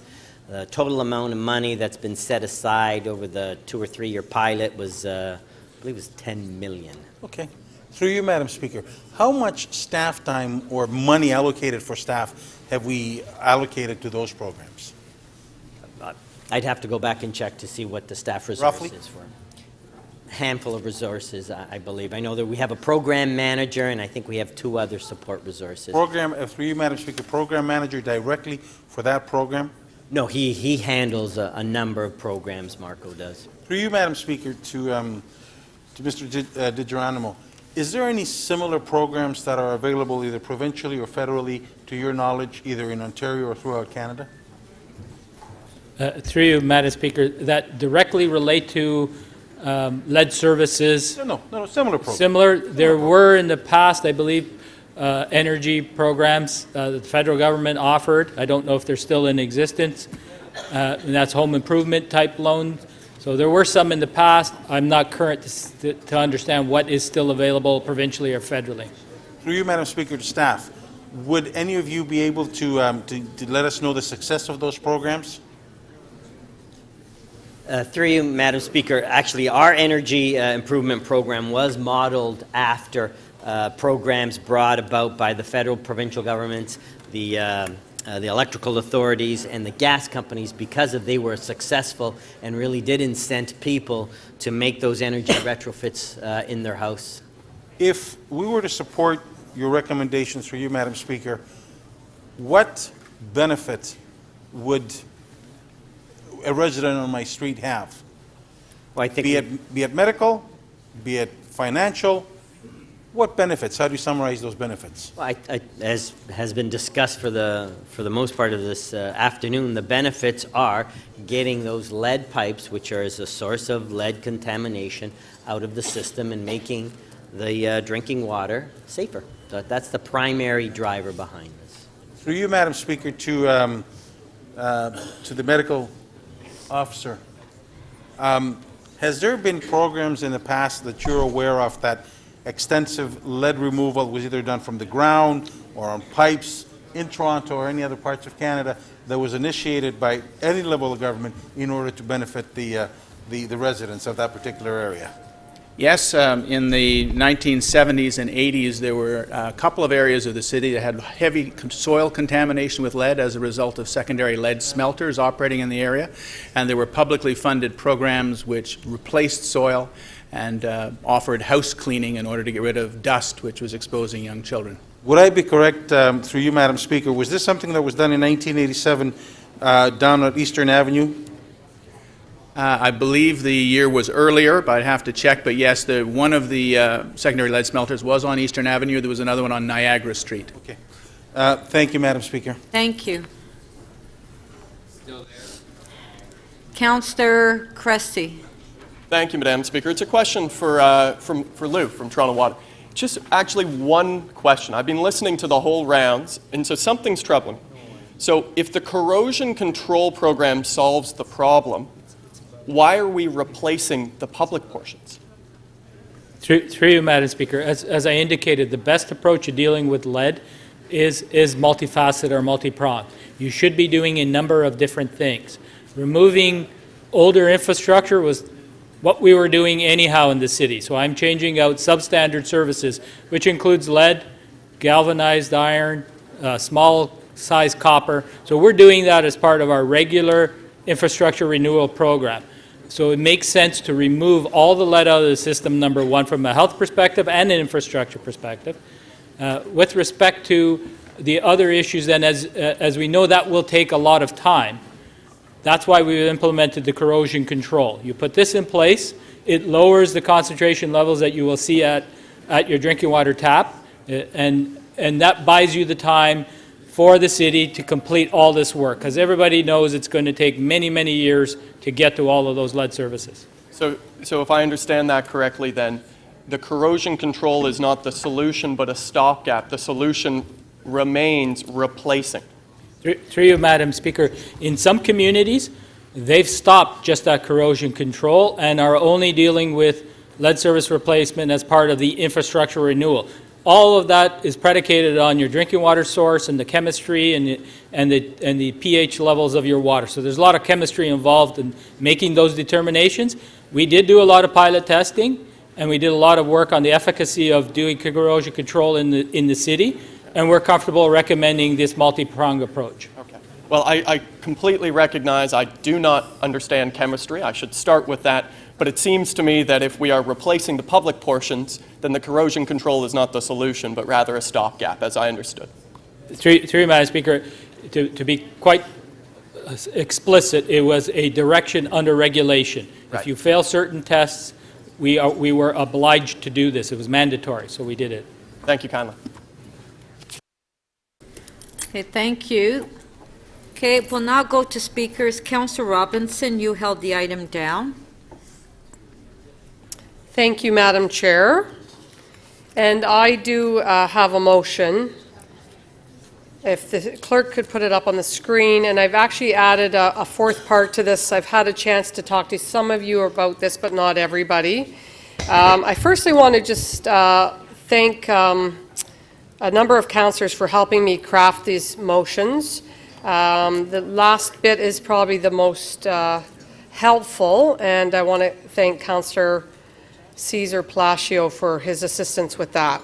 So it's a four-part motion, and I'll just walk you through the four parts. The first, it asks staff to consider accelerating the annual number of priority lead water service replacements. So that's really the game we're in, is let's get this done. And let's focus on these replacements and fast-track these. Second, it asks staff to review and improve outreach efforts about our existing lead water mitigation programs. And as I talked about during my questions, there's some great work being done with filters and the rebate program for low-income families, and we've spent about $43,000 on that. So the filter is the other answer to make sure that your water is clear and clean. And as the General Manager said during questions, accelerating the number of lead service line replacements is all about outreach and communication. So that's a very key issue, is making sure we're getting people testing their water and working towards a solution. Thirdly, the third part of the motion talks about the partnership office and looking at no interest or easily accessible loans for private lead service line replacement with our local financial institutions. So this is a service that the private sector already provides, so better to engage the private sector than duplicate their efforts. And then the last motion, the last addition, again thanks to Cesar or Councillor Palacio, is related to Toronto Renovates. And I think this is an excellent idea to have the city staff report back on the feasibility of Toronto Renovates funds to be used for private lead water pipes as an essential repair to bring a home up to acceptable standards such as heating, plumbing, fire safety, electrical, and accessibility modification. And my understanding is that the councillor has run that by Councillor Bailao, who's not in the chamber right now, and she's comfortable with that approach and in agreement with it. So that's all good news. So the facts are that we've already been investing significantly in mitigating the impacts of lead in our drinking water. In 2015, we'll have spent $4.5 million on our priority lead water service loan replacement program. Our investments are paying off. And, sorry, that was lead service water. Since 2007, we've reduced the number of city-owned lead service lines from 65,000 to 34,000, which is incredible. and we're continuing to work hard to make that number shrink. We're also spending $3.2 million on corrosion control, as you've heard, and about $50,000 on our faucet filter program. So in fact, and just at PWEC, we increased another $650,000 to really further benefit the corrosion control program. So there's a good reason why we should reject the loan program for homeowners to replace their lead pipe services. Firstly, City Hall is not in the business of loans. We're not a bank. We don't do loans well. And we don't need to duplicate a service, as I said earlier, provided by the private sector, especially given today's historically low interest rates. Secondly, if we start a loan program, and we heard this in the questions, where do we stop? A lot of older homes have serious health issues, knob and tube, wiring, asbestos, all sorts of issues. So where does it stop? And then, as talking about the financial hurdle, you heard staff explain in questions that homeowners will actually need access to funds sufficient to cover the costs before the city will advance the loan. So just the way the loan's been set up, you're hearing staff saying, well, we can facilitate this, but people actually have to secure funds before they can get a receipt, get the work done, get a receipt, and then proceed. So it sounds very cumbersome and highly administrative. So I think the real hurdle in all this is outreach and communication, and we need to address that, and that's embedded in this motion. Last year we were dealing with frozen pipes across the city. We have to make sure we have the staff resources to deal with that if that happens again. With climate change. I get 7 minutes, do I not? As the chair of the committee, do I not get? Yeah, you have to ask for it, though. Oh, I'm sorry. I didn't realize you had to ask for it. Then I'll ask for it. But I'm going to wrap up. Okay. So let's not duplicate our services. The fourth part of the motion addresses low-income families, as does the filter program, which is free to families. And I think it's important to build on what works. And we heard directly from our head of water that Toronto Water is not in the business of loan program creation. So I hope you'll support these 4 motions. Thank you. Questions? Councillor Perks. On a point of order, I'm sorry to do this. I've been reading through Councillor Robinson's motions, and because there are no staff recommendations in front of us, because it was a tie-up committee, I've been trying to understand whether these would be contrary to the advice from staff if someone moves the staff recommendations or not. 2 or 3 of them certainly aren't. Potentially the third one is, although it's possible that we could have the loan program and ask the private sector to see if they can step up at the same time. So I'm wondering if we could get advice from the clerk's office about whether these would be considered contrary to the original staff advice. And I need to sort of know that before I ask Councillor Robinson any questions. Well, I think you can still ask Councillor Robinson. If you can give me some time to review the motion, and then I'll get back I've to you alerted on the that. clerk's office to this concern. Yeah. So, okay. So. yeah, but I'm going to need to know before I can ask her any questions. Okay. Councillor Davis, are you okay to ask questions?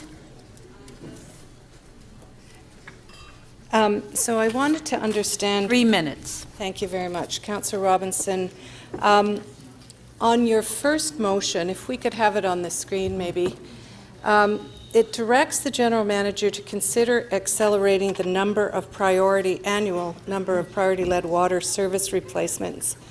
Are you aware that there actually is no cap on them now?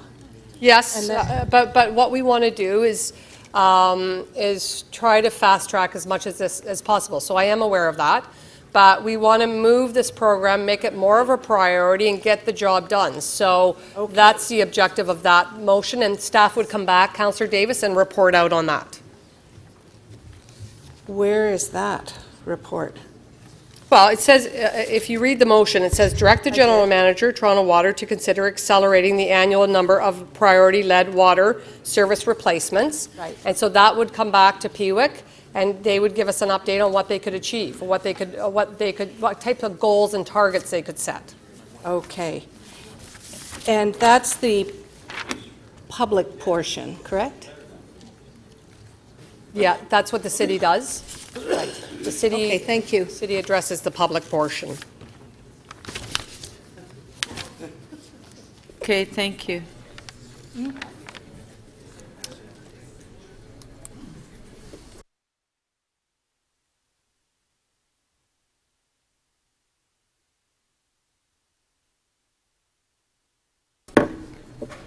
Councillor Perks, how about if we hold that down and we come back to you asking questions of Councillor Robinson, and we'll go to the next speaker?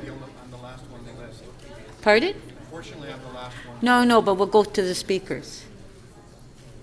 But then we go speakers, then questions. Okay.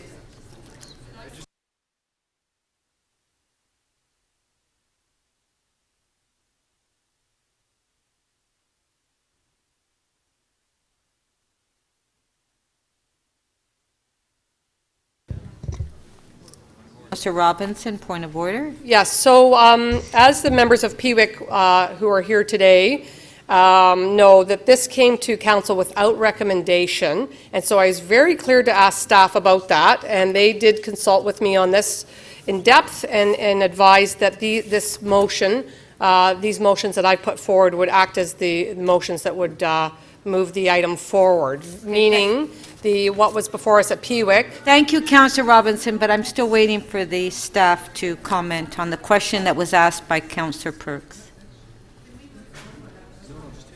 I asked that, Councillor Davis. Councillor Perks said no.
Okay, have the city clerk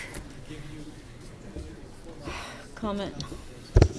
Madam Speaker, it would certainly appear, given the wording of these recommendations, that two or more programs could stand together, loan programs, but we'll have to see what the wording of anything else that comes forward is. It's hard to be definitive at this point. Okay, Councillor Perks, did you want to ask your questions to Councillor Robinson? No, I think that given that the clerk says that two programs could stand together, I think I'd be satisfied. Okay, thank you. Councillor Davis to speak. Thank you, Speaker. I have two motions, and I wonder if they could be placed on the screen. And I had them in my hand, and now they're not here. Just not find them. Look at the screen. Okay, so here it is. Just to be really clear to my colleagues, what I have tabled here as recommendation number 1, 2, A, B, C, 3, and 4 are the recommendations in the original staff report, unamended. My second motion, motion B, is in response to the questions I had answered by our CFO. In light of the fact that there is some concern about whether or not we can secure these loans, and as they do in London. So what this does is it delegates authority to our CFO to enable him to exercise discretion to determine when and if there ought to be an outstanding loan placed on title. So that ensures that we have the capacity to collect as necessary. So, members, what we have before us is a second report that arises out of a report that was approved in July of 2014. In July of 2014, we asked our staff, now that we have something called the Home Energy Loan Program and provincial changes that allow us to use this kind of financing tool to assist residents with improvements that are in the public interest, can we apply this same approach to lead water replacement? Our staff reported back, it was a feasibility report, and they said yes. In fact, last spring they recommended and we approved a loan program. We already approved it. And that recommendation also included a request for our staff to come back with the details of the implementation of that loan program. Is this loan program going to solve all the problems? Is the loan program going to ensure that our completion rate to replace the private lead pipes going to increase it dramatically? I don't know.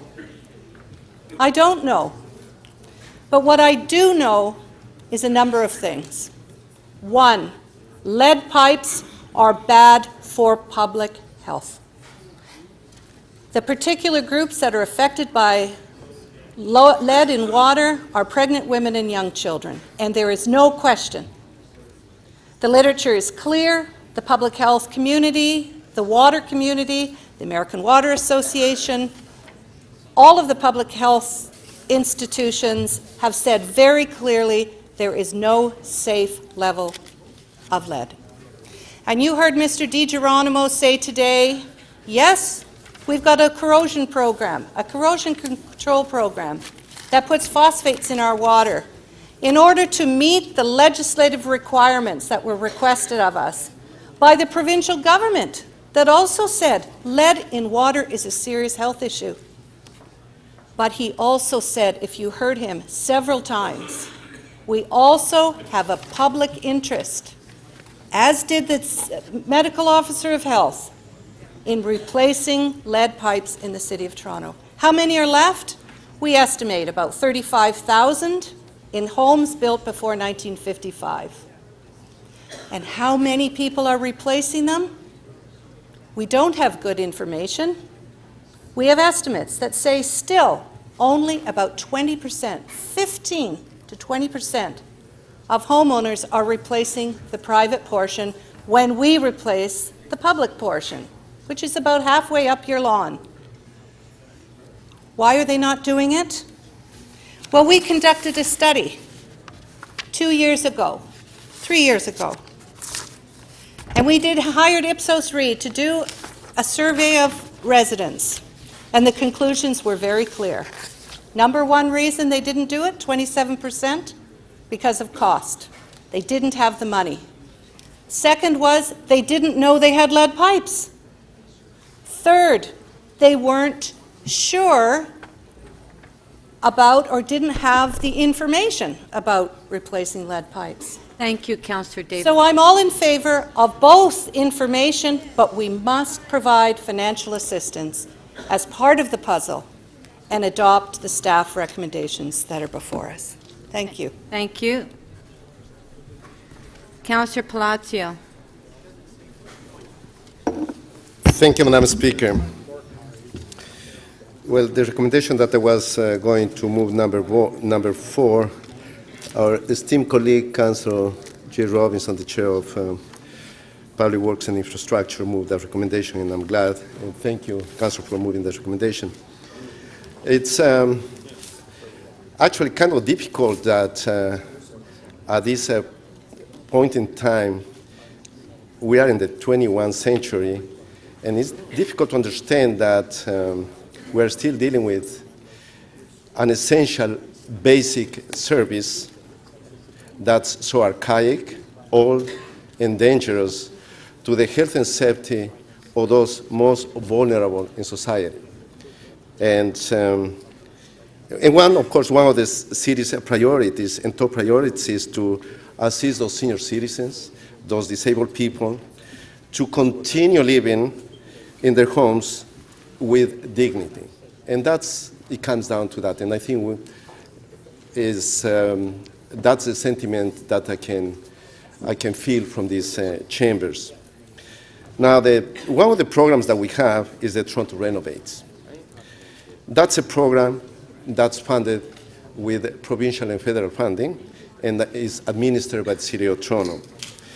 It assists lower income people, especially seniors and people with disabilities, who want to make health and safety repairs to their own homes. Funds can be used for applications. Once the application is approved, that can be used in areas that are important in terms of complying with housing standards as it relates to heating, plumbing, structural damages, fire safety, electrical, and to make their places accessible. So that's an excellent program that we have in place already. And when I was asking city staff, that's a program that we have used, at least in that part of town that I represent, with a number of applications. And we've been successful with that program. And especially when we have 34,000 residential properties in the City of Toronto that they have these lead water service pipes that are dangerous, and the health impacts to the drinking water is something that we have to be very conscious about that. So in one of the city's objectives overall is to reduce the level of exposure, and that's to those that they can afford the least. And those are our seniors, people who are struggling to survive, people who are working 2 or 3 jobs to make ends meet. Those are the people who are lining up at the food banks and are struggling to survive. Struggling to survive every time that we have property tax increases, water rate increases, utility bills. Just yesterday we had the luxury of getting an additional tax and an additional increase with hydro. These are the people who are the mostly affected, are the most vulnerable in society. So that's something that I think we have to be very mindful about it. When it comes to water quality, my friends and members of the public, is a basic right, is a basic service that cannot be compromised in any way, irrespectively of the ability to pay. Residents deserve nothing less than being treated equally like the rest of society. I don't think that any one of us will be, that we want ourselves or our families to be exposed to it. So why should we not go the extra mile to assist those who are the most disadvantaged out there? Tomorrow, we're going to be, and City Council is most likely is going to adopt the Toronto Poverty Reduction Strategy.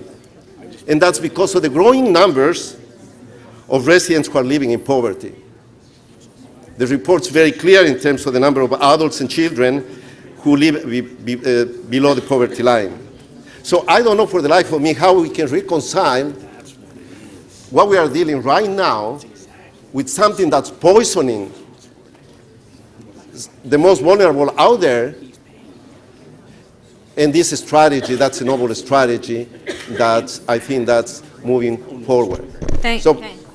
From that perspective, I'm going to ask you, members of council, please support this motion. Thank you. Councillor Fletcher. Councillor Fletcher.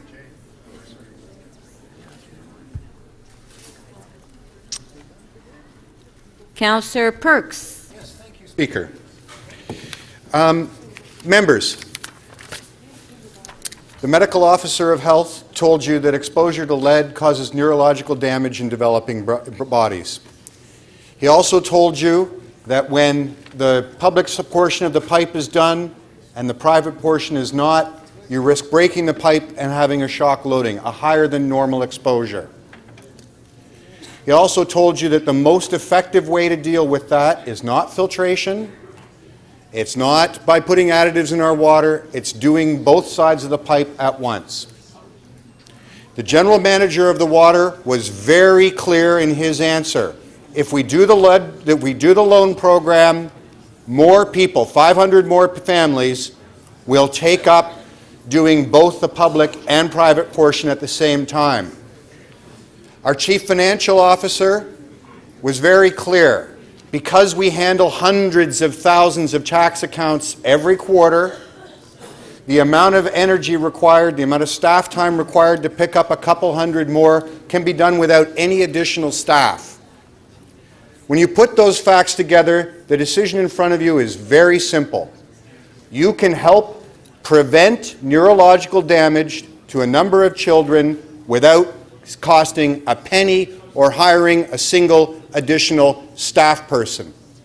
You have never had an easier option in front of you in your entire tenure on this council. You've never been told you can protect some children from brain damage effectively for free before. And the fact that some members of council would be opposed to this is frankly appalling. Now I appreciate on the surface of it, maybe it does look like we're adding a whole new program and we're creating this risk that we're going to wind up fixing people's basements for them and changing the insulation in their attic and all that stuff. And if anyone ever brought a report suggesting that we take over all home repairs in people's property and that we loan money to make that happen, I'd vote no too. But that's not actually what you have in front of you.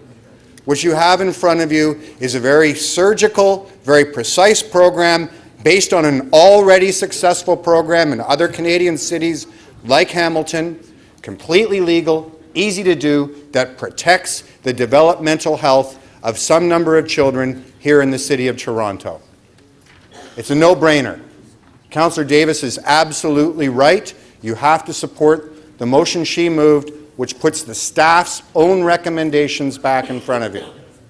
Now, you heard from the clerk as well that if there are things in Councillor Robinson's motion that you want to support, and some of them I think are worth supporting, you can vote for those as well. It's not either or. The only either or decision is whether you take an incredibly easy to implement, cost-effective, proven program that actually protects the developmental health of children or not. That's the only real decision you have to make. It's the only hard part today. And I would stress, yes, it does feel like we're doing something on someone's private property. Why should we do that? It's because we initiate the problem when we do the work on the public side. If we weren't breaking those pipes on the public side, the shock loading, that extra risk to developmental health of children would not occur. That's why we have an obligation to do what the medical officer of health says is the most health protective, what the general manager of water says will get the most uptake, and what the chief financial officer says we can do within existing resources. So please support Councillor Davis's motion. Please support the original staff recommendations. Thank you.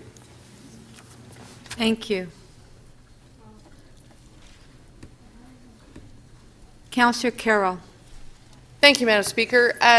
That last emotional argument has resonance for me, and it should for you too. Statistics now and over the last 50 years have leapt such that I don't think there's anybody in this room, there probably isn't anyone in this room, whether you know it or not, that doesn't have somewhere along the spectrum autism somewhere in your family. So it's certainly in mine and in an immediate way. And so there's that emotional argument. But the other one is about dealing with the bank. And I made a $20 bet earlier. Councillor Bailau's out of the room, but we made a bet this morning. She's going to get her mortgage renewed at a financial institution, and I made her a bet. I'll bet you can't get it done in 3 visits. or 4 or 5. But we cut it off. I've bet her $20 that she can't get that thing renewed in less than 3 visits. Humans don't go to banks very often anymore. So it's when you go to get these small amounts of money, the 5,000s, the 10,000s, that they put you through hell. Oh, you have to visit our wealth manager. Well, let's talk about this forever. Can you come back next Friday? I'm going to submit this to the head office, and I'll find out what your rate is. And then you get back on Friday. You know what? I haven't got the rate yet, but let's talk about a couple of other tools. And then you can come back on Wednesday, and then I'll get your signature. Can't I sign today? Well, no, not today, because I haven't got the rate, and I'll need you to initial the rate. So could you come back on Wednesday? And on Wednesday, you know what? I've got the rate, but then it just occurred to me, we actually could shave off another quarter point, so we're going to have to do these forms again and send them downtown, but it's going to be to save you money. And while you're here, let's talk about your RRSP in March. And on and on and on. Well, to get just $5,000 or $10,000, if you've maxed out, if when Toronto Water knocks on your door, you've put the second story on your house, as so many in Councillor Davis's neighbourhood, and other like neighbourhoods where we see that lead, most of them are adding that story, doing that renovation. They're maxing out their mortgage, and they've probably gone and redecorated as well, so they've maxed out their credit cards, but now they find out you need to get a few more $1,000s and do this. And so that's why the poll says, thank you very much for telling me that my future children may have intellectual disabilities, but I don't have any money right now. And what's left unsaid is, and going to a financial institution to get it is a living hell for the middle class right now. Not because of your credit rating or anything, but because of the way they serve, the way they harass you just to get a small amount of money. This program is designed to say, we're taking that away. You're not going to have 4 trips to the bank to figure out what the interest rate is. For $50, let's do this now. Let's get the lead out of the water system. And 10 days from now, you're going to learn in the Works Committee and in a course that you're going to have to take that that is your obligation as a local government. Under the Walkerton Safe Drinking Water Act, it is your obligation to make sure that the water that people drink in the City of Toronto is safe. You all have to take that course. I have to take that course. It's your obligation. So let's just make it as easy as possible for our residents.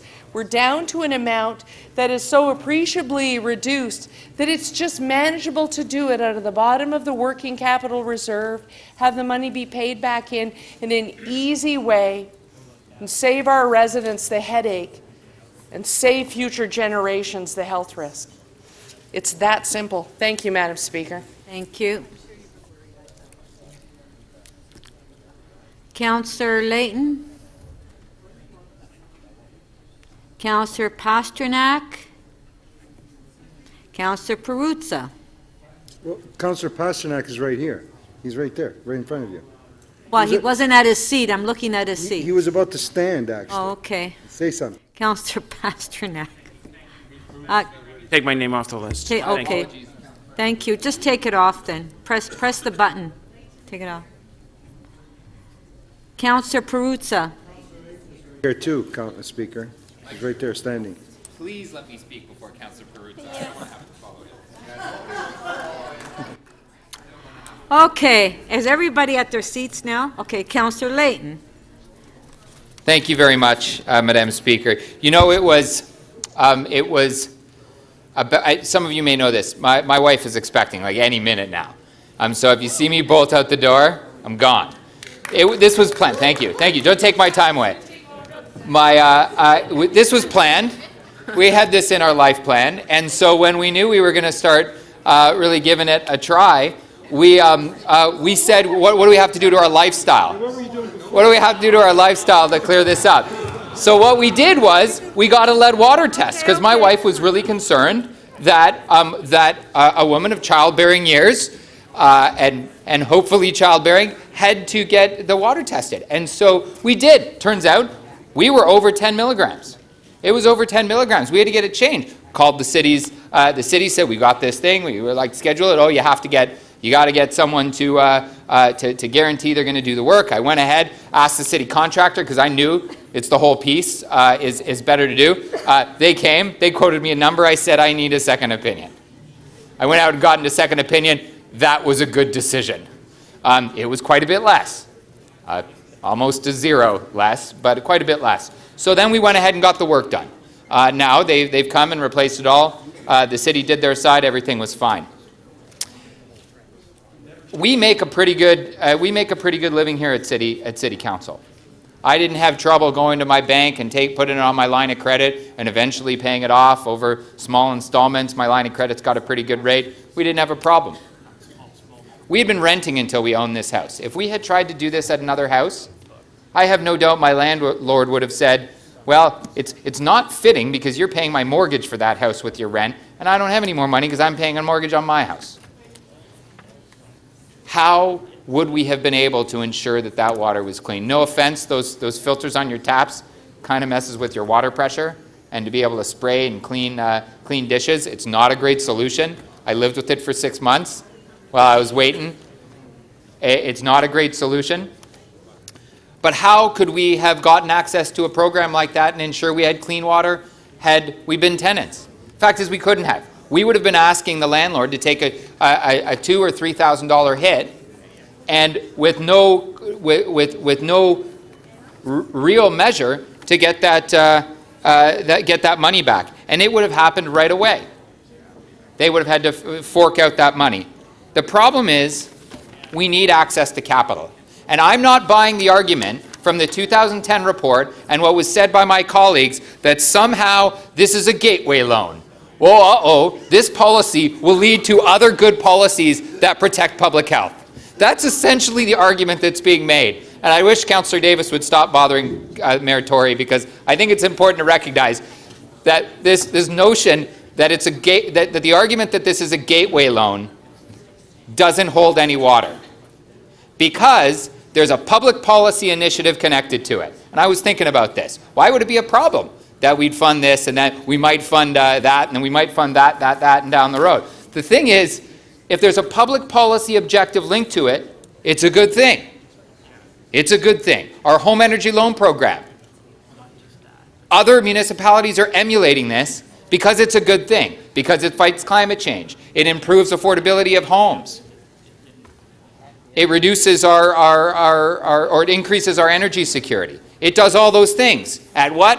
At zero cost to the municipality, which is an important point to reinforce here. At zero cost, no new staff, all the money's recovered. It doesn't count towards the debt ceiling. You're missing one important thing that the home energy loan program also included, is it creates jobs. We're creating jobs while improving public health at zero cost to the municipality. It says we're not going to need any more staff. It doesn't count towards our debt ceiling. There is minimal or no risk associated with this. This is not a gateway to a bad thing. And any argument that why would we do this and why stop there? Well, that's absolutely ridiculous, because why do we also have programs from the water department that subsidize industry, that subsidize polluters, and yet our water division has said, well, we're not in the business of loans, but we're in the business of subsidizing polluters and subsidizing inefficient water users. We're in the business of building capacity only so people can water their lawns in the wintertime. In the summertime, not in the wintertime. In the summertime. That's why we have our capacity so high. And why aren't we in the business to do this? This is not a gateway policy. If it is, then all of our policies are gateway policies. But if they're connected to a public policy initiative, like public health, why is that a bad decision? Thank you, Councillor Layton, and congratulations. Not yet.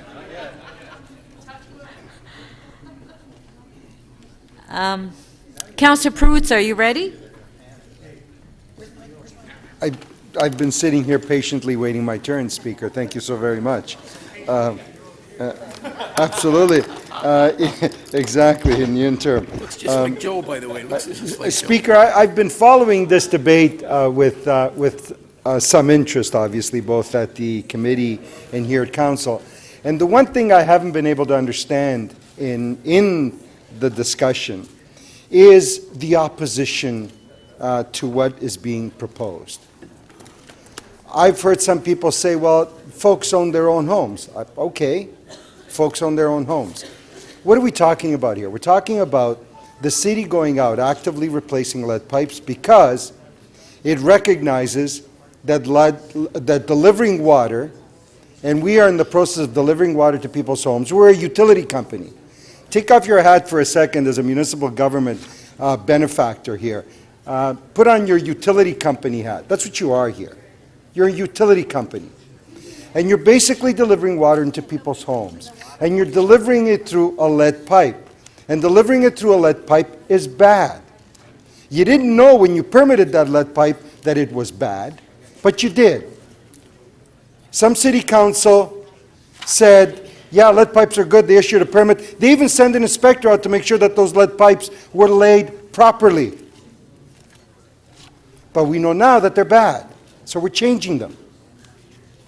Let's face it, most people own their homes. Most people are going to change their own portion of the lead pipe out of their own pocket immediately. But some folks, our staff tells us, who can't do that, some maybe 500 people a year, are going to have the costs of that added to their property tax bill, along with the interest associated with that, along with an administrative fee. So as a utility company who is delivering on water into people's kitchens, you're recognizing that it is good business to have that pipe changed in its entirety. Whether people can afford to pay for it immediately or on their property tax bill, with interest, with an administrative fee, essentially at no cost to the utility company. Whoa. That's a bad thing. Most utility companies, Enbridge, Hydro, have similar type programs because they understand that it's good business. It makes sense that if you're a utility company and you're delivering your service or your utility or your water into people's kitchens, you want to deliver it safely. You got a responsibility in that regard. And if people say to you, listen, I'd like to have good water without lead come into my kitchen sink, but you know what? I can't afford to pay for my share of the work immediately out of my pocket now. Will you add that to my property tax bill? And we, as a utility company, are saying in this regard, okay, we'll add it to your property tax bill. We'll add the interest on it. We'll add an administrative fee on that. We will make sure we collect it. And we deliver some water that has lower lead into your kitchen sink. That's good business. It's good business in this instance. This is not about government. There is no subsidy here. There is no program. There is no charity. There is no generosity. You're basically charging them for delivering water into their kitchen sink.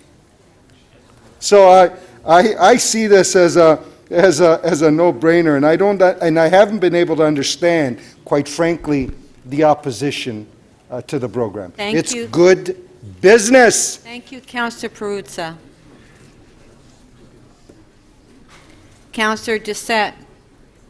Thank you, Madam Speaker. I will not be very long. A lot of good points have been made.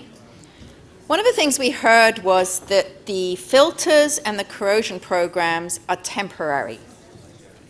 temporary measures until we replace that whole pipe. Temporary measures we are putting a lot of money into. So I don't know, to me, it makes more sense to move the program forward quicker to replace the pipes, and then we'd be saving money on a temporary measure. I'm not the budget chief, but to me that adds up. So what we have before us right now is not complicated. I think it's very, very simple, and in fact it was so simple I wasn't even going to stand up and speak to it. I thought everyone would understand. We're putting a program together to allow residents who don't have $2,500 sitting in their pocket to be able to replace that portion of their lead pipe. It's that simple. It really, really is. They will repay it through their property tax, and we get our money back. It goes back into the reserve. And they will be screened. If they owe us, if their property tax is outstanding now, they won't get the program. We've heard from the medical officer of health, and we've heard other councillors say, even a small bit of lead really, really can affect the health, particularly of our children. We should be replacing these as quickly as possible.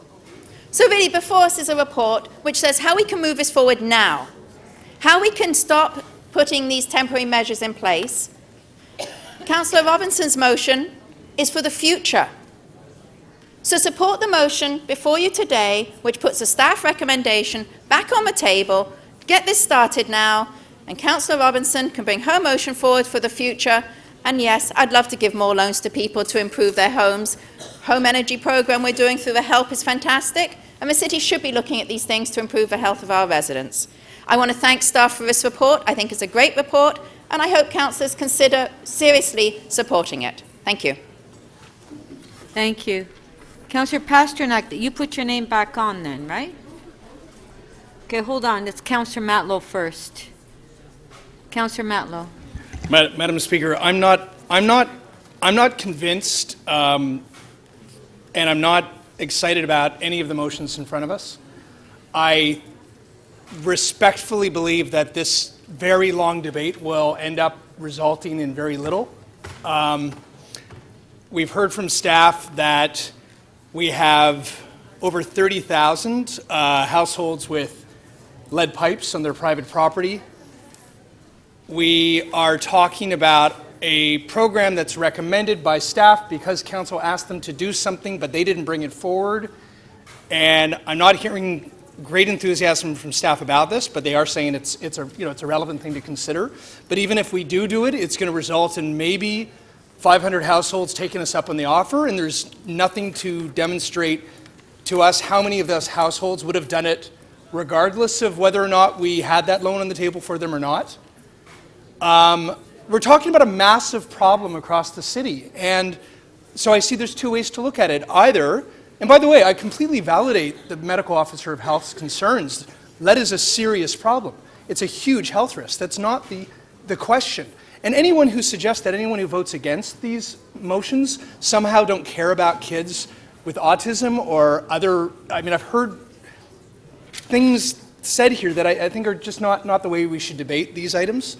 But it's about, will this actually make a difference? And I'm not hearing that it really will. The ministry has signed off on the fact that the city is doing everything through our plan to meet our, not only requirements, but obligations. So then the question is, do we have a massive problem that needs some radical solution? Well, if that's so, let's have a special meeting to deal with that and adequately fund whatever necessary steps that we have to take. But I'm not hearing a call for that from city staff either. So I wonder, why are we even having this debate? I think there was a serious problem that got in the news a little while ago that brought this to the public's attention. All of us started getting emails and phone calls about it.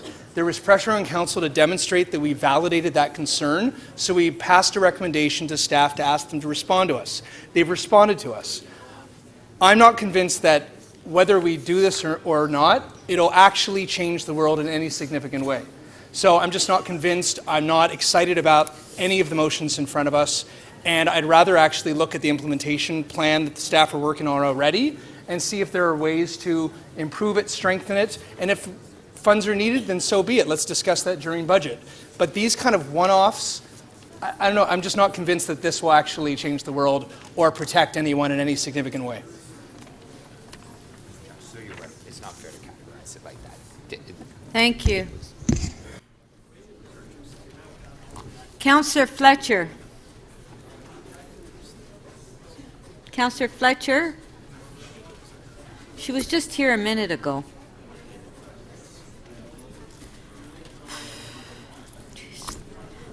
She is on the list, but every time I call her, she's not in here. Councillor Holliday to speak. Thank you, Speaker. She was here a minute ago. I've heard a lot of chatter, a lot of noise, a lot of technical speak today. I'm not going to dispute the health effects of lead. Lead's bad. We've got to do something about it. What I've got before me are two sets of motions. One of them is simply to deal with the lead issue in a number of ways that make a lot of sense. And then there's another one here that talks about a loan program. And I'm going to set aside all of this technical talk about lead. And to me, it's a very simple issue. And I'm wearing the hat of taxpayers in the city here. And what I see is the collective belt of government growing. I got to let a notch out of the big virtual belt around us. It is about expanding city services to cut a check for people that have done work. They've already paid for it. They've changed pipes in their house. And now they're simply knocking on the city's door and saying, by the way, can I borrow $2,500? I'm going to put it in the bank and I'll pay you back over 5 years. And that's going to take a tremendous amount of administrative time. It's going to add a lot of cost. It is just simply another program growing and growing and growing. Today it's the lead cause. Next time it'll be the asbestos cause or the aluminum wiring or the lead paint or whatever it is, all with wonderful health concerns. So just to clarify this, Councillor Robinson's motion deals with the matter. It deals with it in a way that is aligned with city programs. It is something that is cost effective, is not growing government. And then we've got Councillor Davis's motions that is basically a loan program. It is a loan program. It has nothing to do with lead. It says lead on it, but it is about cutting a check to anybody in this city that does a bunch of work for $2,500 so that they can put it in their pocket and they can pay it back over 5 years. I would urge you not to grow government further. I would urge you not to support Councillor Davis's motion. Thank you.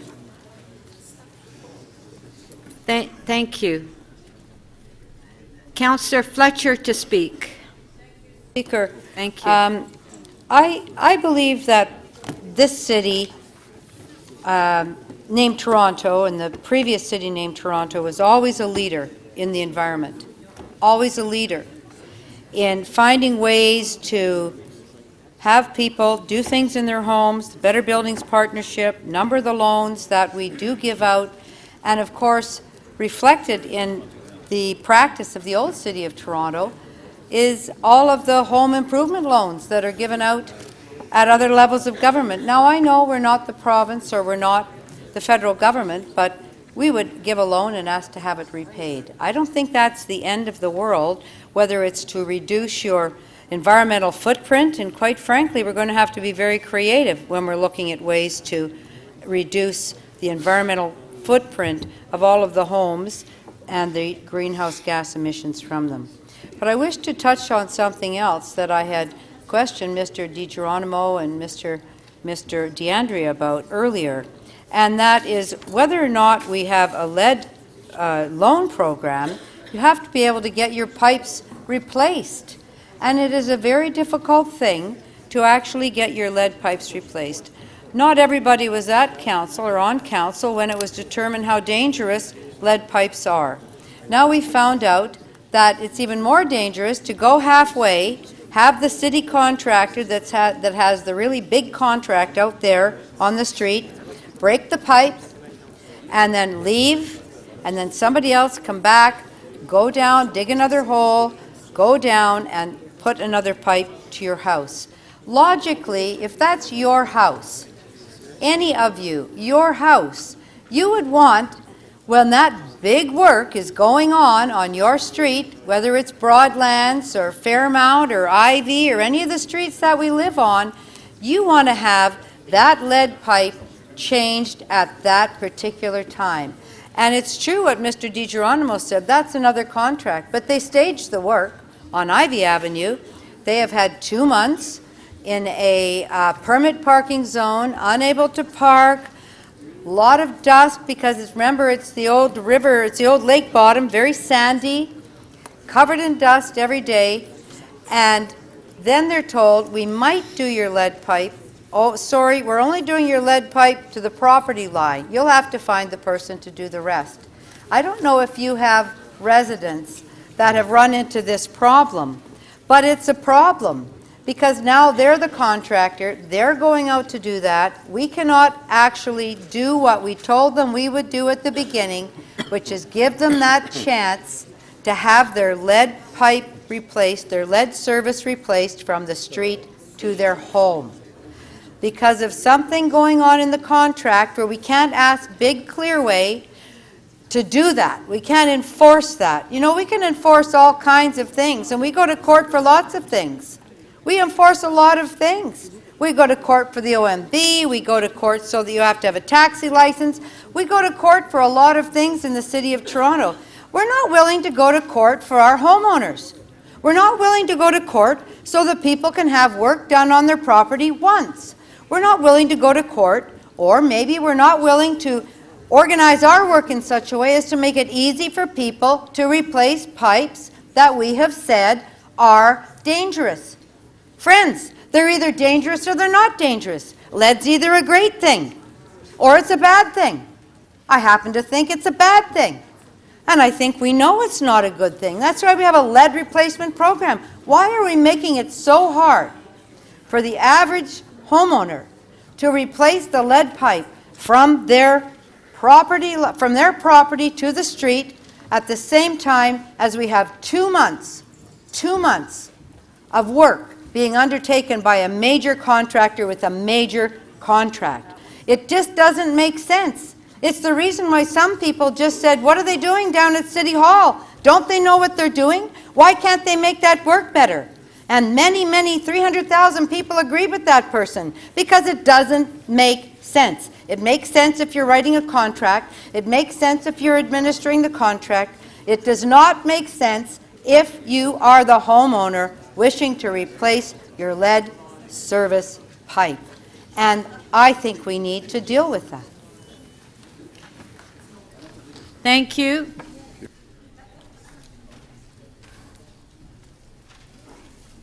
Deputy Mayor Minnan-Wong. Yeah, I'm going to be very brief. This is pretty simple. It's the reason why we're not going to do this. I'll speak to all those councillors, including Councillor Fletcher, is because it's very easy to fix your pipes. All you do is go to the bank and get a loan. We don't need the city to provide loans because the banks already do it. That's why you shouldn't support this report. Okay. Okay. Oh, sorry. Mayor Tory to speak. Sorry. Well, I'll take a few minutes longer than the Deputy Mayor did to perhaps end up in the same place, but because my trouble, Madam Speaker, with this is I have a couple of problems with it. I first of all just don't think we should be looking for occasions at all to be in the loan business, because we're not in the loan business. I mean, we are in the government business, but I mean, I'm very mindful of the fact that it would be extremely desirable for all the people, I think it's 34,000, to have those pipes, the private parts of the pipes replaced, and for that matter to have the public parts completed as well. You could tell from the questions, I presume, that I asked of Mr. DiGeronimo that I don't think the administrative simplicity, and I've taken the trouble in the last half hour to talk to all of the senior staff about this and sort of say, is it really as simple with all those different inquiries? And I gather while we were out of the room, somebody even said we now add a means test to that. I just don't believe it. Unfortunately, I guess, I come from the school that sort of says I'm doubtful any time that I hear the government saying, any government saying, or any big organization, I'll extend it to that, saying, don't worry, it's simple, we'll just add 2 boxes to a form and it'll get ticked off and we don't need any extra staff. It just never turns out that way. And I guess if I thought, well, even the staff's own projections were saying to us this was going to make huge progress on solving this problem meaning the 34,000 people that are left, I would feel better about it and saying, well, maybe we could take a try at it. But the projections right in here on which are part of this, the sort of the sales pitch to us is it's going to be 500 people a year. And if I'm doing my math correctly, at 500 people a year with 34,000 people left to deal with, that means it's going to take 68 years. Am I right in that? It's going to take a long time to deal with this. And, you know, I just have, and I'm going to speak later on about these loans we're writing off, and they're different, and they're much bigger orders of magnitude and all the rest. But we do these things because they sound like a nice answer to solving what is a very legitimate concern on the side of public health, and we sort of say, don't worry about the administration, it's all fine. And I read out earlier on, I put the report somewhere now, but I read out, you know, all the different things that have to be done. And everybody's saying it's simple, and don't worry, it's 2 boxes on a form, and all this sort of thing. And I have trouble buying it, because I've just seen too many fiascos, you know, come out of this place and other governments, not just here. You know, you have to apply for the loan in the form prescribed by the city. By the way, I mean, the craziest part of this, in a way, back to Deputy Mayor Menon Wong's point, is you have to actually do this work and have it financed before you can apply for the loan. So you have to do the work and spend the money. So that means, where are people going to get the money to do that?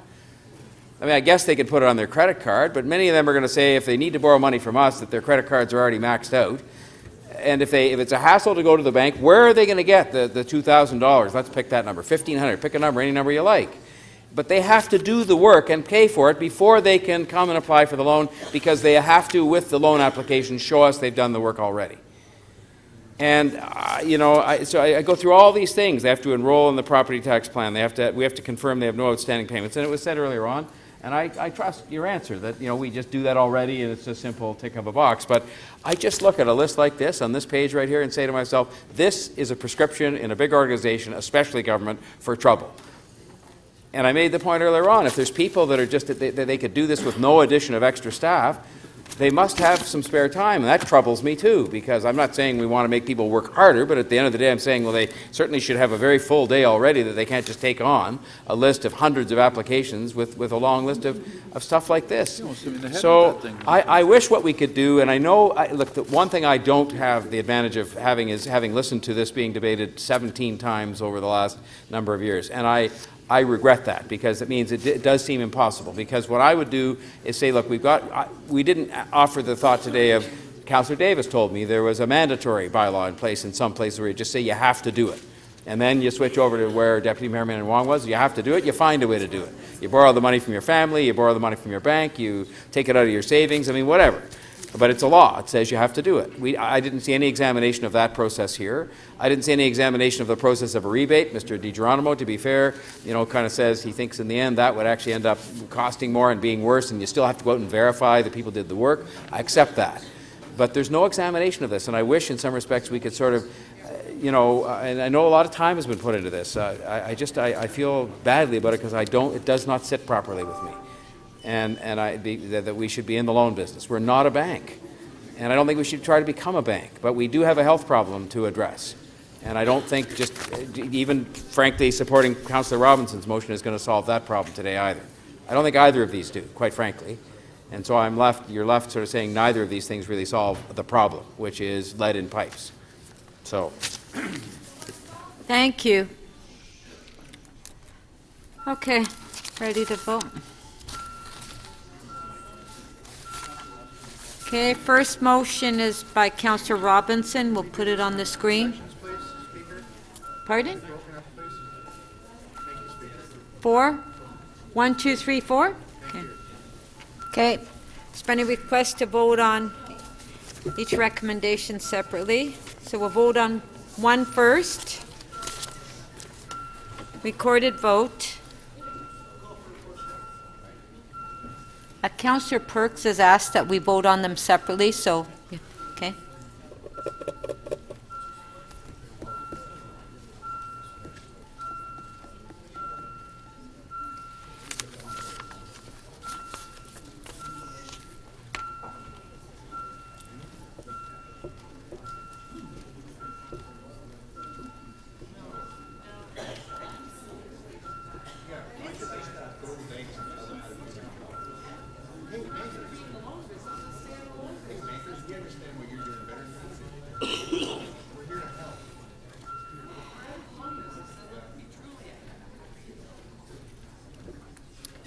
Part 1 of the motion carries unanimously, 35 in favor. Part 2, recorded vote.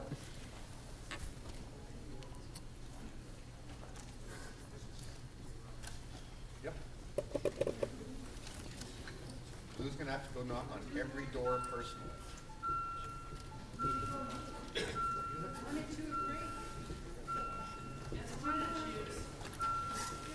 Councillor Perruzza, please. Just a thought for the future. Part 2 of the motion carries 34 to 1.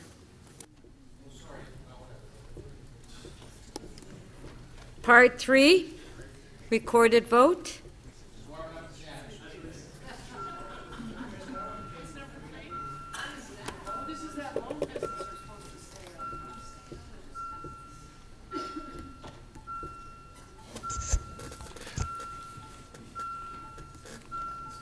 Councillor Perruzza, please.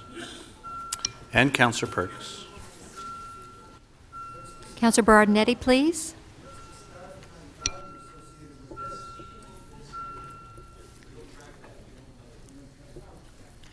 Part 3 of the motion carries 24 to 11. Part 4, recorded vote. We just want to tell them how to do their job.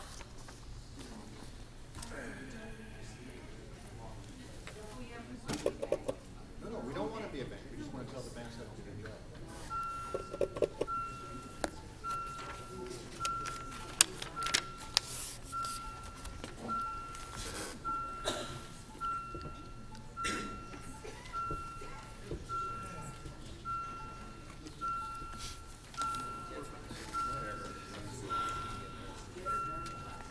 Councillor Mallow, please.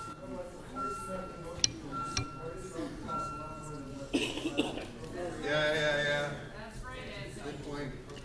Part 4 of the motion carries 34 to 1.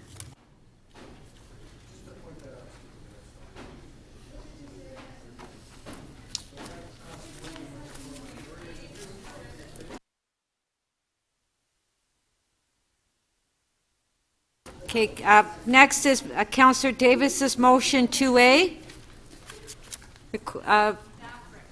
Recorded vote.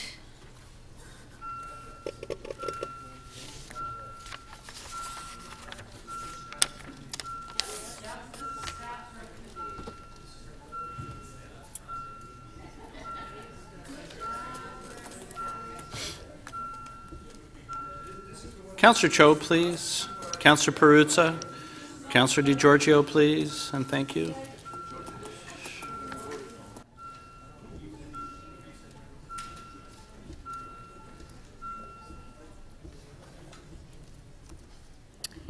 The motion does not carry. The vote is 12 to 23.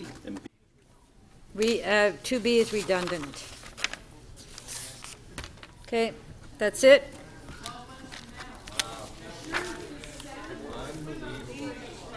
Okay, so our next item, and members of council, we will be going in camera at 6 o'clock. So our next item is on page 3, EX 9.7, which this morning we held down for Councillor Ford, long-term care homes. Now, I've been told by his office that he will not be coming in, so to release all his items. So can I have a member just release the item? Okay. All in favor? Carry.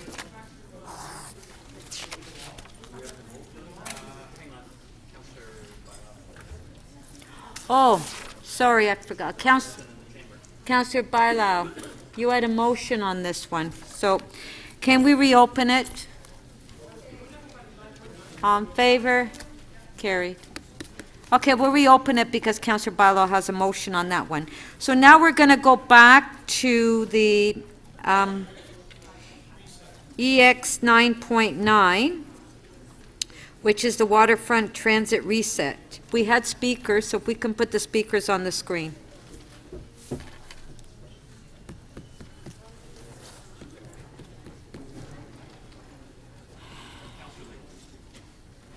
Councillor Layton, you're up to speak. No, Councillor Grimes already spoke. Yes. Councillor Layton, can we clear the board here? That is the board? Oh, okay. Councillor Layton to speak. Thank you very much, Madam Speaker. I'll be very brief. I was asking questions, if you'll recall, about the timeline that we went through around funding for our transit system. And it went a little something like this. After the city did their analysis, we got the expert plans for Transit City. We had all of these wonderful new lines and new direction. The province came out and said, great.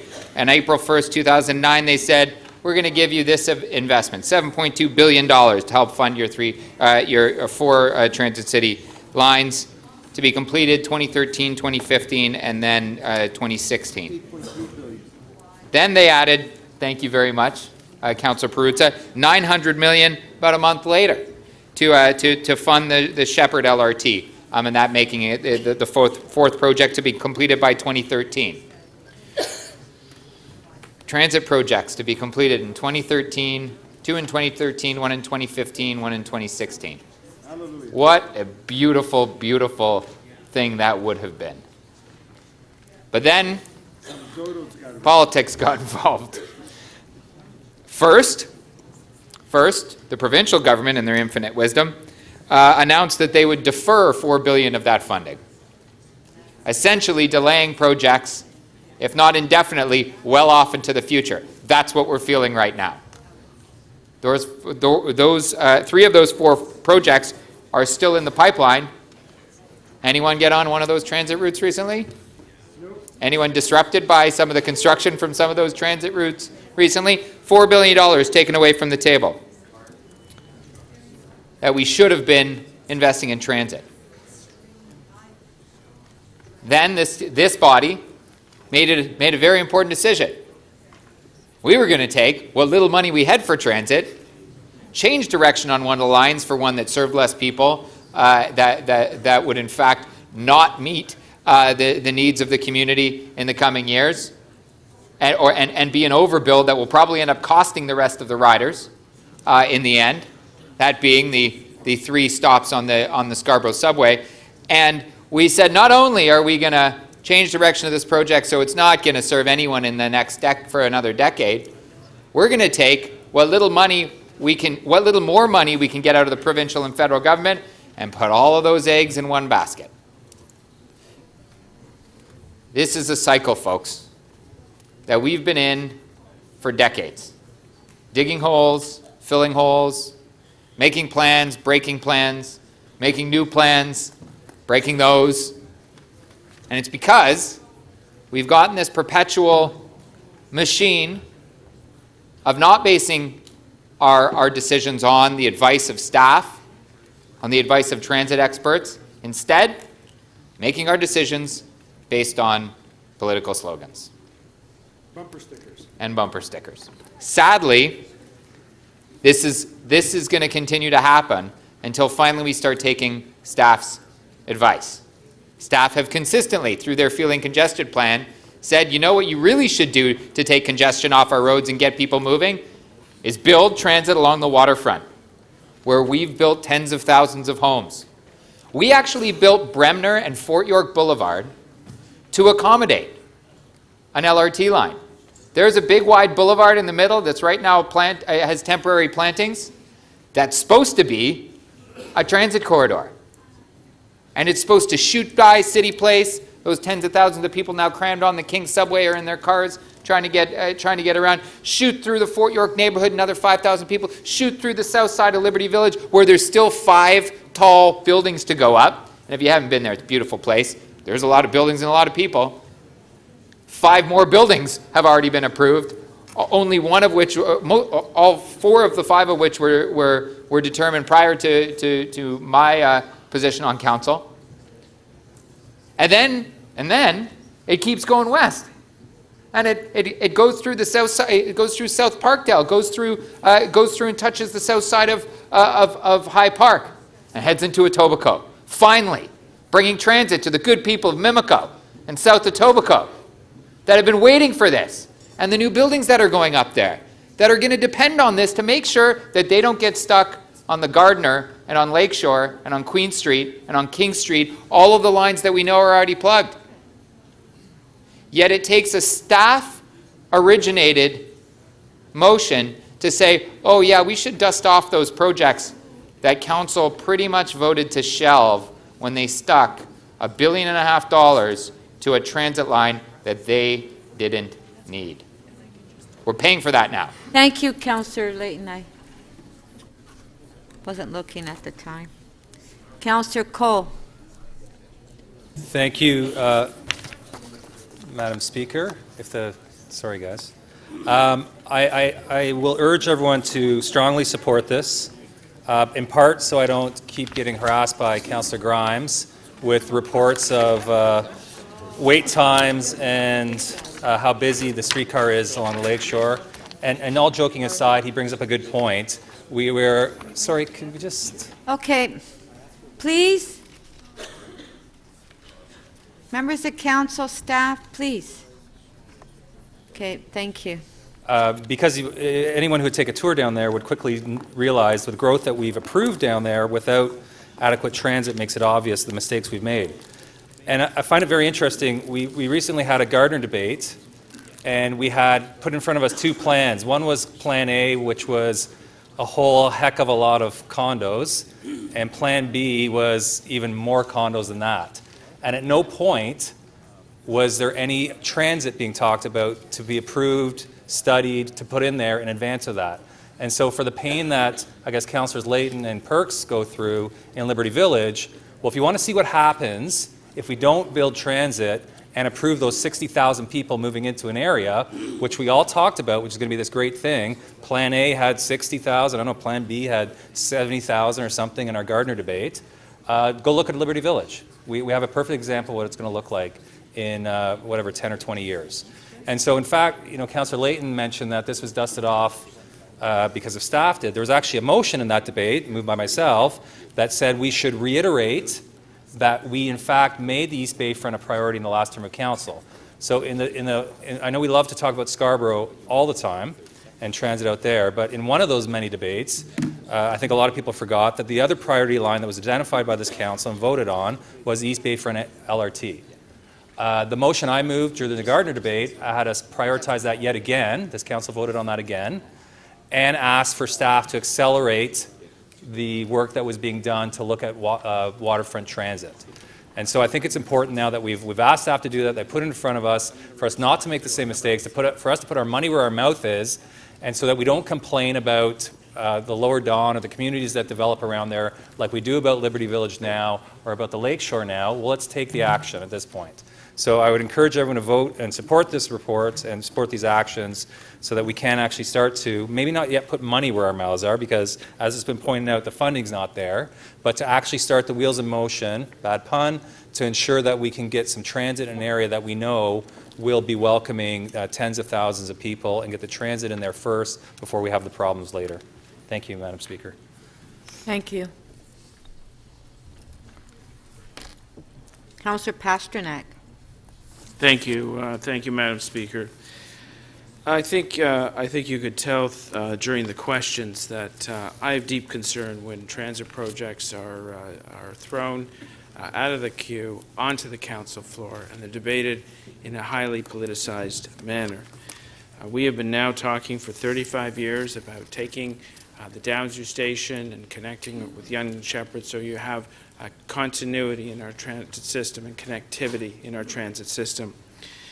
As I mentioned in the questions, in July of 2014, I brought a motion to the TTC for a briefing note to ask some 5 key questions about how we possibly can get that project done, thinking forward.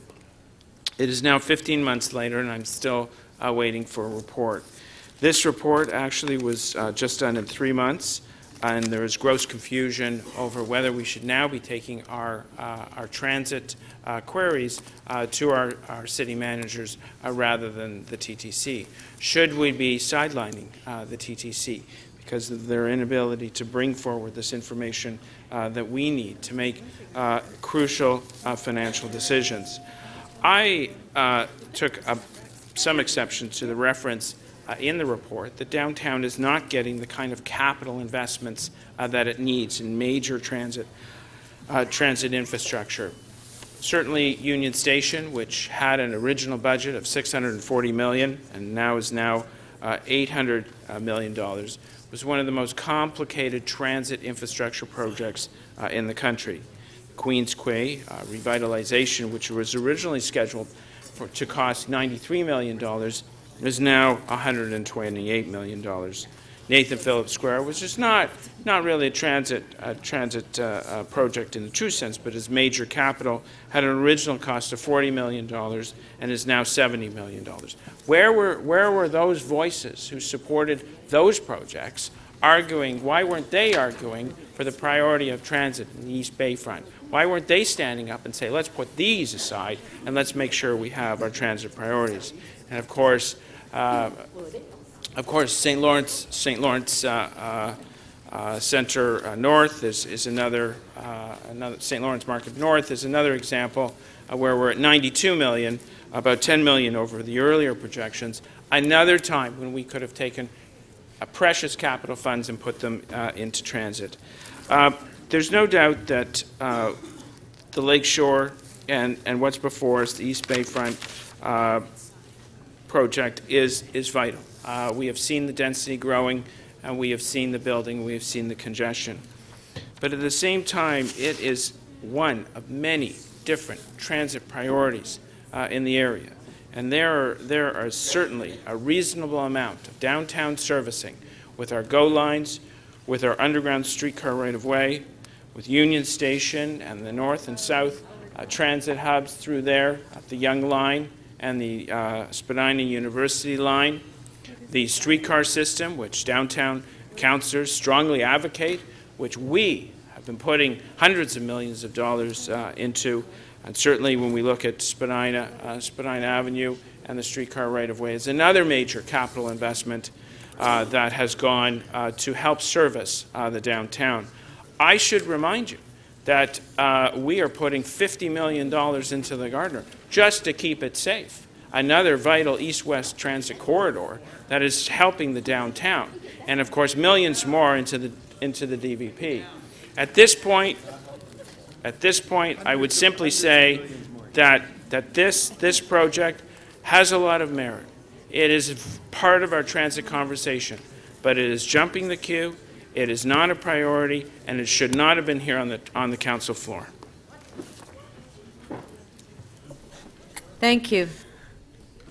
Councillor Fletcher. Thank you, Speaker. I think it's a very good thing that this is here on the council floor. When we look across the waterfront, all the way from Ward 6 and the amount of development that's taking place in Mimico and in Etobicoke, South Etobicoke, all the way across to the East Bayfront and the West Donlands, which served as the village for Pan Am, we see that there is a population explosion along the waterfront. And it just happens to also be in downtown. And that is where this population growth is taking place. It's where there have been a whole number of new seats in the federal election, recognizing that the condo growth has been exceptional, and the transit growth has not taken pace with the condo growth.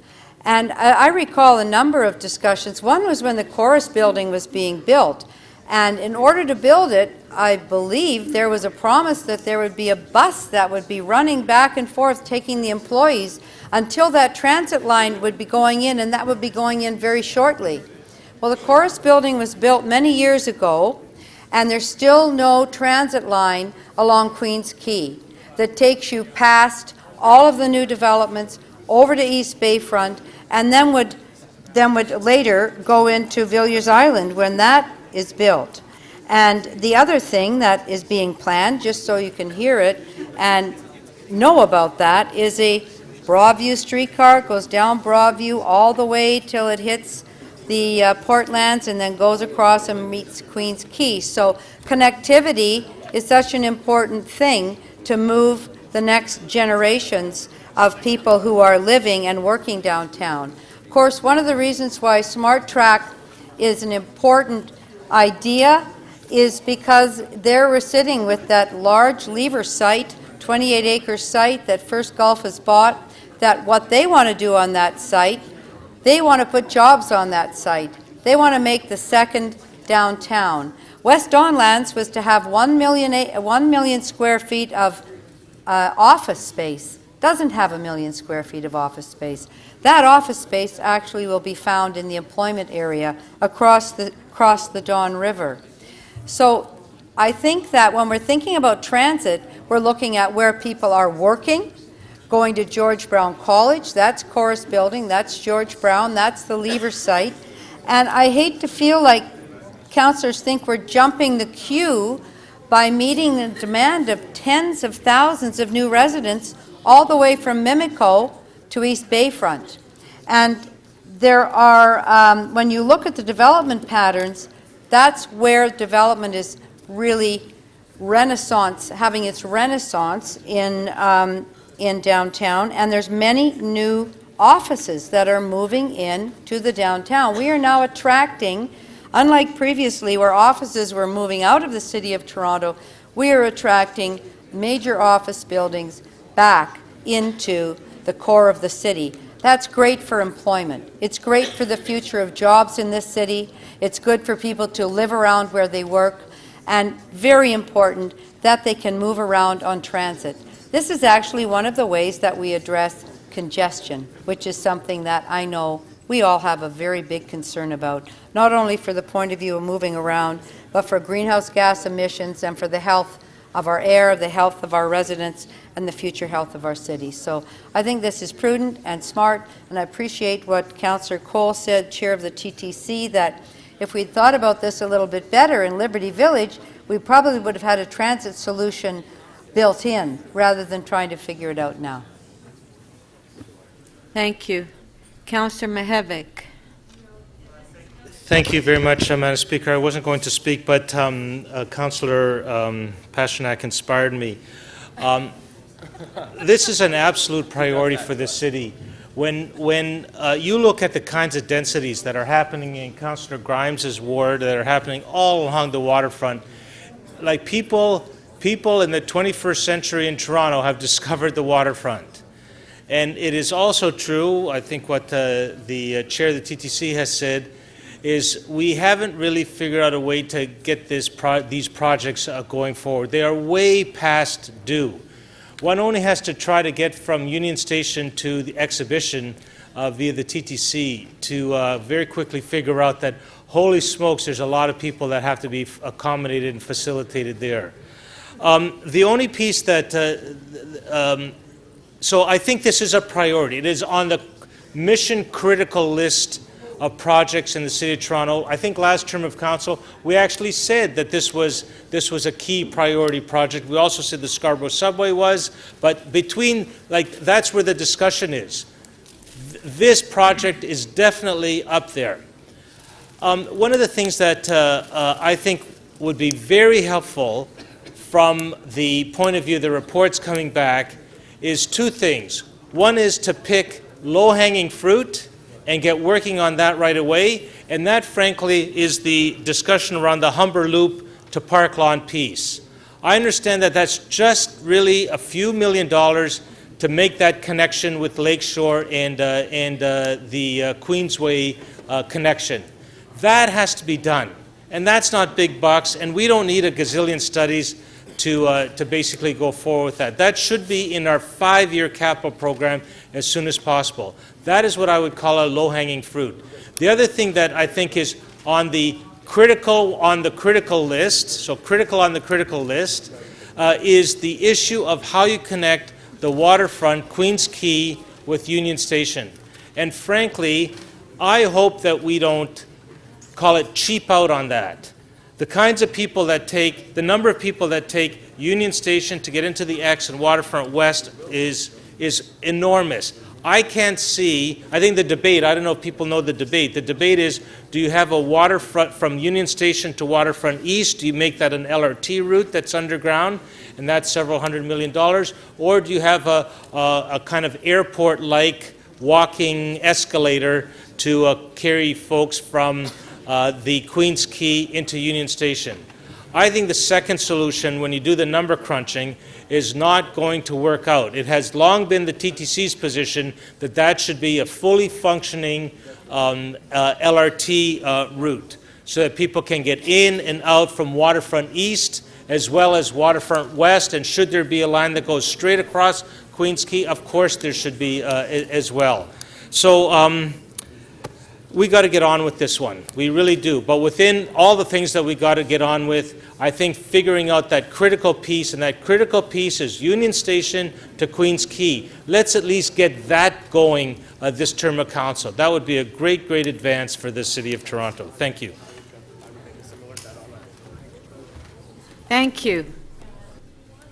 Okay. We have one amendment from Councillor Grimes that he moved this morning. It's on the screen. Okay, all in favor? Recorded vote.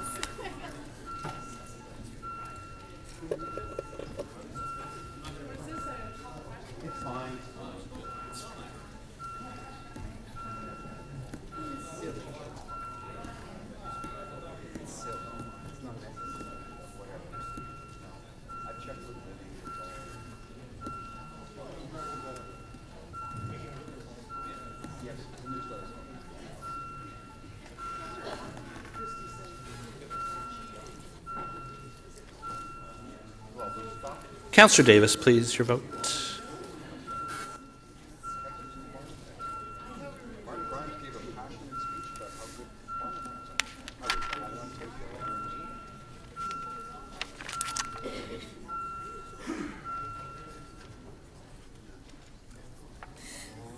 The amendment carries unanimously, 32 in favor. Okay, on the item as amended, all in favor? Recorded vote.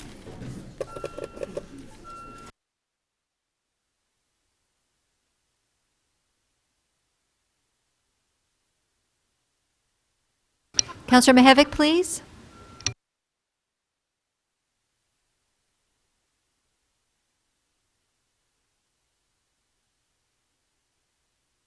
Councillor Peruzza, your vote, please.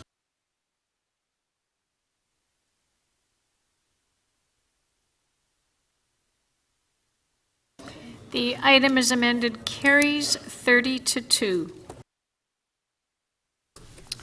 Page 3, EX 9.7, long-term care homes. Councillor Bala, you had an amendment that you wanted to make? Or?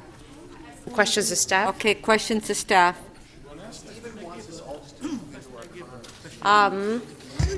So these 5 sites, Madam Speaker, can I know. Can I please have some order? Okay, okay, go ahead. So the 5 sites that we're looking at, it's actually, we're actually looking at replacing the facilities, correct? Through you, Madam Speaker, that is correct. We are redeveloping each of the homes. And you just looked at long-term care facilities, so you're just looking to replace the long-term beds for the existing number of beds? As far as the long-term care homes are concerned, that is correct. We are working with the existing number of beds that the city now operates. Is this our land? All of the homes are on city-owned land except for Lakeshore Lodge, which is on Humber College property. So the ones that are on our land, did you look into a business case or spoke to planning to see if we could actually build some affordable housing, for example, on these sites as well, maybe partner with a nonprofit, or even creating some affordable housing with the private sector? Through you, Madam Speaker, for the George Street revitalization, yes, we did work closely with planning. For the other homes, they are further out, and we have not engaged in other discussions. Although I would just note that within the report, we have acknowledged that under the Toronto Seniors Strategy, we are exploring doing more co-location of services, community hubs, because we are not wanting to simply redevelop long-term care homes as long-term care homes, but to look at the greater opportunities of service integration. So it makes sense like a city property that we're always looking at an opportunity of creating more affordable housing as well. So you would be supportive if I put a motion through to ask you to look to explore the opportunity of creating more affordable housing further to replacing the long-term care homes? We could look at that. Just to acknowledge, though, each of the properties that we have identified, there is no additional geography, so we have just enough for a footprint for a long-term care home, so we would be talking about vertical. Yes, but we could explore a vertical, we could have a straight strata ownership, and you could have a totally separate long-term care home with affordable housing on top of the long-term care home. Without exploring it, I can't answer definitively yes or no to that, but then it would make sense to explore something like that. we could look into that if the Thank you. council's wish. Okay. Councillor Davis.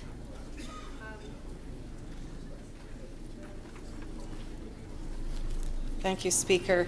I'm struggling to put my hands on the report at the moment, but just to remind me, these are mandatory improvements to meet the new standards on long-term care facilities that the provincial government is requiring us to undertake. Is that correct? Through you, Madam Speaker, that is correct. So how much funding is the provincial government providing to us to undertake these mandatory changes? The funding that we are provided is provided on a per diem basis, and there was a report brought forward. Sorry, Speaker, I can't hear, actually. Okay. Members of council, please, and staff. Councillor Perruzza, please. I can hear you.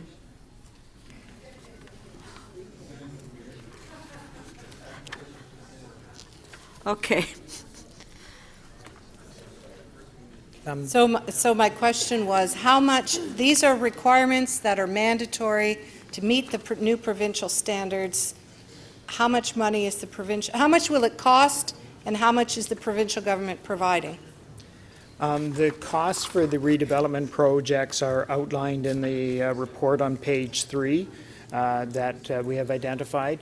The amount of funding, there was a report that was brought forward to council earlier this year that the province had done a re-evaluation of the provincial capital renewal program and had actually increased the per diem funding by over 25%.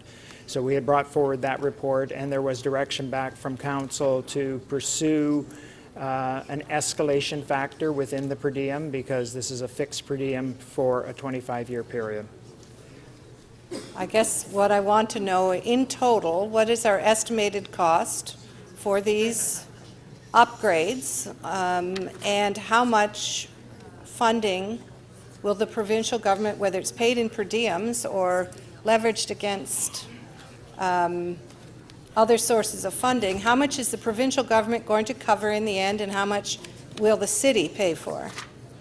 I believe it was indicated this morning by the Chief Financial Officer that it equates to about 33% would be the city's contribution. So the cost, excluding the George Street revitalization project, which was considered earlier today, the cost for the remaining 4 homes is $414,000, with a city contribution of $138.6 million. You said $440,000. 414 million. 414 million. Okay. So 414 million, and the provincial government is giving us 33% or? In absolute dollars, Yes. 138.6 million. 138 million. Now that 33%, is that consistent with the cost sharing we've had in the past? In principle, it was supposed to be equivalent to the previous capital grants program, but it does fall short of that. And how much does it fall short of what they've traditionally given us? Well, back prior to 1993, it used to be a 50-50 cost-shared capital program. So it was 50-50, and then did it not become 80-20? No, never. Never. Okay. So it used to be 50-50, and now they're paying 33 for a mandatory provincially imposed upgrade. Lastly, there were questions raised by Councillor Mihevc and others at committee about long-term care in general and the need to expand. While the provincial government is providing us funding for retrofits and upgrades to our existing, to meet those different standards of A, B, and C, as I recall, are they providing any money for expanding long-term care homes in our city? There is no expansion plans by the province at this time anywhere within the province at all. So there are absolutely no plans on the horizon for any kind of expansion of long-term care in Ontario? At this point in time, although the province is currently doing a capacity assessment, so there may be decisions at some point in time to expand, but not at this point. And how many do we have on our waiting lists in the various LHINs in total who are looking for long-term care beds in Toronto? As of November 1st of this month, we had 3,000 individuals on Toronto, City of Toronto long-term care homes waiting lists. Okay, thank you. Okay, I know. All right, Councillor Bala, you just have an amendment, I understand. Yep, that you I want just to- have a motion, Madam Speaker, and it's asking staff to explore the possibility to add affordable housing to these 5 long-term care home sites. There might be a possibility or not. I did not speak to planning. I don't know the planning rationale. I think that the point that I'm trying to make in here is that as we are developing real estate in the City of Toronto that we own, being it a library, being it long-term care homes, being whatever it is, we should always try to add some affordable housing. We have a crisis in our city. We have 90,000 people on a waiting list. We know that housing affordability is becoming more and more of an issue in our city. So why wouldn't we, as we are developing our own real estate, create the opportunity? It doesn't even have to be done by us. We have a robust nonprofit sector that could probably take advantage of some of this. One of the things that I keep hearing from people in the affordable housing sector is, we need land. Land is really important. So we can have land, but we can also have vertical communities as well. And that's all I'm asking is that as we are developing this real estate, being in this case or in other cases, that we look at opportunities to create affordable housing in our city, or to give the nonprofit sector or private sector the opportunity to create affordable housing. And that's why I put the motion forward. Again, like I said, it doesn't mean I don't want the local councillors where these these sites are that to be concerned that we're going to be building a 30-story building. But the conversation needs to happen. And I think it needs to be a mindset shift that needs to happen in the City of Toronto, that all real estate development should be also looked at with the affordable housing lenses on.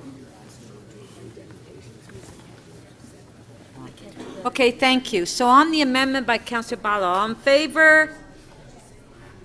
Opposed, if any, carry. Clauses amended, all in favor? Carry. Thank you. Page 4.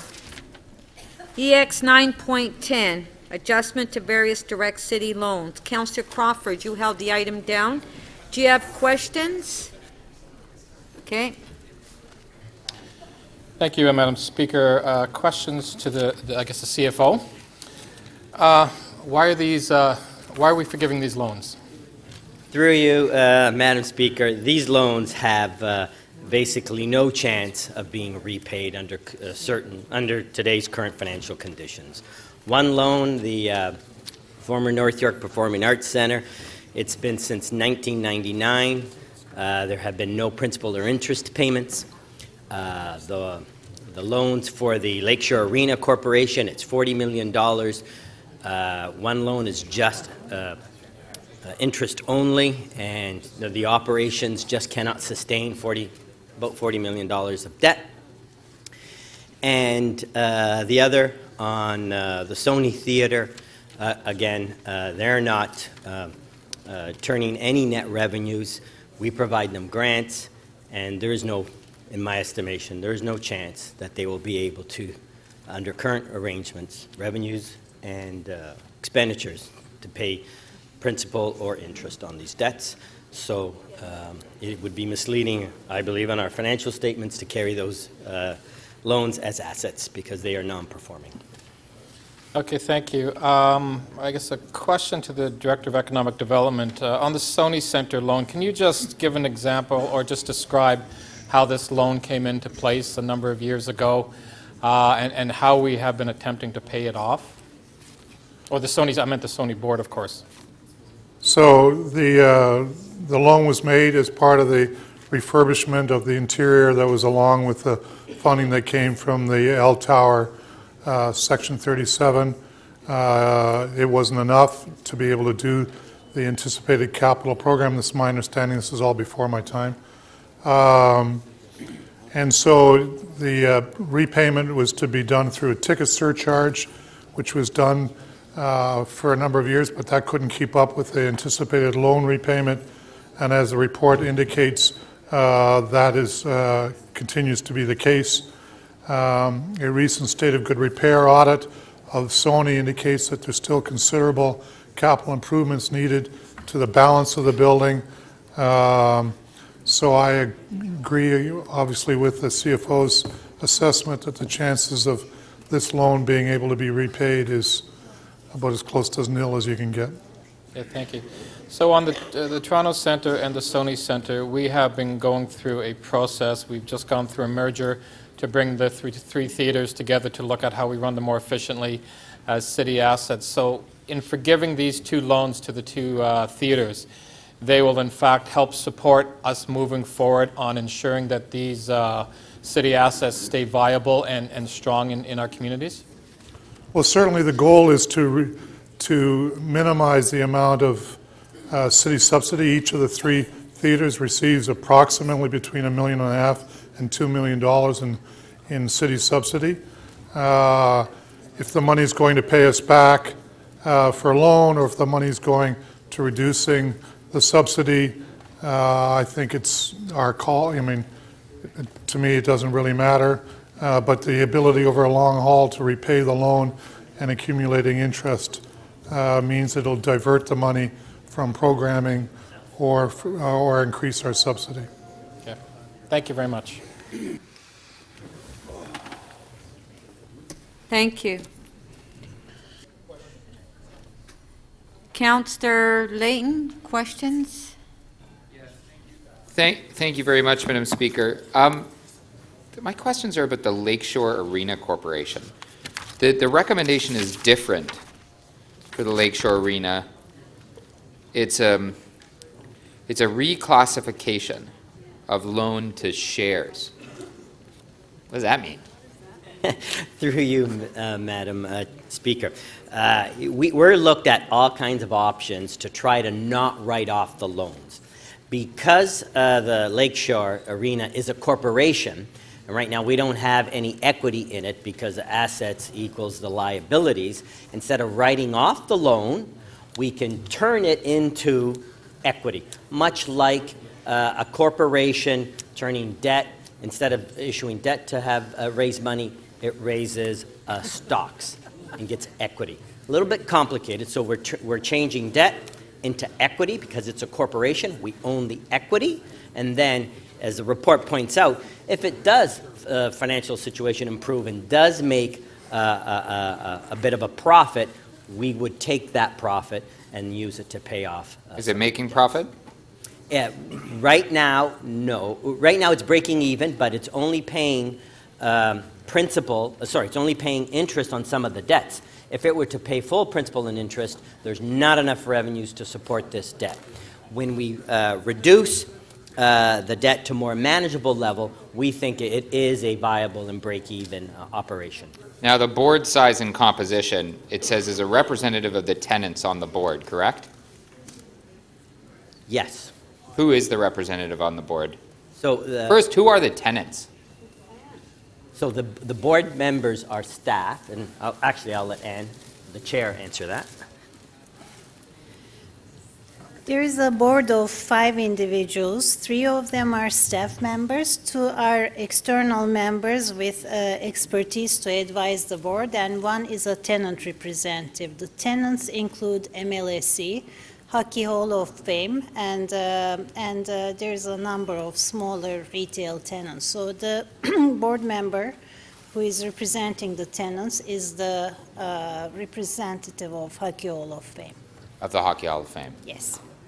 And presumably, the board sets the tenants' rates? Are the tenants on long-term leases? Or how's that all work? MLSE is on an 8-year lease, which is coming up in 3 years, and that's a lease the corporation has taken over. The other tenants, Hockey Hall of Fame is also on a long-term lease. The other tenants are on 5 to 10-year leases. When was the MLSE lease entered into? And at that time, was that when it was built, or no? It was after that? It was at the time it was built, and in fact, the reason MLSE was a tenant was one of the reasons why the building ended up being larger. So we built a beds. bigger building, taking on more debt because of one of our tenants, and our building.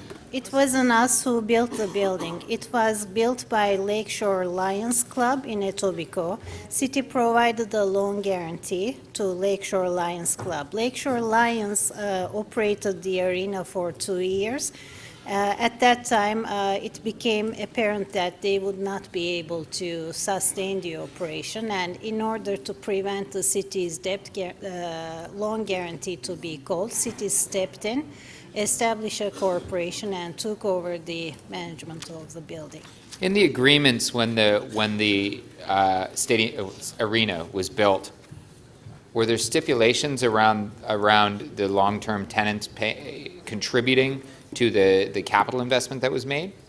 And is that why the city took on, why would the city have taken on this enormous amount of debt if we didn't have a guarantee that it was going to be meeting its debt repayment targets?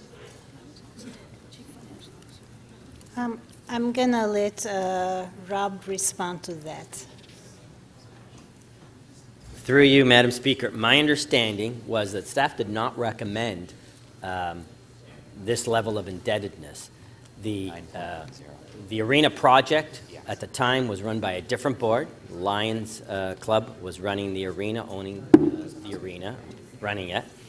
The project was expanded, and council made the decision to forward and finance and provide the loan guarantees. Were there guarantees, though, on the income that we would get from those tenants? No, there were financial That was your projections last made at the question. time, but no guarantees, no.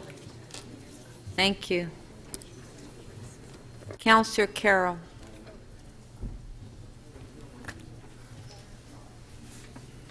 Thank you, Madam Speaker. I was running to catch the General Manager of Economic Development. He may want to defer these questions to Terry Nicholson. I'm at pains to ask some questions about the Toronto Centre for the Arts on this list of loans we're writing off, because it's quite a different situation in that we're talking about something that happened now almost 20 years ago, are we not? That's correct. Yes. Oh, sorry. Oh, there we are. I just want to highlight through questioning that while the conditions are well outlined here, what's less clear is that the fact that this loan that was really to be paid off contingent on the wild success of Live Ent, at the point Live Ent left, they were actually told to leave that loan sitting on the books, and begin, were they not told, begin to function as this new City of Toronto-owned theatre? We've got a strict operating subsidy program ahead for you, and be very, very disciplined from here on out about charging a ticket surcharge, and that has in fact been the case. They have done that, have they not? Yes, they have, and they have a significant, or they had a significant reserve as a result. Right, so this is not anything to do with the works that are going on now at what is now the Toronto Centre for the Arts. Those are being funded through those reserves and through proper agreements with staff now, and they will be paid back in the conventional method for all intents and purposes. Well, they're paid for as you go out of the budget, out of the reserve and the capital contribution from the city. Right, right. So the others are more recent and are in council's memory. So in the case of the Sony, what we're citing here are recent economic conditions. Is our new theatre strategy able, beyond the write-off of, if we were to write off these loans today, are we now in a situation where we have a rigid discipline about no one's coming in that door to see an event unless we are in fact taking a capital infrastructure fund charge in every ticket sold? That would be the intention, yes. Okay, thank you. Those are my questions, Madam Speaker. Thank you. Councillor Mammoliti. Yeah, thank you, Madam Speaker. I want to talk a little bit about the performing arts situation as well. I recall that in 2010, I believe, we'd made some recommendations to try and get the private sector involved with the theaters, did we not? So a little bit later than that, we issued a request for expressions of interest, and that REOI process failed. So what happened? How did it fail? Did we not get the right bites at the time? It failed in the context that almost no private sector individuals came forward with ideas. Why they didn't come forward would be pure conjecture in my case. Would it make sense that instead of us eating these loans up, that we look to see if there's anybody out there that might want to strike a deal with the city and go back to that original plan, as opposed to swallowing the debt? So I think the two situations are quite different. In North York, we don't own the land. We own the building, and the building has to be used as a theater. So and we did do a thorough review of North York's role in the community and came back to council, and it was agreed that it was a very useful community center for the arts. We're reconfiguring the theaters to make it even better applied to that, so that there's two smaller theaters instead of one large theater where the one large theater used to be. The private sector involvement there would only be on an operating basis, and we had two main tenants there. Neither of those two main tenants succeeded for any length of time. So we are into a different market situation there. What about Sony? On the Sony situation, there is so much capital needed there that it's all going to get sucked up one way or the other. So didn't anybody think about adding this as a recommendation, though? Do you think it's just not worth venturing out to see if there's any partners out there that might want to work an equation out that might save us money at the end of the day, instead of saying we're going to swallow this up and take our loss? Shouldn't we be looking at partners? So yes, I think we definitely should be looking at partners, and that would be my advice to the new board of Civic Theatres Toronto.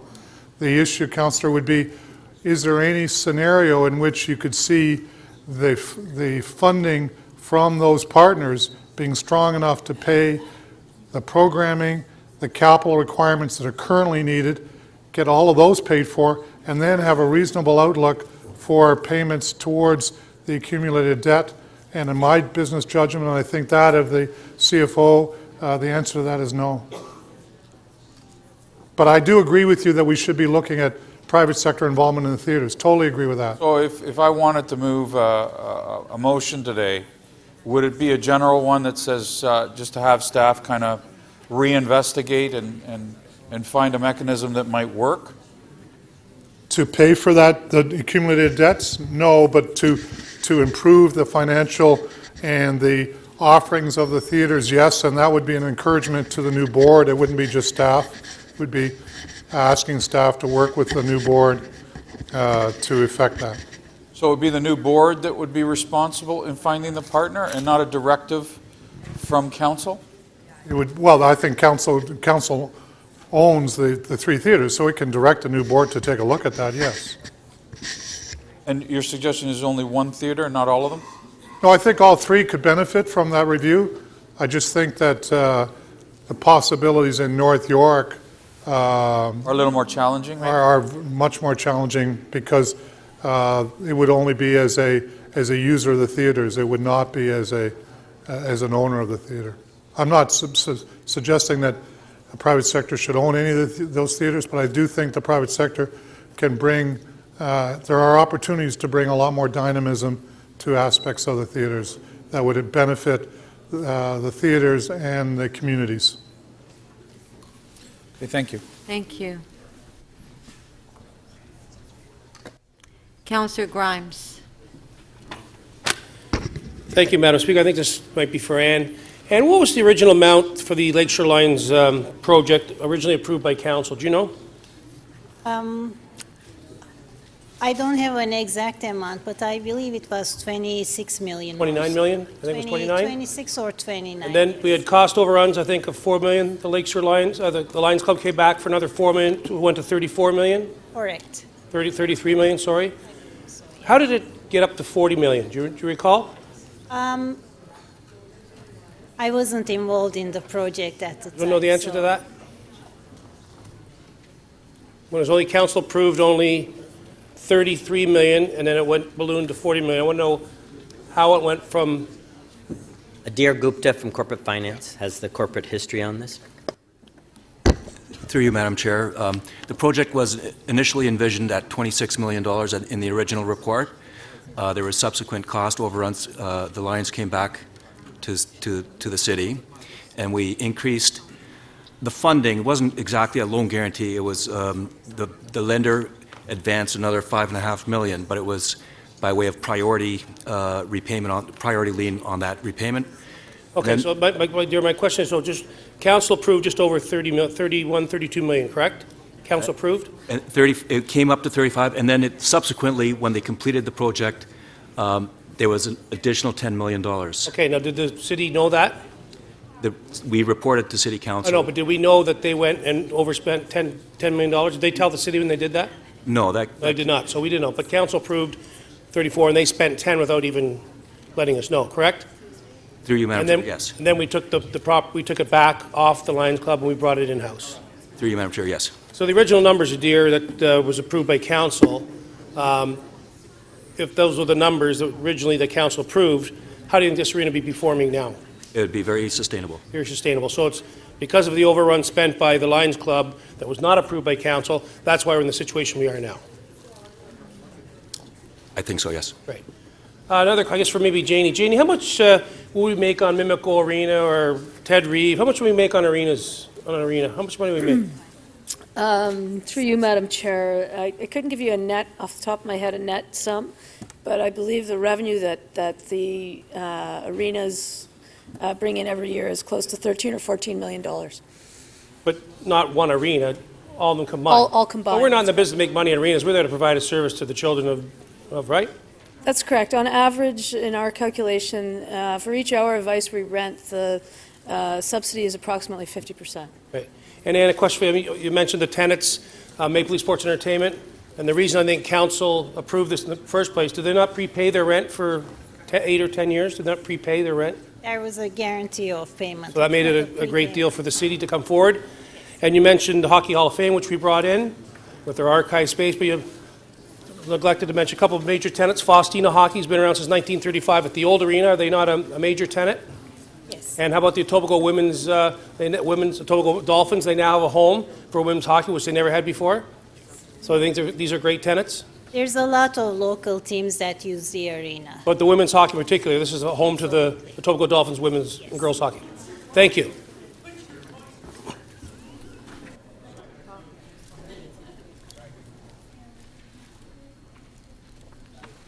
Councillor Davis. Thank you, Speaker. So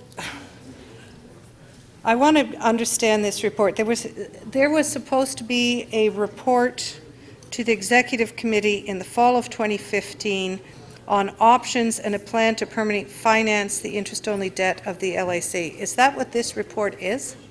Or did that report come Yes, forward? it is. Yes, This it is the report. This is the report? Yes. So the recommendations contained here are the ones to address that. I'm correct. struggling to understand this, the answer you gave, Mr. Rossini, about the shares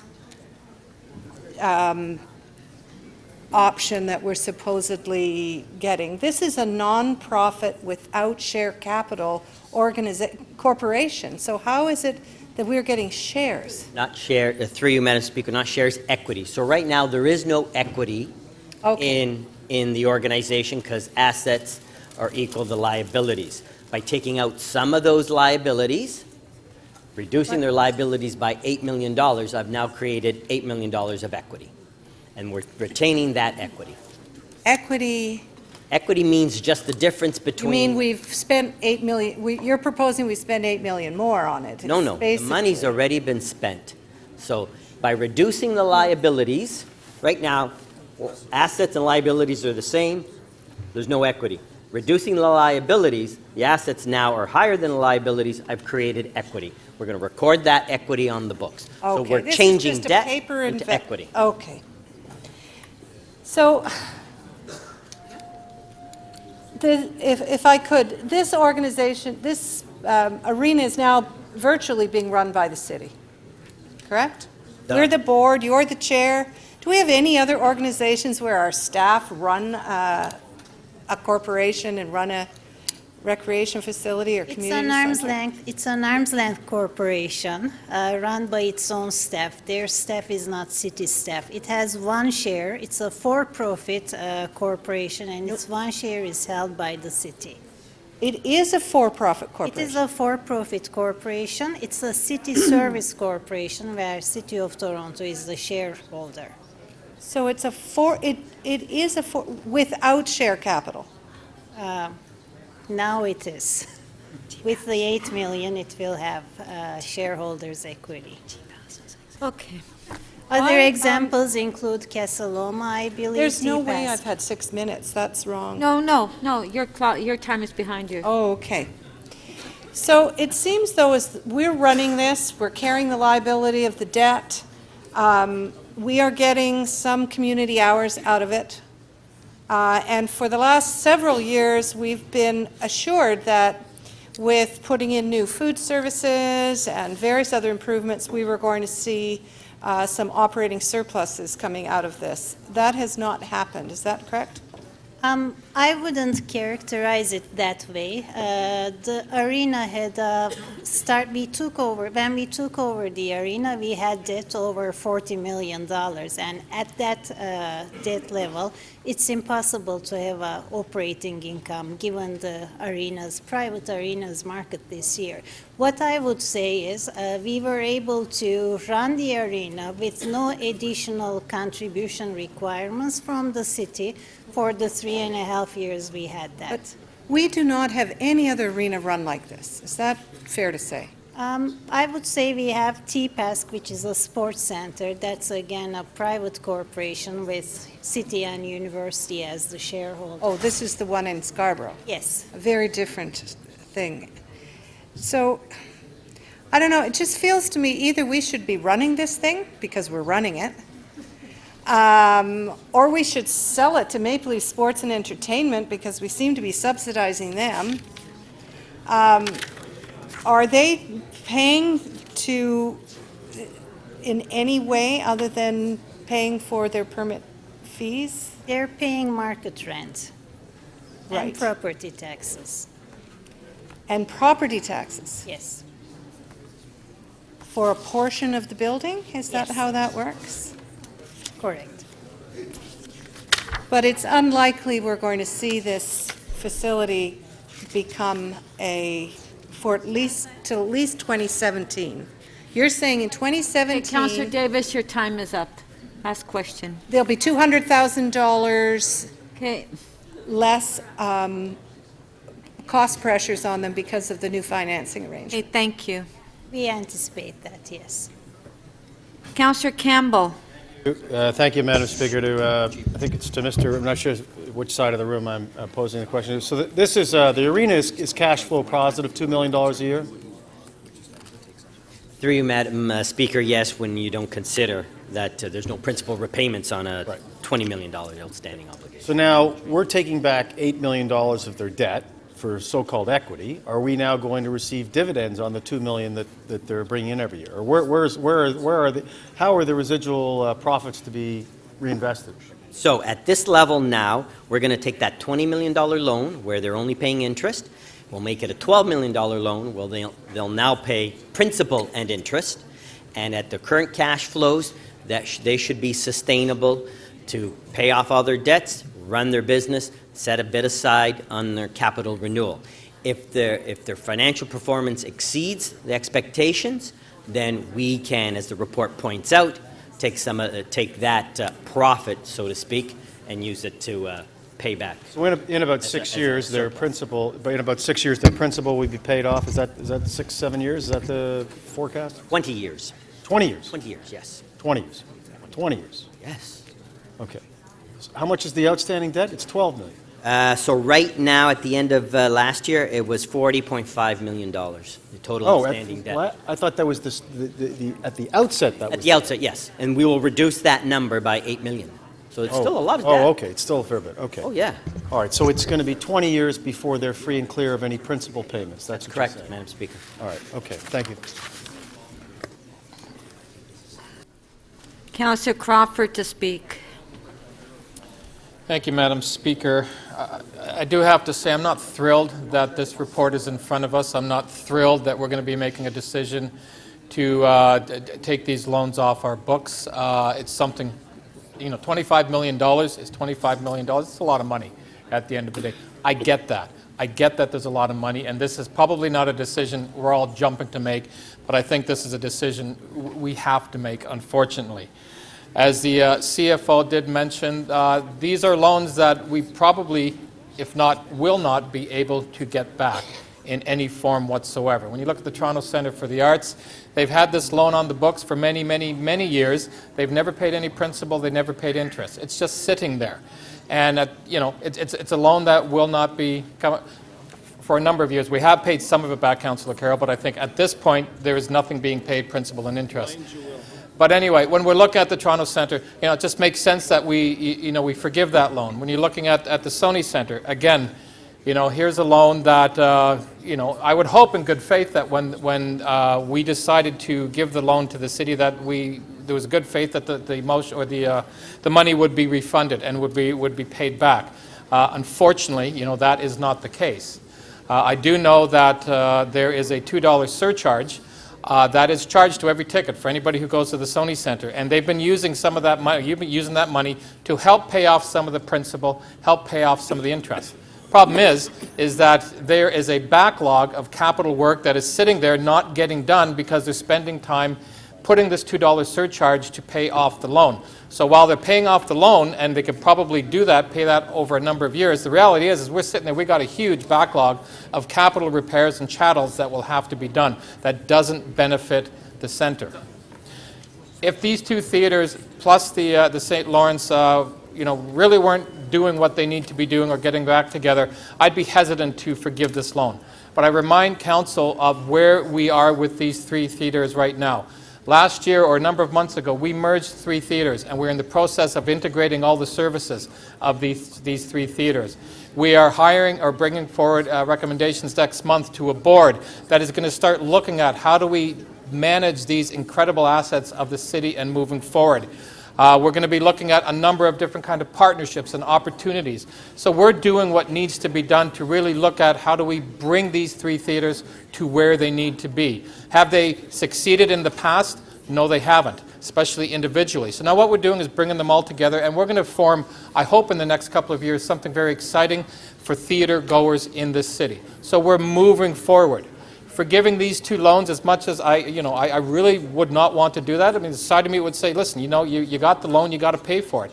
I think forgiving the loans for the theaters will give them the ability to move forward and to do what we all want to do, which is that for them to be successful city-run facilities. Because at the end of the day, they are city facilities. We want them to be successful.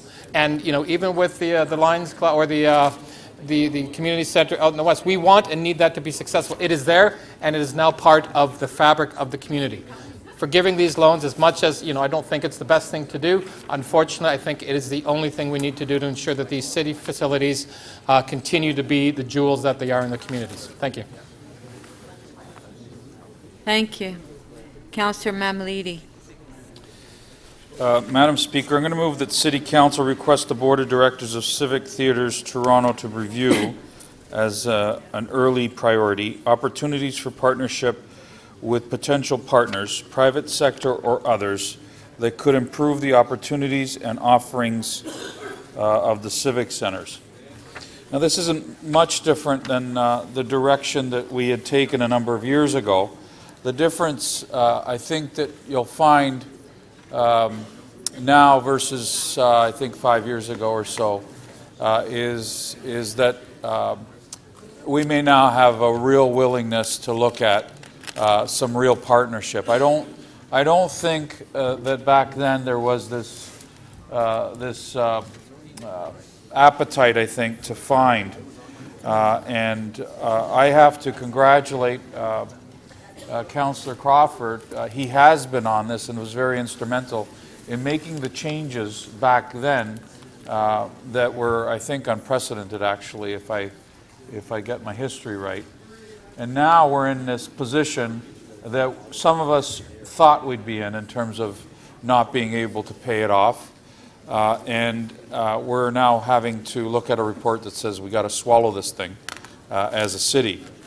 As a councillor, I could look at this recommendation, but it would be a lot more comfortable for me to go back to where we thought we would be perhaps a few years ago and try to find a partner that could help us move this along and actually make some money for the City of Toronto in these theatres as opposed to debts.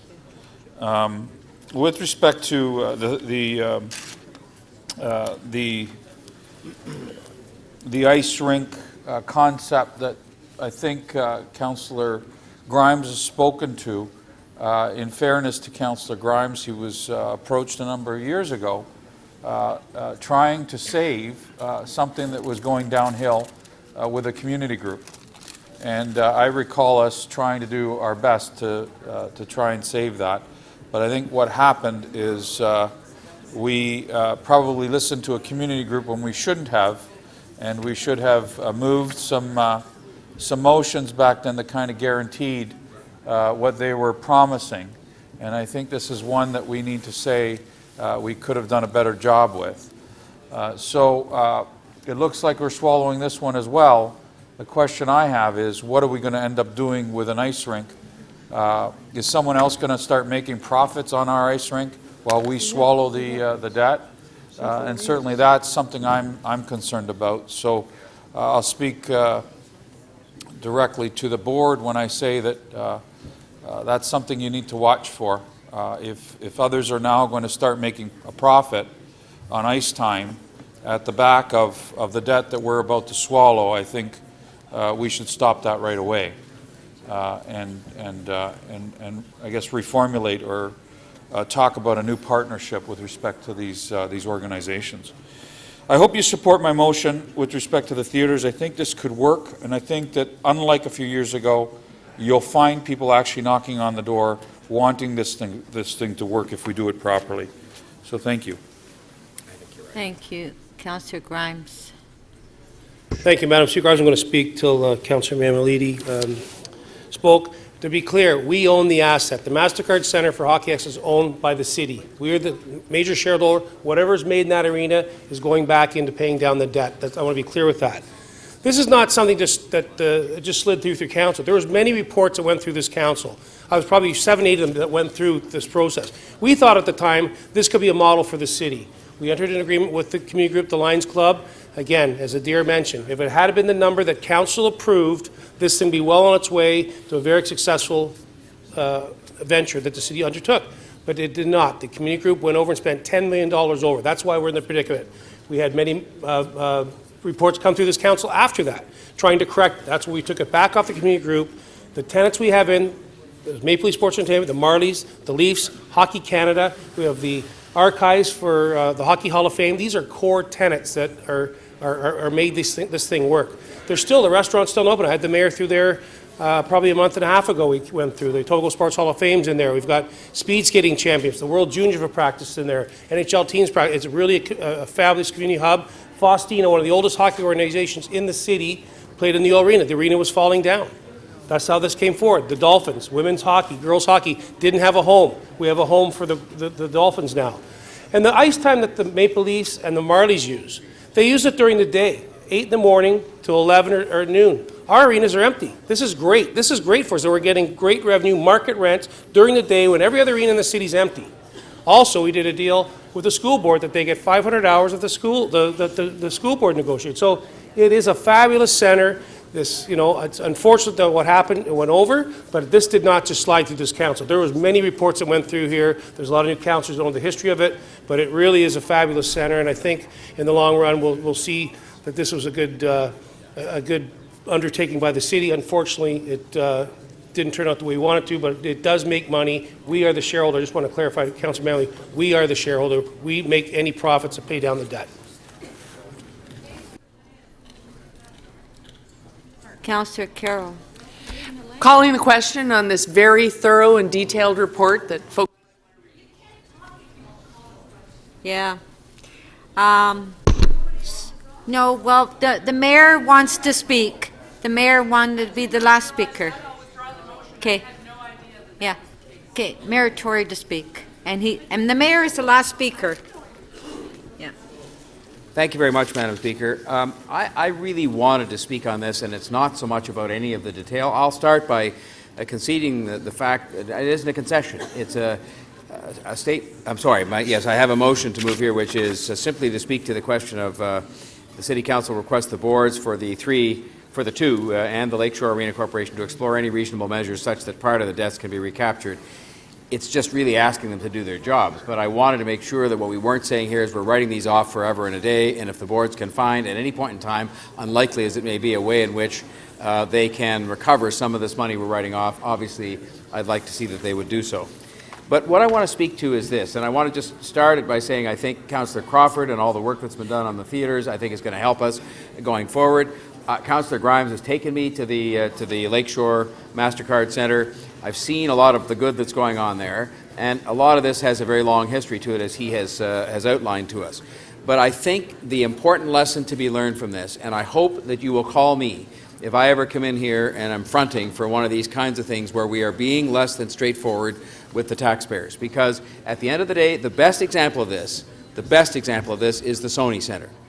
The Sony Centre was no more going to be paying back a loan of this magnitude out of a ticket surcharge in our lifetime. It was never going to happen.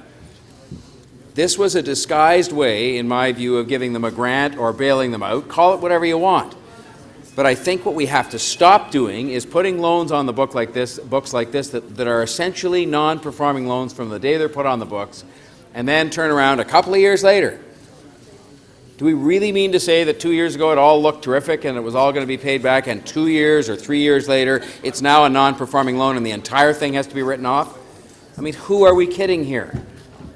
So we have to start being honest about this. If we want to give a multi-million-dollar grant, what's the number? $6.some-odd million, $6.65 million to the Sony Centre, and we want to stand up and be accountable for it because we think it's important, then that's what we should do.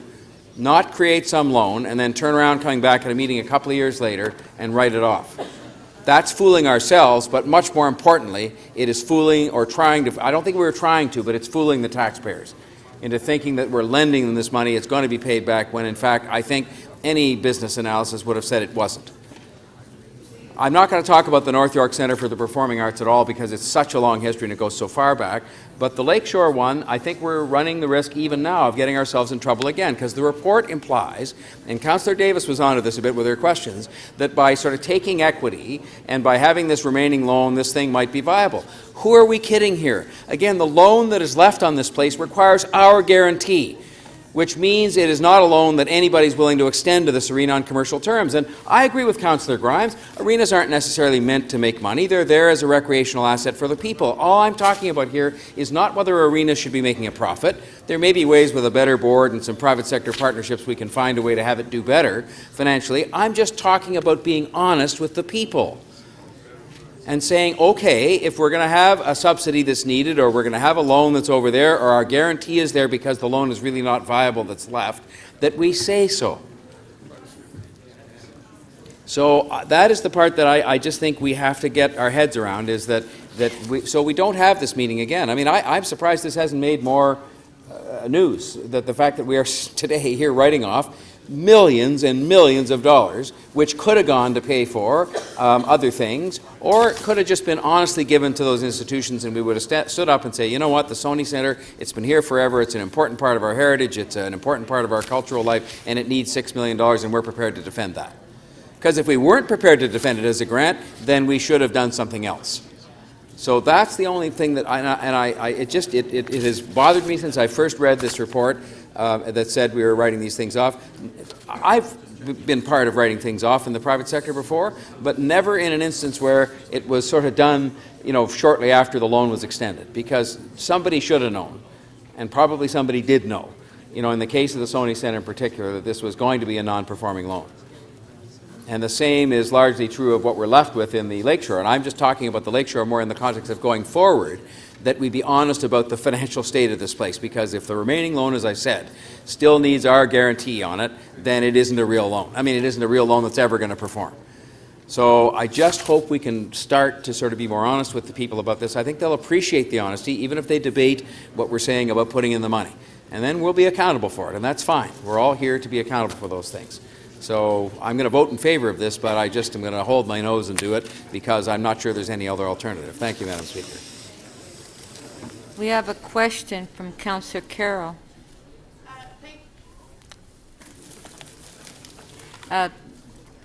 Just a sec, sorry. 3 minutes. Thank you, Madam Speaker. I share the frustration, especially with the two more recent loans.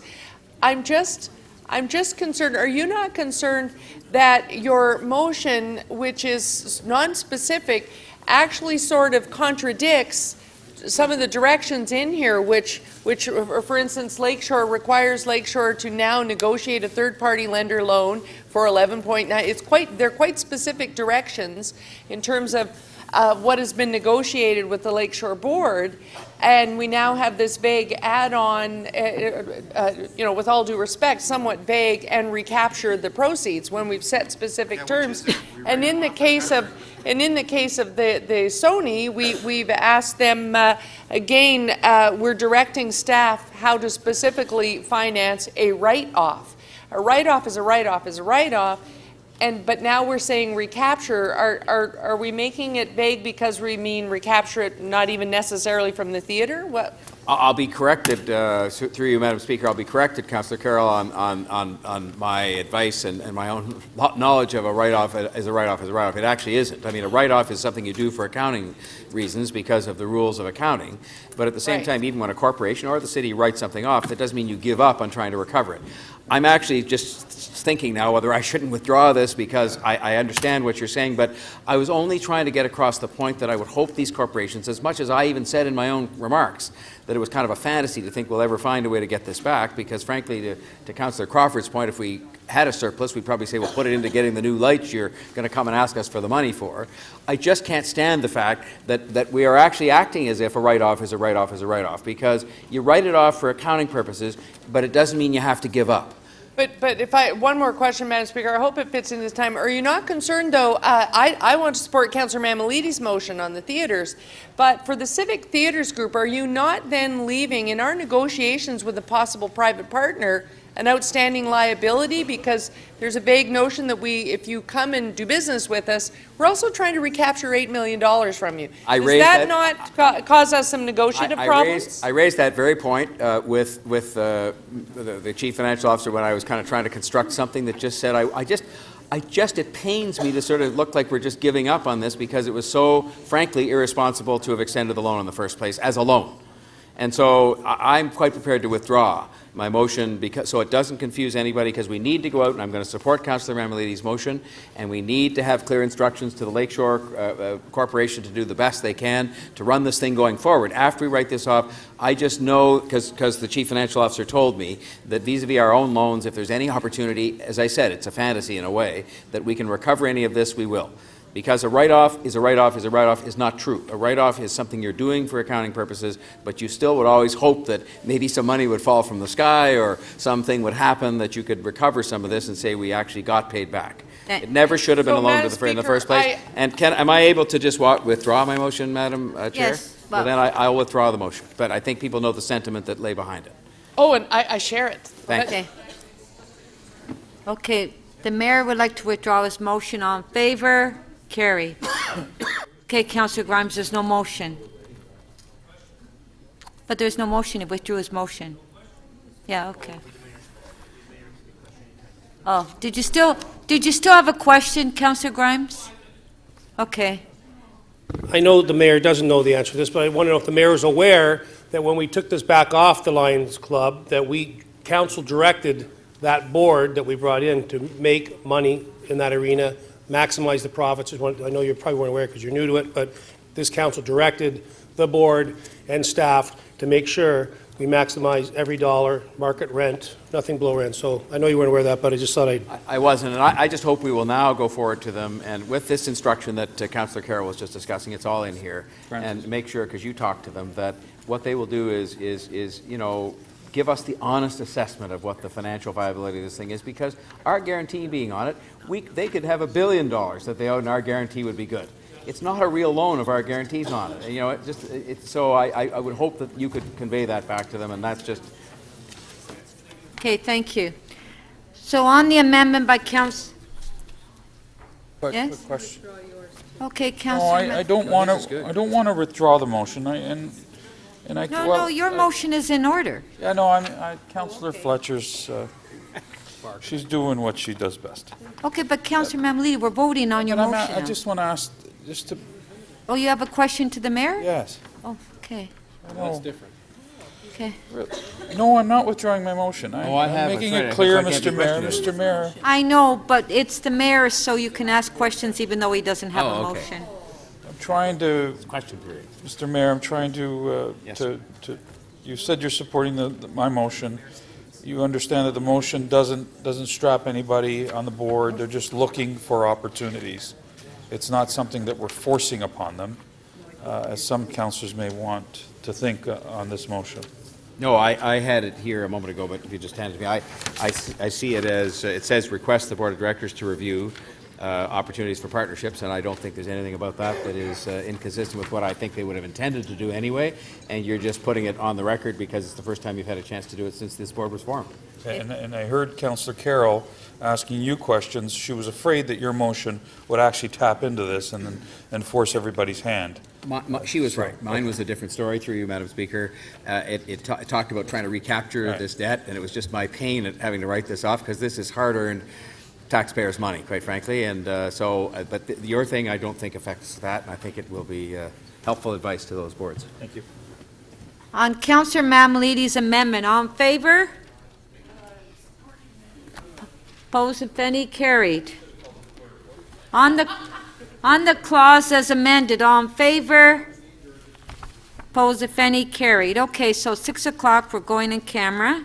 So we have 5 items remaining with confidential attachments. I'm going to go one by one and ask if any member wishes to question or speak in closed session.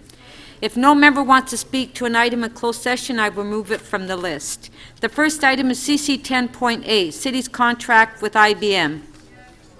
Yes? Okay.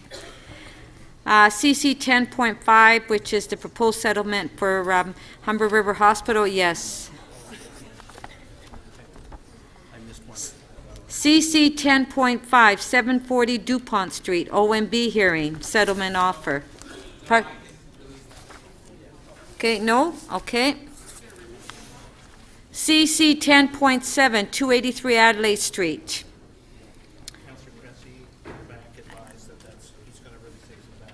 Okay, so no, right, Councillor Cressy? Okay, thank you. And the other one is CC 10.8, appointment to members of the Bill Toronto Board. Anybody? No? Okay.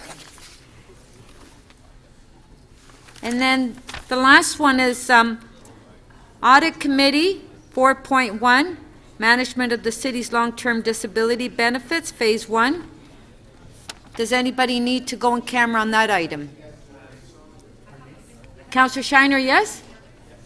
Okay, yes to that.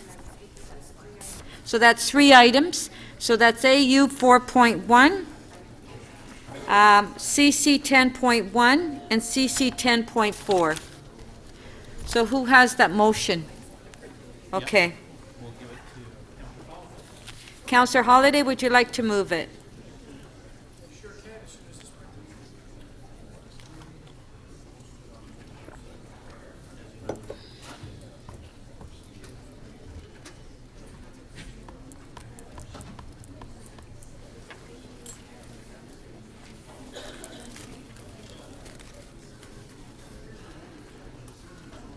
Oh, dear. Oh, sorry. I don't know what I was thinking. Councillor Holliday.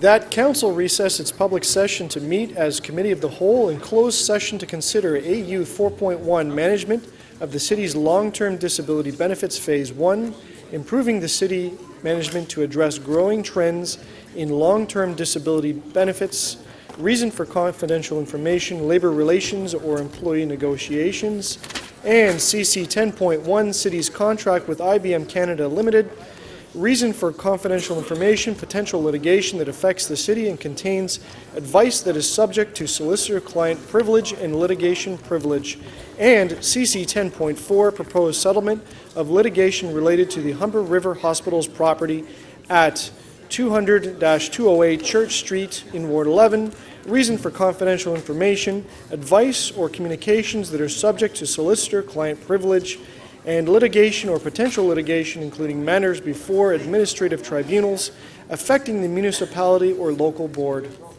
Okay. On favor? Carried. So we'll have a 10-minute recess, and if I can ask members of the public, the media, if you can please leave the council chambers.